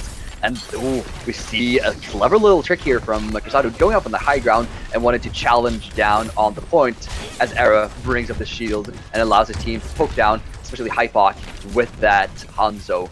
CruSuhDudes are getting nano boost much faster, it seems, and that looks good for them. That is just an amazing thing. Those nano boosts are just the most important thing in many of these team fights. Yeah, because it's the first ultimate you get in this at the start of the game. It's the fastest ultimate. And pretty much they were able to sweep through, looks like. And they still awesome, fantastic. I'm glad to hear that you see that CruSuhDudes are just cementing on this point. That is just super impressive. Exactly. At this point, Normandus, they just want to regroup up. get the high ground. However, CruSuhDude's already on the high ground with the Hanzo, just trying to scatter whoever tries to get on, you know, like to keep them off the bay. Another thing to note is CruSuhDude, they have nano boost available, they have ultimates available, they're about to get the Graviton Surge, so there's surely gonna be a combo for the next fight, because they're probably aware that Normandus might not have those defensive ultimates, especially when now that they made some changes. Oh, absolutely. Looking at this team here from Era, they're just gearing up and sitting up, and now we want watching Normandus trying to get up on this high ground here, going down, trying to challenge here. What is this now? Never mind. We just got this match is just proceeding as per usual. Hayes gets taken out by DRFT in the background there. What a strong play, and this part is proceeding as it should. Another keep of note, CruSuhDude, look at their ultimates. They can easily combo Graviton Surge, Dragon Strike, get a clear wipe. If they suspect Normandus might have the Mercy Res, they will definitely save another ultimate for after the Mercy Res. There we go with the Graviton Surge coming down. Norga getting kind of caught in that. Just being wiped and deleted. Dicker gets mashed off before he can even get something close to res going off. And now we see Norga getting nano boosted, but Earth Shattered immediately and able to capitalize on that. And the Honor Gun Raid makes it able to heal up their teammates for CruSuhDude. Jonah, as that Roadhog, going in there with the hooks, slapping that hook around. At the moment. What do you say then? This is quite even at the moment because it is actually. Lucio got killed before he could use the ultimate. Tropic got killed before he could use Sound Barrier. That was one defining factor, and also CruSuhDude were able to kill Mercy with her res up, so they didn't have res. But now both teams are starting to regroup up, and there should be more fights coming in. But you have to keep in mind, Normandus, they have those ultimates available, and they can deal with whatever CruSuhDude will try to throw in. So CruSuhDude really needs some really good coordination to pull off some kills here. And also now Normandus, they're establishing the high ground, and this could be a slight for CruSuhDude. On top of that, flying around there, just being damage boosted, and that's just so scary. That boosted Farah deals so much damage on the rockets. Also rockets hits if they hit. And you see Eterna now ice blocking on top of that roof, trying to regain some health after being challenged from the lower ground there. And we see CruSuhDude is just backing up a little bit, trying to regroup as a 6-man, wasting valuable time though. Exactly, but also CruSuhDude realize that they are lacking ultimates, they don't have enough firepower. Meanwhile, Normandus, they pretty much all have ultimates available except Zari, which is about to get it now, and they can easily hold the payload for quite some time. And here they go. There you go, May with that ultimate slapping down, catching. Oh, Era getting slammed down in this charge while nano boosted. What a fantastic play, and Norgak just gets to play around as he wishes with those supports. But as the backup there, Zarya comes in the background. DRFT takes out Norgak. A little bit brave there, in his push, but that was always appreciated from the viewer's side there. Exactly, but you have to keep in mind, Normandus, they still do have that Graviton Surge, and it will help them to contest the point. See, Era here just gearing up on the map here. Eterna gets picked down by Jonah, freezes him, and is able to escape safely in the background there. Era, as the Reinhardt, going in the front here, trying to make the team fight happen.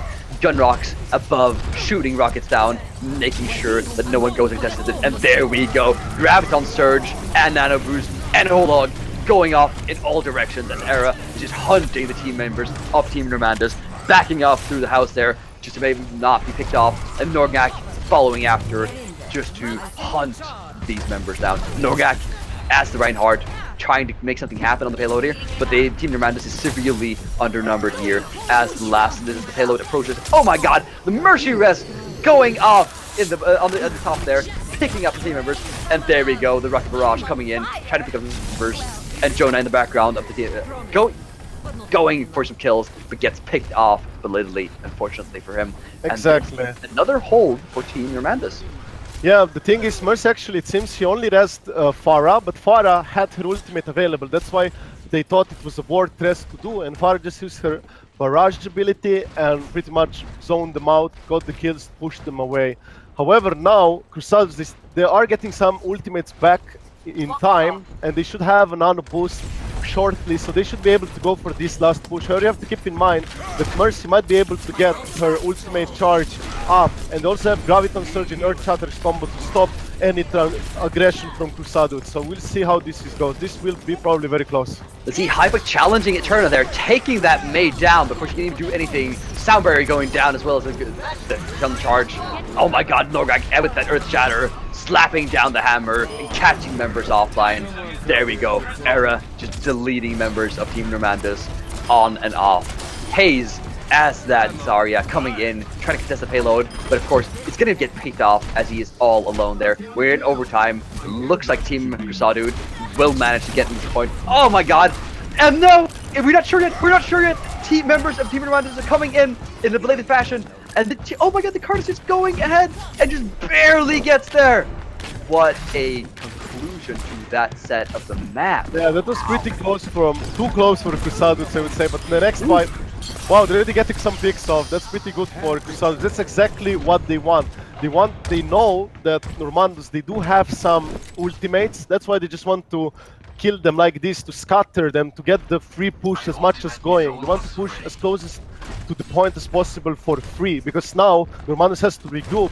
They have to fight, and Mercy has to be alive to get that rest. They really have to bank on that resurrectability, and of course CruSuhDude will save some ultimates after the resurrection, if they don't kill the Mercy along with it, and that's the team fight very shortly. Yeah, Era is like gearing up now to get in there and make something happen. And then we see Mei ult coming down for Team Normandus, as well as the Graviton Surge pushes Eterna out of there, gets taken out. Norgak with that Nano boost going in and hammering down. And with only 30 seconds left for Team CruSuhDude, it's not going to be. It looks like it's not going to be enough.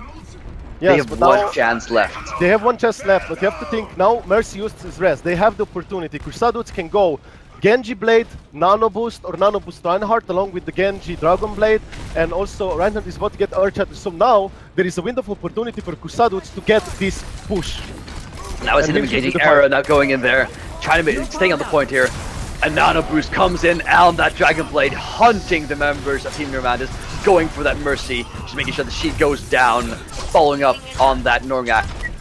Don't want that Reinhardt to be too comfortable with the shield. Exactly, keep in mind, CruSuhDude still have Earthshatter available. At least one ultimate for something. Oh yeah, looking at that. But oh man, looking at that, Norgak just gets picked off. And now we got Haze with the only ultimate, it looks like, for Team Normandus, and he's just still dead. Oh, Mayday! Coming in, Eterna, to deny the point there for as long as possible. Staying alive. It's like, there we go. Deadeye, Hypoc, zoning it out as best as he can. That Mei wall, man. Just that Mei, in general, so strong. Dara gets back, Hypoc trying to catch that Vulture, taking him out. And there we go with the Graviton Church on top of the map. Oh my god, Era with the Earth Shatter to deny that action. Haze as Zarya, still trying to contest as hard as he can. Goodness gracious, Soundberry goes down, and we're still been in overtime for so long, I have no idea what the time is, but good, we're looking at a victory for Team CruSuhDude on this round. And now, that's a long time, 9 minutes and 13 seconds, that's a long time. This is definitely beatable, and now CruSuhDude have to have a very, very long haul. But I would like to note in the last fight, when Mercy used the rest, one team fight before, that was the window of opportunity for CruSuhDudes to go in with their Nano Boost, Dragon Blade, and Earthshatter. That's what they did. However, Earthshatter was used slightly later. And one thing of note, in the last payload fight, they were able to kill Haze from Normandus with his Graviton up first, so he had to respawn, walk all the way back, but thanks to Normandus Mei, they were able to buy enough time for Zarya to come back with the Graviton, and at that point, it looked very slightly grim for CruSuhDude. However, CruSuhDude were able to get the Earthshatter going on whilst being stuck in a Graviton and somehow stabilize the game. And also Deadeye from McCree helped zoning things out a bit. So that was a pretty, nevertheless, impressive game. The teams exactly knew when they can commit and when they cannot, and it was pretty much amazing. And now let's look at the picks. This time we have Normandus on defense. Again, they will decide to go, on offense, yeah. We have CruSuhDudes here defending, and then Normandus on the attack. My apologies, I messed up the colors again. So now this time they decided to go with triple tank composition again. However, they might have Hanzo, like to get those nice pick-offs with Scatter Arrow and nice combos. Like Hanzo Dragon Strike really combos well with Graviton Surge, sometimes even with Earth Shatters, but usually more or less with Graviton Surge. And also Bionic Grenade thrown in the Graviton Surge is usually a sure kill. However, CruSuhDudes, they have a Mei of their own, so a well-placed wall can block many things and make you leave through. Of course, Spirit Dragon goes through the Ice Wall. However, with Ice Wall, at least you can block a Bionic Grenade and other kind of things. And now we And see Norgak gearing up for the attack here, leading his team into action as that Reinhardt. We've seen both Mei and Reaper hiding on the right side there, blocking off Norgak, and a fantastic play, just taking him out to deny this attack entirely, and now Team Normandus has to back up and to not be just wasted in this situation. Unfortunately, Gunrocks as well ends up being picked off and just generates ultimate charge so fast for Team CruSuhDudes. Indeed, one thing to notice, CruSuhDudes, they want to hold the point. They want to get the full hold because they know 9 minutes is a pretty long time, and that's why it's better for them to try to get the full hold on the first point. It's much better for them. That's why they're trying to survive, absolutely. and they will bank on their ultimates like crazy. And they have that nano boost available. There might be going on something right now. Segmented, half of the team here are not in the team fight for Team Normandus. Jonah now being nano boosted, going hunting after that Gunrocks, being picked off, unfortunately. No, he's not. Never mind. He gets hooked, but survives, and hunts Hayes down, takes him out. Oh my god, what a play in the background there. Holy crap. And we see just the most amazing hold for CruSuhDudes. And just look at the discipline of CruSuhDudes. They simply save that Reaper, that Blossom. The Reaper could easily, if he wanted, use that Blossom there, but he realized, I can just left click. I don't have to use it. Let's save it for the next fight. The next fight, they're about to have 4 ultimates available. So CruSuhDudes is looking strong right now. And Normandus, they have to do something with, like they try to go with fire, but there should be another fight shortly. And they're about to get the nano boost, and they will go. There we go, the Mei ult going down on the point because there's the line in that access, just zoning them out efficiently, but not really catching anyone in that, unfortunately. Genji flanking. Oh, absolutely. We see Genji flanks and behind. Pharah flanking on the right side there. Unfortunately, we're going to see Eterna on that Genji gets taken out. Norgnout now on the Reinhardt, gets in there with a nano boost. Oh my god, takes out Reaper in that play, and just unfortunately goes down after a prolonged piece of action. We see Hypuck now, as it may, challenging the Pharah by going on the ice wall and he's shooting those icicles. Icicles from Mei are just so strong. They're just so scary if the player can hit those headshots. Yeah, those are like potent as a McCree Peacemaker pistol, so if you can hit them, it's very potent. And there should be a next team fight following shortly because both teams have ultimates. Oh, there we go. Absolutely. We see both Graviton and Soundberry going off. The Dragon Blade coming in and just an Earth Shatter, hugely important as Norgak just challenges in there and slaps the shield around. Jonah, as a McCree, so incredibly scary. Gets those that flying Reinhardt just gets stunned as he lands. That speaks volumes about control. Gunrocks on that Reaper, still trying to fight that fight against the Zarya, takes her out, and nano boosts on that Gunrocks to try and cement their hold on this point here. It looks like they were going to see a successful assault from Team Normandus. Yeah, this should be it. At one point it looked really good for CruSuhDudes, especially when Mei got the ice wall up after they got Graviton searched by Hayes from Normandus. And the ice wall really helped them out to survive. However, afterwards they got Earth Shattered from Norgak, and the Earth Shatter from Eru, I don't think it hit anyone. And that was quite a defining factor in that team fight, that sweep favor for Normandus. And now, CruSuhDudes, they want to establish high ground, they want to be up there, and then they will try to drop on them when they have some kind of ultimates, because they do have it, and they will drop probably on them shortly. They're just waiting for the payload to push a bit further, or possibly to try to get a pick off, do some damage, charge. Let's see, they're jumping in now. A Charlie team with that Graviton Surge, catching them all in that, and just hopefully gonna take them all out as this the defense is just a massive action. Oh, Dragon Blade coming up from Eternal there, just cutting the players of Team. Oh my god, just cutting them into pieces! Jesus Christ! Norgak now with the charge on. This is just an insane team fight. We've got Norgak just showing that what he's good for on that Reinhardt for Team Normandus. Exactly, it seems Normandus have figured it out. We want the Genji, jump in the backline, jump on Ana, give her trouble. If Ana has a Genji on herself, she can't consistently heal other targets. She has to deal with the Genji, she needs help. And if the other teammates have to turn around to help them, that's when the front line There is you go, unattempted. May with that Blizzard and the wall. Stop! Teammates getting out of there. Era now in the hard hunting Vulture takes him down and goes now after Lucio and finishes him off in short fashion. That hunt for the support is just characterized these tournaments, you know? Exactly, Those and supports now are so important. Exactly. Now CruSuhDude probably want to. Actually, they're not going to push, but they know they're getting their ultimates up. They're getting Graviton Surge, they're getting Nano Boost, and they want probably to fight shortly because they probably know Normandus doesn't have many ultimates available. So they're looking forward to it as soon as possible. Oh, absolutely. We now at And 5 also minutes of establish high the ground a bit. Normandus only has 4 minutes left to get to the end of the snap here, and that is not a lot of time. Yeah, they really need to win one of the two following next team fights. Like if not this one, the next one must be a win. Otherwise, it will be very hard for them to push through. And I'm sure CruSuhDudes are aware of this, and that's why they're holding it greatly. They have so many ultimates available. Oh yeah, much look more at that than- ultimate count. They just sitting on that for whatever they're living. And there we go, both the Graviton and the Deadeye being used. Blocked by Norgak though, as he goes in. Era with an Ana boost, taking out Norgak for Team CruSuhDudes. What a huge play, that Era. I've been so impressed with him all tournament long. He is just consistently very, very strong. And looking at the finishing up. Nice charge on Reinhardt. Oh yeah, just taking out the Reaper there, no problem. And now just this belated action is, well, might have just worked out for them. Hayes with that Graviton Surge, picking out the last two members together with Eterna on that Genji. And Dragon Blade coming out now, just try and make sure, just like a little bit of zoning Dragon Blade. You don't want to challenge a raging Genji like that, but it's gonna be a little bit efficient there. May dropping in with that, the Blizzard, a bit, it seems like a miss on that. Earth Shatters coming out from both teams.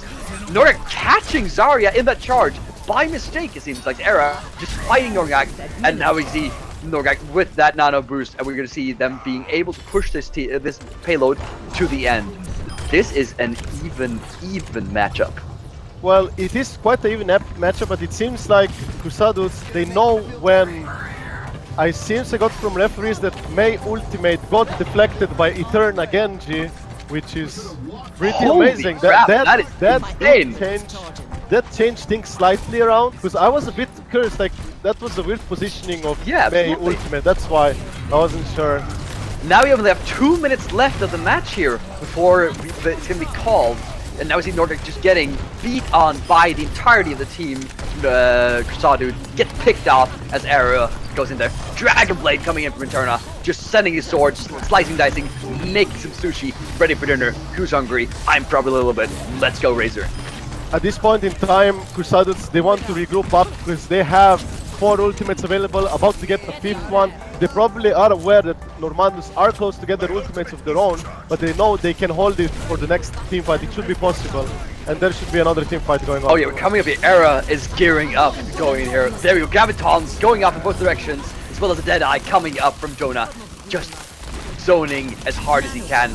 And Nano Boost slams down on Era with the Earth Shatter to follow up. Gets slept and woken up. How unfortunate! Earth Shatter catches Era in that charge, and Dicker is just boosted off his ass, going and holding as hard as he can, making sure that no one can contest this payload here. And the overtime is going off. It looks like this map is decided in favor of CruSuhDudes. Exactly, it was quite close for CruSuhDudes, but in the end, CruSuhDudes had more ultimates available on the defense than Normandus, because they were banking their ultimates really good to always have something, and that's why they were able to hold it, to get a hold like this, and this was pretty well impressive by CruSuhDudes. But let's not dismiss Genji from Normandus and other plays. No, he was wreaking havoc in the backline. Like, he used his sword, and it was so his Dragon Blade, and he was such a big threat, and there were also other threats at the same time. And here let's a look at that play. I mean, just again and again, we're getting convinced of how scary Zarya is when she's boosted and with higher energy. Just look at that number of damage. 24k, 30% as Zarya. So strong. Exactly, this is actually quite expected of Zarya's to be gold damage, to be high damage, because if you keep yourself fully charged for long periods of time and you're just tracking with your left click, you're gonna naturally have a very high amount of DPS or damage per second output. So that's quite standard and to be expected. So, but still, nevertheless, it was very great played by both teams. I'm looking forward to the third map. Let's see. I'm hoping for a Dorado pick. That's what I'm gearing up for. But we'll see what the teams are, are looking for. For the fourth map. For the fourth map, we got the fourth map. That it's is either correct. Dorado or Hanamura. I personally. Dorado looks like it's gonna be Dorado. Okay, I'm fine with that. Are you hyped for some Mexican action, little fiesta to cap out the day here? Do you feel it? Do you feel the excitement, Razor? Yes, I do, but personally, I would like to see it to go all the way through, so we also get to see Hanamura. Ooh! So we're putting a little coin here on Normandus to take this match, so we can go into a final game, a final fifth game. That would be absolutely insane. Let's look at it. Looks like we're gonna have team CruSuhDude defending first. Yeah, that's quite expected. Like, it seems they want to get a better hold this time, unlike the last time they had it. I mean, on their offense was not so good. Perhaps that's why. Perhaps they just want to get a full hold to begin with. Because I think when you looked at Hollywood, they were getting a pretty strong hold. It almost looked like it could be a full hold, but there were some unfortunate events with when they got earth shattered and things were running around widely. It seems. Did the game start? No, not yet. No, we're still waiting to load in. Oh, we are going to change the attacks around. So we're not going to have CruSuhDude defending first. We're going to have them on the attack. Okay, so they want to get further than the choke point, it seems. I'm also curious what lineup will they try. Will both sides play with a Mei, or it will only be the defenders who will start with a Mei? And we will see more of Hanzo's or perhaps triple tank lineups. I'm curious to see like these compositions. They're pretty. Oh, just to mention here, really quickly, we haven't said this at all during the tournament, but the teams are fighting over a $300 cash prize, which is not a lot, and but it's still. Euro. I'm sorry, we're getting corrected from the sidelines here. 300 euros, and that is more. So it's going to be split up amongst the player of the winners there, but more importantly, you get the honor and glory of winning the Overwatch Open 2, as well as a fantastic T-shirt emblazoned with an emblem of their victory in this tournament. So they're fighting for honor, glory, a little cash prize, and some dope-ass T-shirts as we're loading into Dorado. Exactly. Now let's take a look at the picks. What have they decided to play? It seems perhaps Normandus will go with a Symmetra teleport combination along with Mercy. Pharah, Mercy, Symmetra, perhaps they will go. I'm not yet sure. They're probably still talking what they want to go for. I would personally love to see some teleport value, like the teleportation. That would be cool, yeah. It can be pretty potent, but I'm not sure how CruSuhDudes are well against this type of tactics. Perhaps they know, okay, we probably need a tracer or something, get behind the lines, pick up the teleporter, here we go. So I'm very positive that Pharah will not be played without a Mercy. So there's probably going to be a Mercy, and usually you never play Lucio or Symmetra together. Like if you play Symmetra, you usually go with Mercy. So we'll see what kind of composition. Look at them, they're loading in here, putting up some. As you can see, turrets. Lucio only did the tuck. Yeah. Basically, this technique is as following. Lucio gives speed boost to Symmetra, so she can get in the position faster to place more turrets.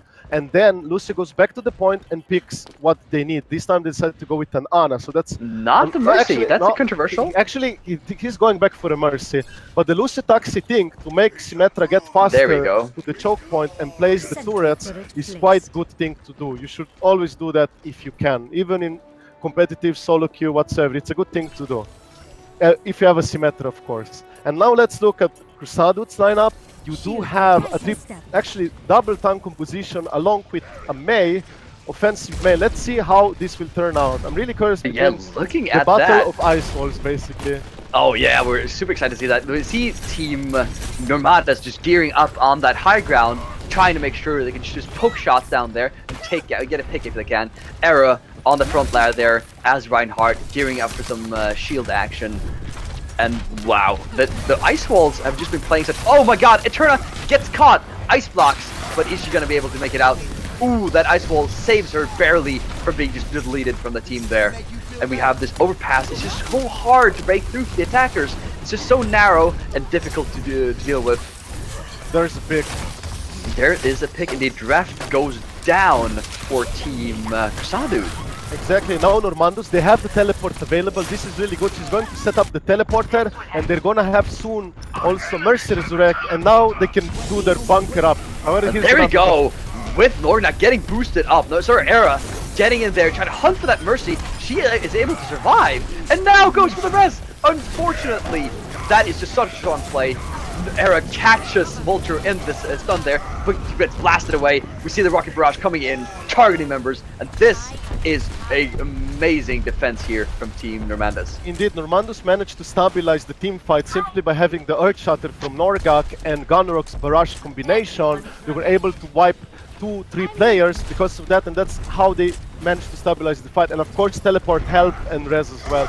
And keep in mind, now that they have the teleport, as long as it's up, CruSuhDudes have to get the clear wipe putting or a teleport. blizzard, catching Haze in that storm, but not much else. And they're able to just, oh my god. Looking at Norgak getting picked off there in the end, at the front. It's really unfortunate. We still have that teleport up. Res comes off, and Res brings back the entire team. Sticker is dead, but as a Symmetra, you're not really central in those team fights unless you're waiting for that combination with the Ravdon. Right now, scouting for with teleporter. an amazing. Oh wow! Look at that. Hunting, and the teleporter is still up. Exactly. One thing to note about teleporter and resurrect combination is that the opposing team, the attackers, they have to play around the teleporter and they have to play around the resurrection. So they always have to save up some kind of ultimates. Like they use the resurrect, we need something afterwards. They have teleport, we either need to destroy it or make sure we keep wiping them with more ultimates. So it's very hard playing around resurrect and teleporter. So that's why Normandus is holding this pretty damn well, and as long as that teleport is up, they have those charges, it looks pretty damn well. And now we see Team CruSuhDude just going up on the left flank, trying to attack from a different angle if they can. The game is also trying to find the teleporter along the launch, I would say. Jonah and Hypok are both down though before teammates even engage. And then we see the rest coming up for Team Normandus. Oh wow! At that Shatter, taking out Era without much issue there. Just blocking them out from the rest of the team. Yeah, it seems Reinhardt from CruSuhDude, Eru, he got knocked back, concussion blasted while he was stunned from Earthshatter into the opposing team of Normandus, and he also got ice walled off, and he was the easiest pick there, and he died, and it was really unfortunate.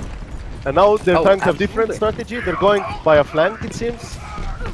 Looks like it. Looks like we're gearing up for this flanking action here, but Norgak just is aware of that situation and just bringing up his shield, trying to counter that. There we go, Arrow with the nano boost, going in there with a charge. Haze being caught in it, but shields efficiently to keep himself alive. Gun rocks in the air, challenging on that damage, making sure that no one gets Wow, this is just insane. Gunrox is just still dominating the sky, challenging Jonah on that. And look at that! Genji gets just denied as he activates his Dragon Blade. Did that get consumed though? However, it did not, so he still has it available for the next team fight. And now we see CruSuhDude just pushing in on overtime. Mercy with the Resurrect, trying to test this for as long as possible, see if he can break them down before even the first checkpoint here. CruSuhDudes have ultimates, they should be able to get this. They should be indeed. There was a Graviton going down as well as the Dragon Blade. This should be a clean swipe for Team CruSuhDude in this attack. Trina still alive at May. Wow. One noticeable factor from CruSuhDudes is they were able to snatch out the teleporter, and because they did not have the teleporter, Normandus couldn't get back to the point quickly, and that's when their lineup started to falter. And one thing to notice, Normandus, I don't think they got to use the Graviton Surge at all, even when it was available. It seems there was no good opportunity for them to use, and that way CruSuhDudes just got pushed through. And now Normandus is trying to establish on high ground, and far up from CruSuhDudes will try to knock them off. What is Hypok's plan here? Just hiding up on the high ground there, waiting to set up that Deadeye. Ooh, exciting. Looking for now we see Normandus just gearing up on that high ground, going down with the Graviton forfeit, and we see Hypok with that Deadeye on the edge there, trying to protect his team from that Graviton Surge. What a cool and strong play there. Melee down the Blizzard, freezing Era, and just taking out as well as Hypok and Draft, just being able to pick those off easily, and we have an impressive hold here from Normandus.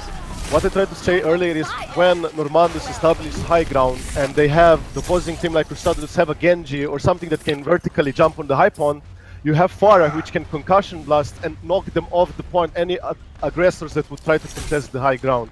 So that's another cool thing about having a Pharah here. It can help. Perhaps the CruSuhDude will make some changes, but they are getting close to ultimate, so perhaps they won't, and they will just stick with what they have. I'm looking forward to see this high ground play from Team Normandus is something I really appreciate. Just makes it engagement very really favorable for you. And then we see Norgag with the completely denied Earth Shatterer, gun rocks in the air, laying down the rocket barrage, as well as the sound barrier coming down from there on that Lucio. Era nano boosted, slamming his hammer around, trying to get the members of Team Normandus to lay down on the ground and stay there. Wow, Draft is just having that energy up consistently. He's just making sure. Got the Mercy with Earth Starter. That was yeah. And Mercy had Resurrect ability available, so because of that, this is going quite in favor of CruSuhDude right now. They will get, I think, Normandus should have enough time to regroup and contest this last meter. And they also have Mercy Resurrect ability, so they should be able to do it, but you have to keep in mind, CruSuhDudes have so many offensive ultimates available, they will just swipe them over twice if needed. Oh yeah, look at that, there we go, with the Capital coming in with the Dragon Blade as well, and this is like sweeping up. We see the Mei ultimate going down the Blizzard, but still not being able to catch it, but there we go, Vulture with the Resurrect, but no second round of ultimates to pick it up. Hypok with that Deadeye, coming in from below, and Era slamming down the hammer in an Earth Shatter. And as well as Dax just barely escaping Mei's freezing abilities in the background there. Exactly, and an attack by CruSuhDude. Exactly, you also notice from CruSuhDudes they had Hypok on high ground as McCree getting those nice shots. At one point it looked really well for Normandus when they were able to get Resurrect off. Everybody pretty much got rest up, and CruSuhDudes had no ultimates to follow up, but they were still able to pick off targets because McCree from CruSuhDudes was positioned at high ground at the vantage point, unattended by opponents, just getting 3 shots there, and it really showed and really helped them out. But now Normandus established high ground, and we'll see how this will go. Oh, absolutely. Looking at this team fight here, bringing action in here, and Era just gearing up, seeing what feeling the team's out here. And there we go with a nano boost on Era, getting caught in their Graviton surge, but charges out of it elegantly and just fighting so hard. Jonah with the Dragon Blade going after Hayes on that Zarya, just making sure the sword gets slapped around. And you know, I really like Sushi, and I appreciate Genji's work here in chopping those members down. Yeah, well, for CruSuhDudes it looks pretty damn well. Not in time, but they will be able to get all the way through. It seems to me like they have still many ultimates available, so... Yeah, nice there. There we see Gunrocks as that Reaper and Hayes going in. Hypot as that retreat on the higher ground there. Deadeye, amazing positioning and timing on that. Mei laying down an ult, but it's not going to be enough. This is a capture for round 1. Exactly. Well, they use a lot of time though. 8:45. That is almost the maximum. Basically, what CruSuhDudes want to do in defense, they want to hold the first choke. They don't want to go further and further because of this time. And Hypok positioning on McCree was exceptional. The moment Normandus got pushed out of the high ground, Hypok was like, okay, I'll just get up there and start doing my shots, Deadeye, whatever. He was unattended, free to do his shots, and it really showed that it helped CruSuhDudes quite well. And also CruSuhDudes in the last push, they had quite many ultimates available to play around whatever Normandus had to do. But there was one unfortunate event where CruSuhDudes Eru Reinhardt Earthshatter didn't hit the mark because Winston personal barrier shield blocked it off, and he didn't get the stun on Winston. Perhaps something else would get the stun. But now let's look at the picks from offense. I would like to look interesting choices. Perhaps they will go with the Hanzo this time, but they always like bait me with the Hanzo. I'm really excited, really happy, and all of a sudden anything else, Reaper. Like, so I'm not exactly. So I'm not gonna overhype the Hanzo pick this time because usually they swap it off, but sometimes they play it, and I'm very happy, very excited. But now I take a quick look at CruSuhDude's defense lineup. This seems to be like, we want to hold the first point, first choke, the safe way. Like, if you play with the Symmetra and those kind of lineups, it's very good at holding the point, but there is always kind of risk. If your Symmetra dies, absolutely, you're screwed. And they're playing super safe. This is like a very super safe composition. We want to hold it, the first choke, but at the same time, we don't want to have too many high risks. However, with high risk, like a teleporter, it can also become as a high reward, you know? So we'll see how things will turn out. I'm not yet sure about Normandus' big lineup. There's definitely going to be Reinhardt, perhaps triple tank lineup. I do not think they will go without Reinhardt. Looking at Eterna there on that Hanzo. Oh, there we go. But see, Eterna's still on that Hanzo, and that just pleases me immensely. Looking at arrows flying around. I mean, Team CruSuhDude had a really hard time breaking through this first choke here. It's really rough to break through. Do you think Team Normandus is going to have the same problem here? It could be. I mean, this time CruSuhDude's lineup is much more aggressive because Symmetra is not really a team fighting machine, while their composition is much better for team fighting, but they have lost main, so this doesn't look good for... Oh, there we go, Norgak just getting the charge in there. Now they got Era. Oh wow, look at Era, just like, he's just so on point with those charges, man. And there we go with a nano boost on Era, just going in there. Hayes getting nano boost in his response. But that hammer just knocks you everywhere. And Arrow gets slept. First time we've seen that all day with the complete sleep on that nano boosted charger. Exactly, but keep an eye on Daria, Dref. He's about to get Graviton Surge. This is the opportunity. They might go for it if they feel threatened, or they might just pull back all the way back, regroup as a 6-man unit, and contest the last meter of this. And there's a Jonah getting picked up by a Scare Arrow, just as we were talking about. And there's a Graviton Surge going down, catching Norgak and a bunch of guys, and freezes Norgak. Fortunately, not being able to pick him up just now. Soundberry going down as Earthshatter amazingly pulled off with the Spirit Dragons coming in and the Dragon Strike just after. Chob, as in Lucio, trying to stay alive, obviously gets picked off, as well as Zarya in the background. This is a convincing push here from exactly Normandus. Exactly, Norgak, Normandus, Earthshatter was so devastating. He managed to stun, I think, 2 or 3 players. One of them was support, Lucio, and by that, like, they denied quite many people, and also followed up by the Spirit Dragon. They got another pick off. And Jonah just going in there, that I don't think was really smart. He just lost exactly, that was probably a miscommunication. Now they're like, he's gonna get back spawned. I think they he'll still have enough time to back up, get on the high ground. I think at this point, CruSuhDude want to maintain the high ground and drop on them when it's favorable for them, when they get a pick off or when they feel like they have more ultimates to bank on compared to the to Normandus.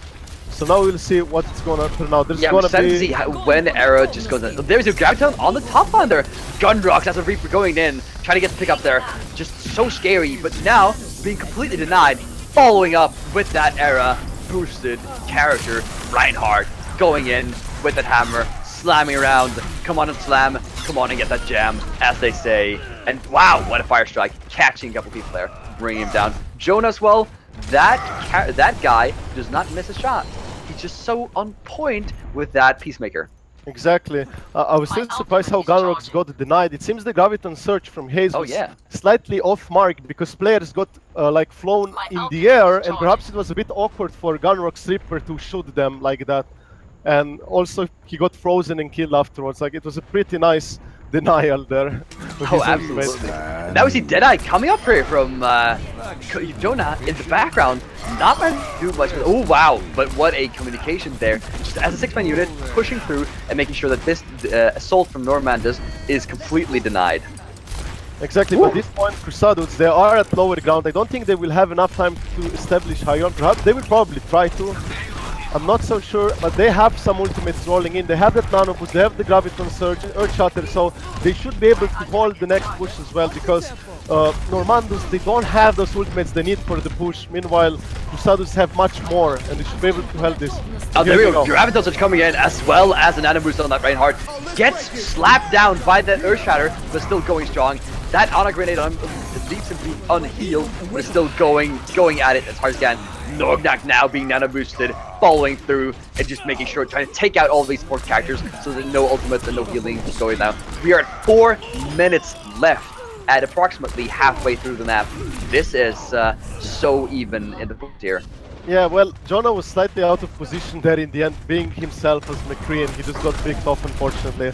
However, CruSuhDude should be able to group up and contest the last meter probably. They're already fighting. Oh, absolutely. Just getting that Earthshatter down, taking out Era, no problem. That was not a play that was favorable. Jonah just trying to zone in there with that Deadeye. Not going to be able to be that efficient as Norgak just holds his shield up and blocks all those shots. Dragon Blade coming in from Eterna now, trying to pursue him and catch the Zarya and Era on that Reinhardt. Era, however, will have none of that and swats Eterna down like a fly, challenges Norgak just straight after, and goes down. Unfortunately, to the Reaper of Team Normandus. And we just have an extended action here. Jonah trying to go in here, trying to get some of those headshots down, but importantly, is all alone against a team and gets picked off in that action. And we're gonna have a capture point. You can notice Drift from CruSuhDude, he got his ultimate just about as he died. If he was able to get his Graviton Surge a bit earlier, even 5 seconds earlier, it could change the tide of the game. It would be a possibility.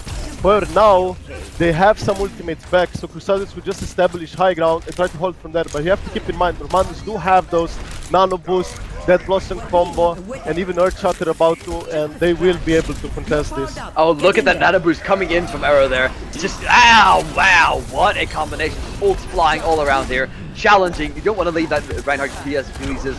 Gun rocks on that Reaper going in and try to contest on that point. But unfortunately, seems to be a little bit undermanned there on the point.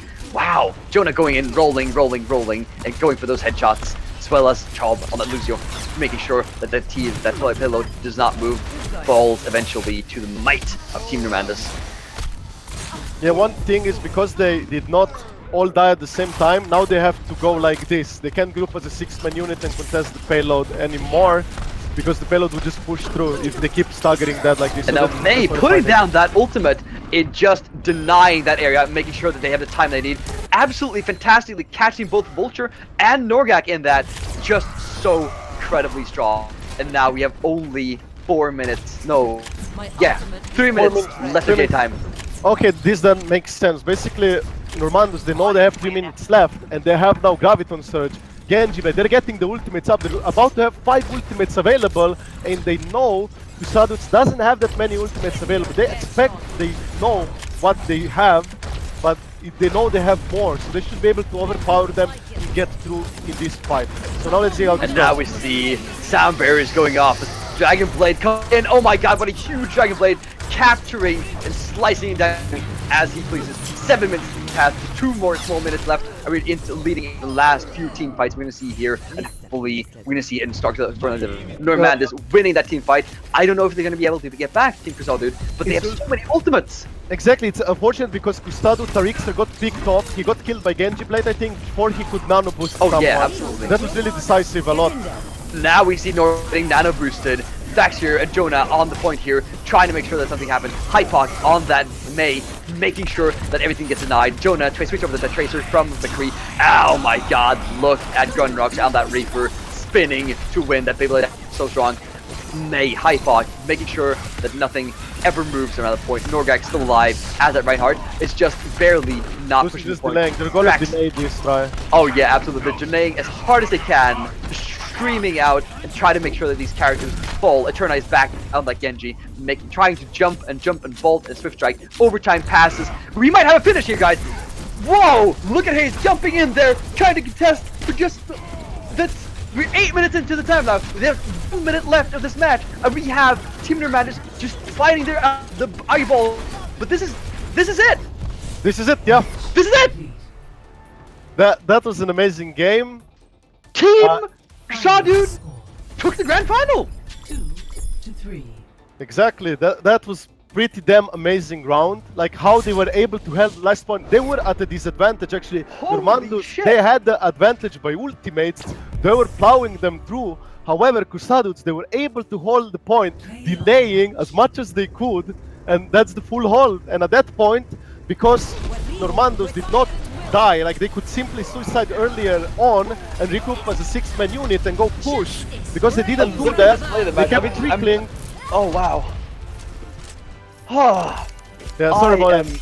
so hyped. This has been an insane series. Team CruSuhDude has just been so strong the entire tournament, and just wow, what a series of plays. That has been fantastic. We're gonna bring in now Ricky from Team CruSuhDude in just a little moment after we finish up our thoughts about the game here. What do you think about the series as a whole here, Razor? I think about the series as well, it could went to 5th map. Unfortunately, did not. Really wanted to see Hanamura.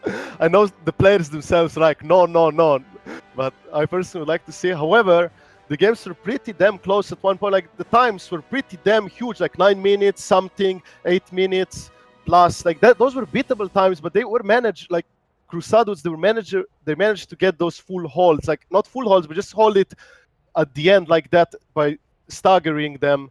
And another thing is, I personally think Normandus, they could have a chance on the last fight, like if they did not stagger, if they suicided or just didn't trickle like one by one or staying around the payload, they could group up as a 6-man unit and went for the last push properly together. And that was the unfortunate part for Normandus that I think that could be done better.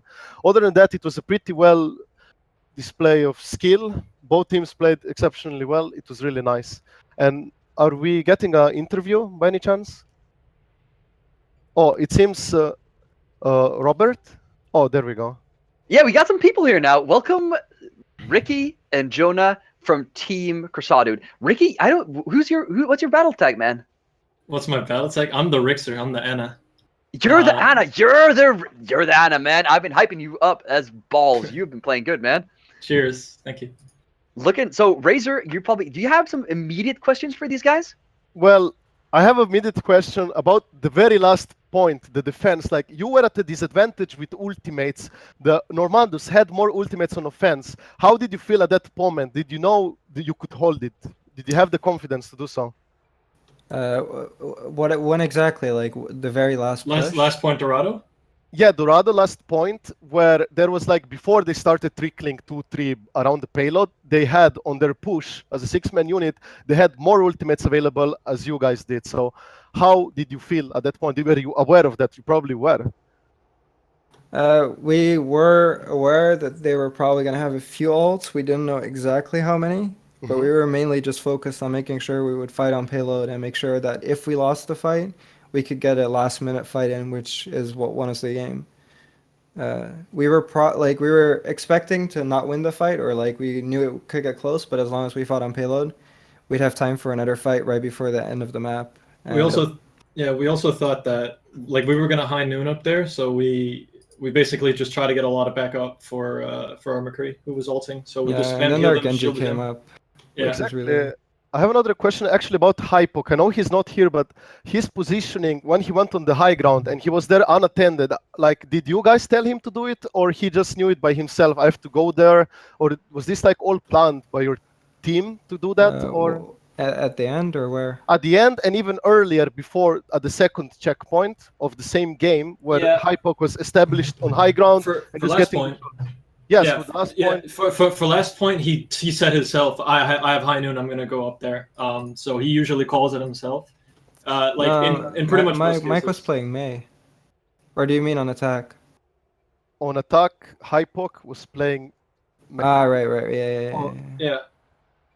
Usually when he has ult, he usually goes high ground on his own and says that he wants to use it.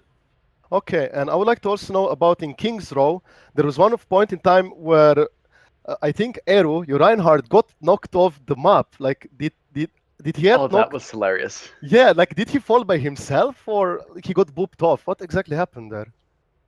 I think he killed himself because we weren't going to win the fight. It was at the very end, right? I don't think it was at the very end. No, was it on Eichenwald or was it on the King's Row? No. It was King's Row. It was kind of earlier than when they got the point. So that's why I'm asking. Like, I remember telling Huda to just kill himself because we weren't going to win the fight. And on Eichenwald, me and him both got booped off by some nutty Lucio play. Yeah, that was an amazing moment. I laughed my ass off. That was glorious in all respects. And another thing I would like to know in Eichenwald, when there was overtime and you guys couldn't push the payload through, how come you'd have decided to still keep that McCree and not go perhaps for a tracer or something that can get quicker to the payload? What was the decision or reasoning behind that? Well, we don't really call for hero swaps. Everyone just kind of swaps on their own when they think it's good. So if Mike didn't swap to Tracer from McCree, he either felt like it wouldn't have mattered anyway, or just a mistake. I don't know. As far as I remember, Mike's Hypok. Mike had one of the furthest forward spawns. He died one of the earliest in the previous fight, so he didn't go Tracer because he. We need an answer to the Pharah. Yeah, essentially. Because we still needed an answer to the Pharah, and he was one of the first to leave the spawn. So as McCree, he could walk to the payload. Awesome. So we're gonna have that was a little bit of the analytical game technical questions, but we have brought LaFon in here to do a little bit of the more fun stuff. Hey LaFon, how you doing? Good. Gotta Amazing. say, watching Yeah, go ahead. that entire stream, I got to watch you guys a lot actually, both as a caster and as a viewer here in the grand finals. The best of 5 twice, ironically or interestingly, with the previous match in the losers bracket all the way to the grand finals. How are you guys feeling about that? Like, especially with playing just so much. You take it, Jonah. I think this tournament, like outside of like the tournament's been really good, but for our experience, it's been really horrible since like we didn't know we had to play this early on Sunday, and I usually work Sundays. I woke up at like 5:30, like 6 a.m. this morning to work, and then we had to play with a sub, and we didn't really have a sub ready, so we had to get someone that was not really fit for the role he had to play. And then like we had a DC, like the Oh yeah, very that end was is insane. just the very end has just been really fucking rough for us. And I came back and I don't know, I didn't feel like I really played that well. I kind of let my team down today, and they carried me through. But just generally, the tournament's been really fun and really good. But just for us, it hasn't been that good.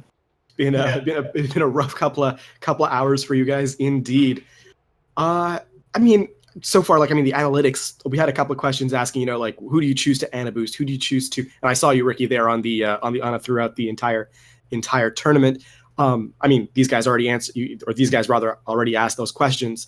But I'm gonna move away. How do you, like, especially when you play so much, how do you keep that momentum or that, you know, the attitude, I guess you could also call it, just through those multiple matches, especially the extended King of the Hills that we had, the best of 3s in the previous round, and then again just 5 games back to back, well, 4 in this case, but in the finals. How do you keep moving through that without, you know, sort of letting it get to you? I've always been really good at letting things not get to me. I think we actually do really well on that team. I don't feel like anyone really necessarily gets, you know, tilted or anything like that. Like, people keep pretty good composure. We're good at keeping composure as a team as well. Like, we tell each other, like, you know, we can do it. And a lot of the time, on, like, if we lose a map or something like that, we always just go like, that's okay, next map.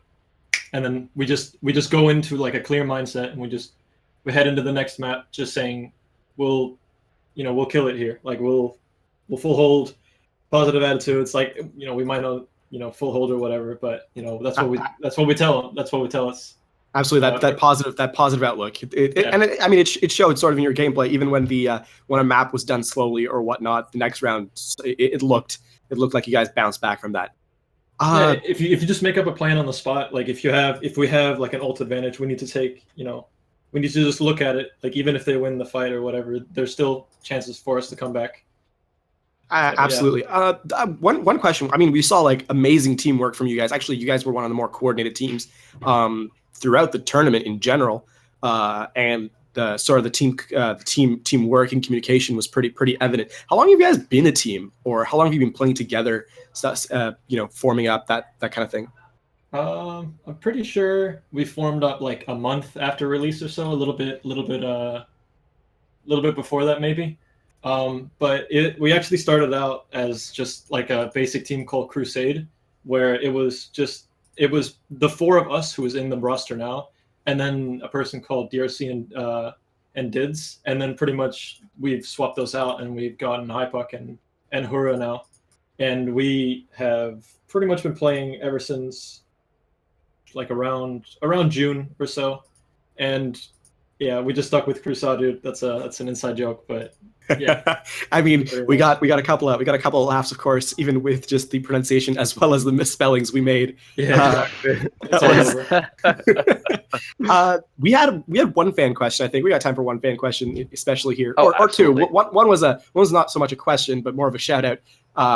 Tartus 1995 asking, how is it possible to be so sexy? And the second one, or Ricky that is, and the second one is the fan question, not that shout out thing there. What is your favorite character to play, or no, your favorite hero as a character rather than, you know, through gameplay and whatnot? Because if we're being honest, through gameplay, it's usually who's most in the meta, who's most powerful at the time. So let's go with character rather than, you know, mechanics. Okay, so On the how to be sexy. Don't ask me. I should probably shave. And then the other one is I might go with Lucio because he's just chill, and his new skin he actually shaved, so you know he's a chill lad. I'm not really sure what to say about that one. I've never really thought of it. Maybe Diva because weeb stuff. Yeah. Hey, Hey. Jonah, what about you there? That's really hard to answer, dude. I like Soldier. I don't know why. He just seems like a chill dude.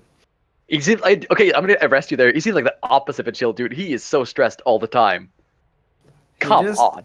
Like the way he just lays down, puts his gun like back over his shoulder, and just looks at you through his fucking laser goggles. Just makes me feel relaxed.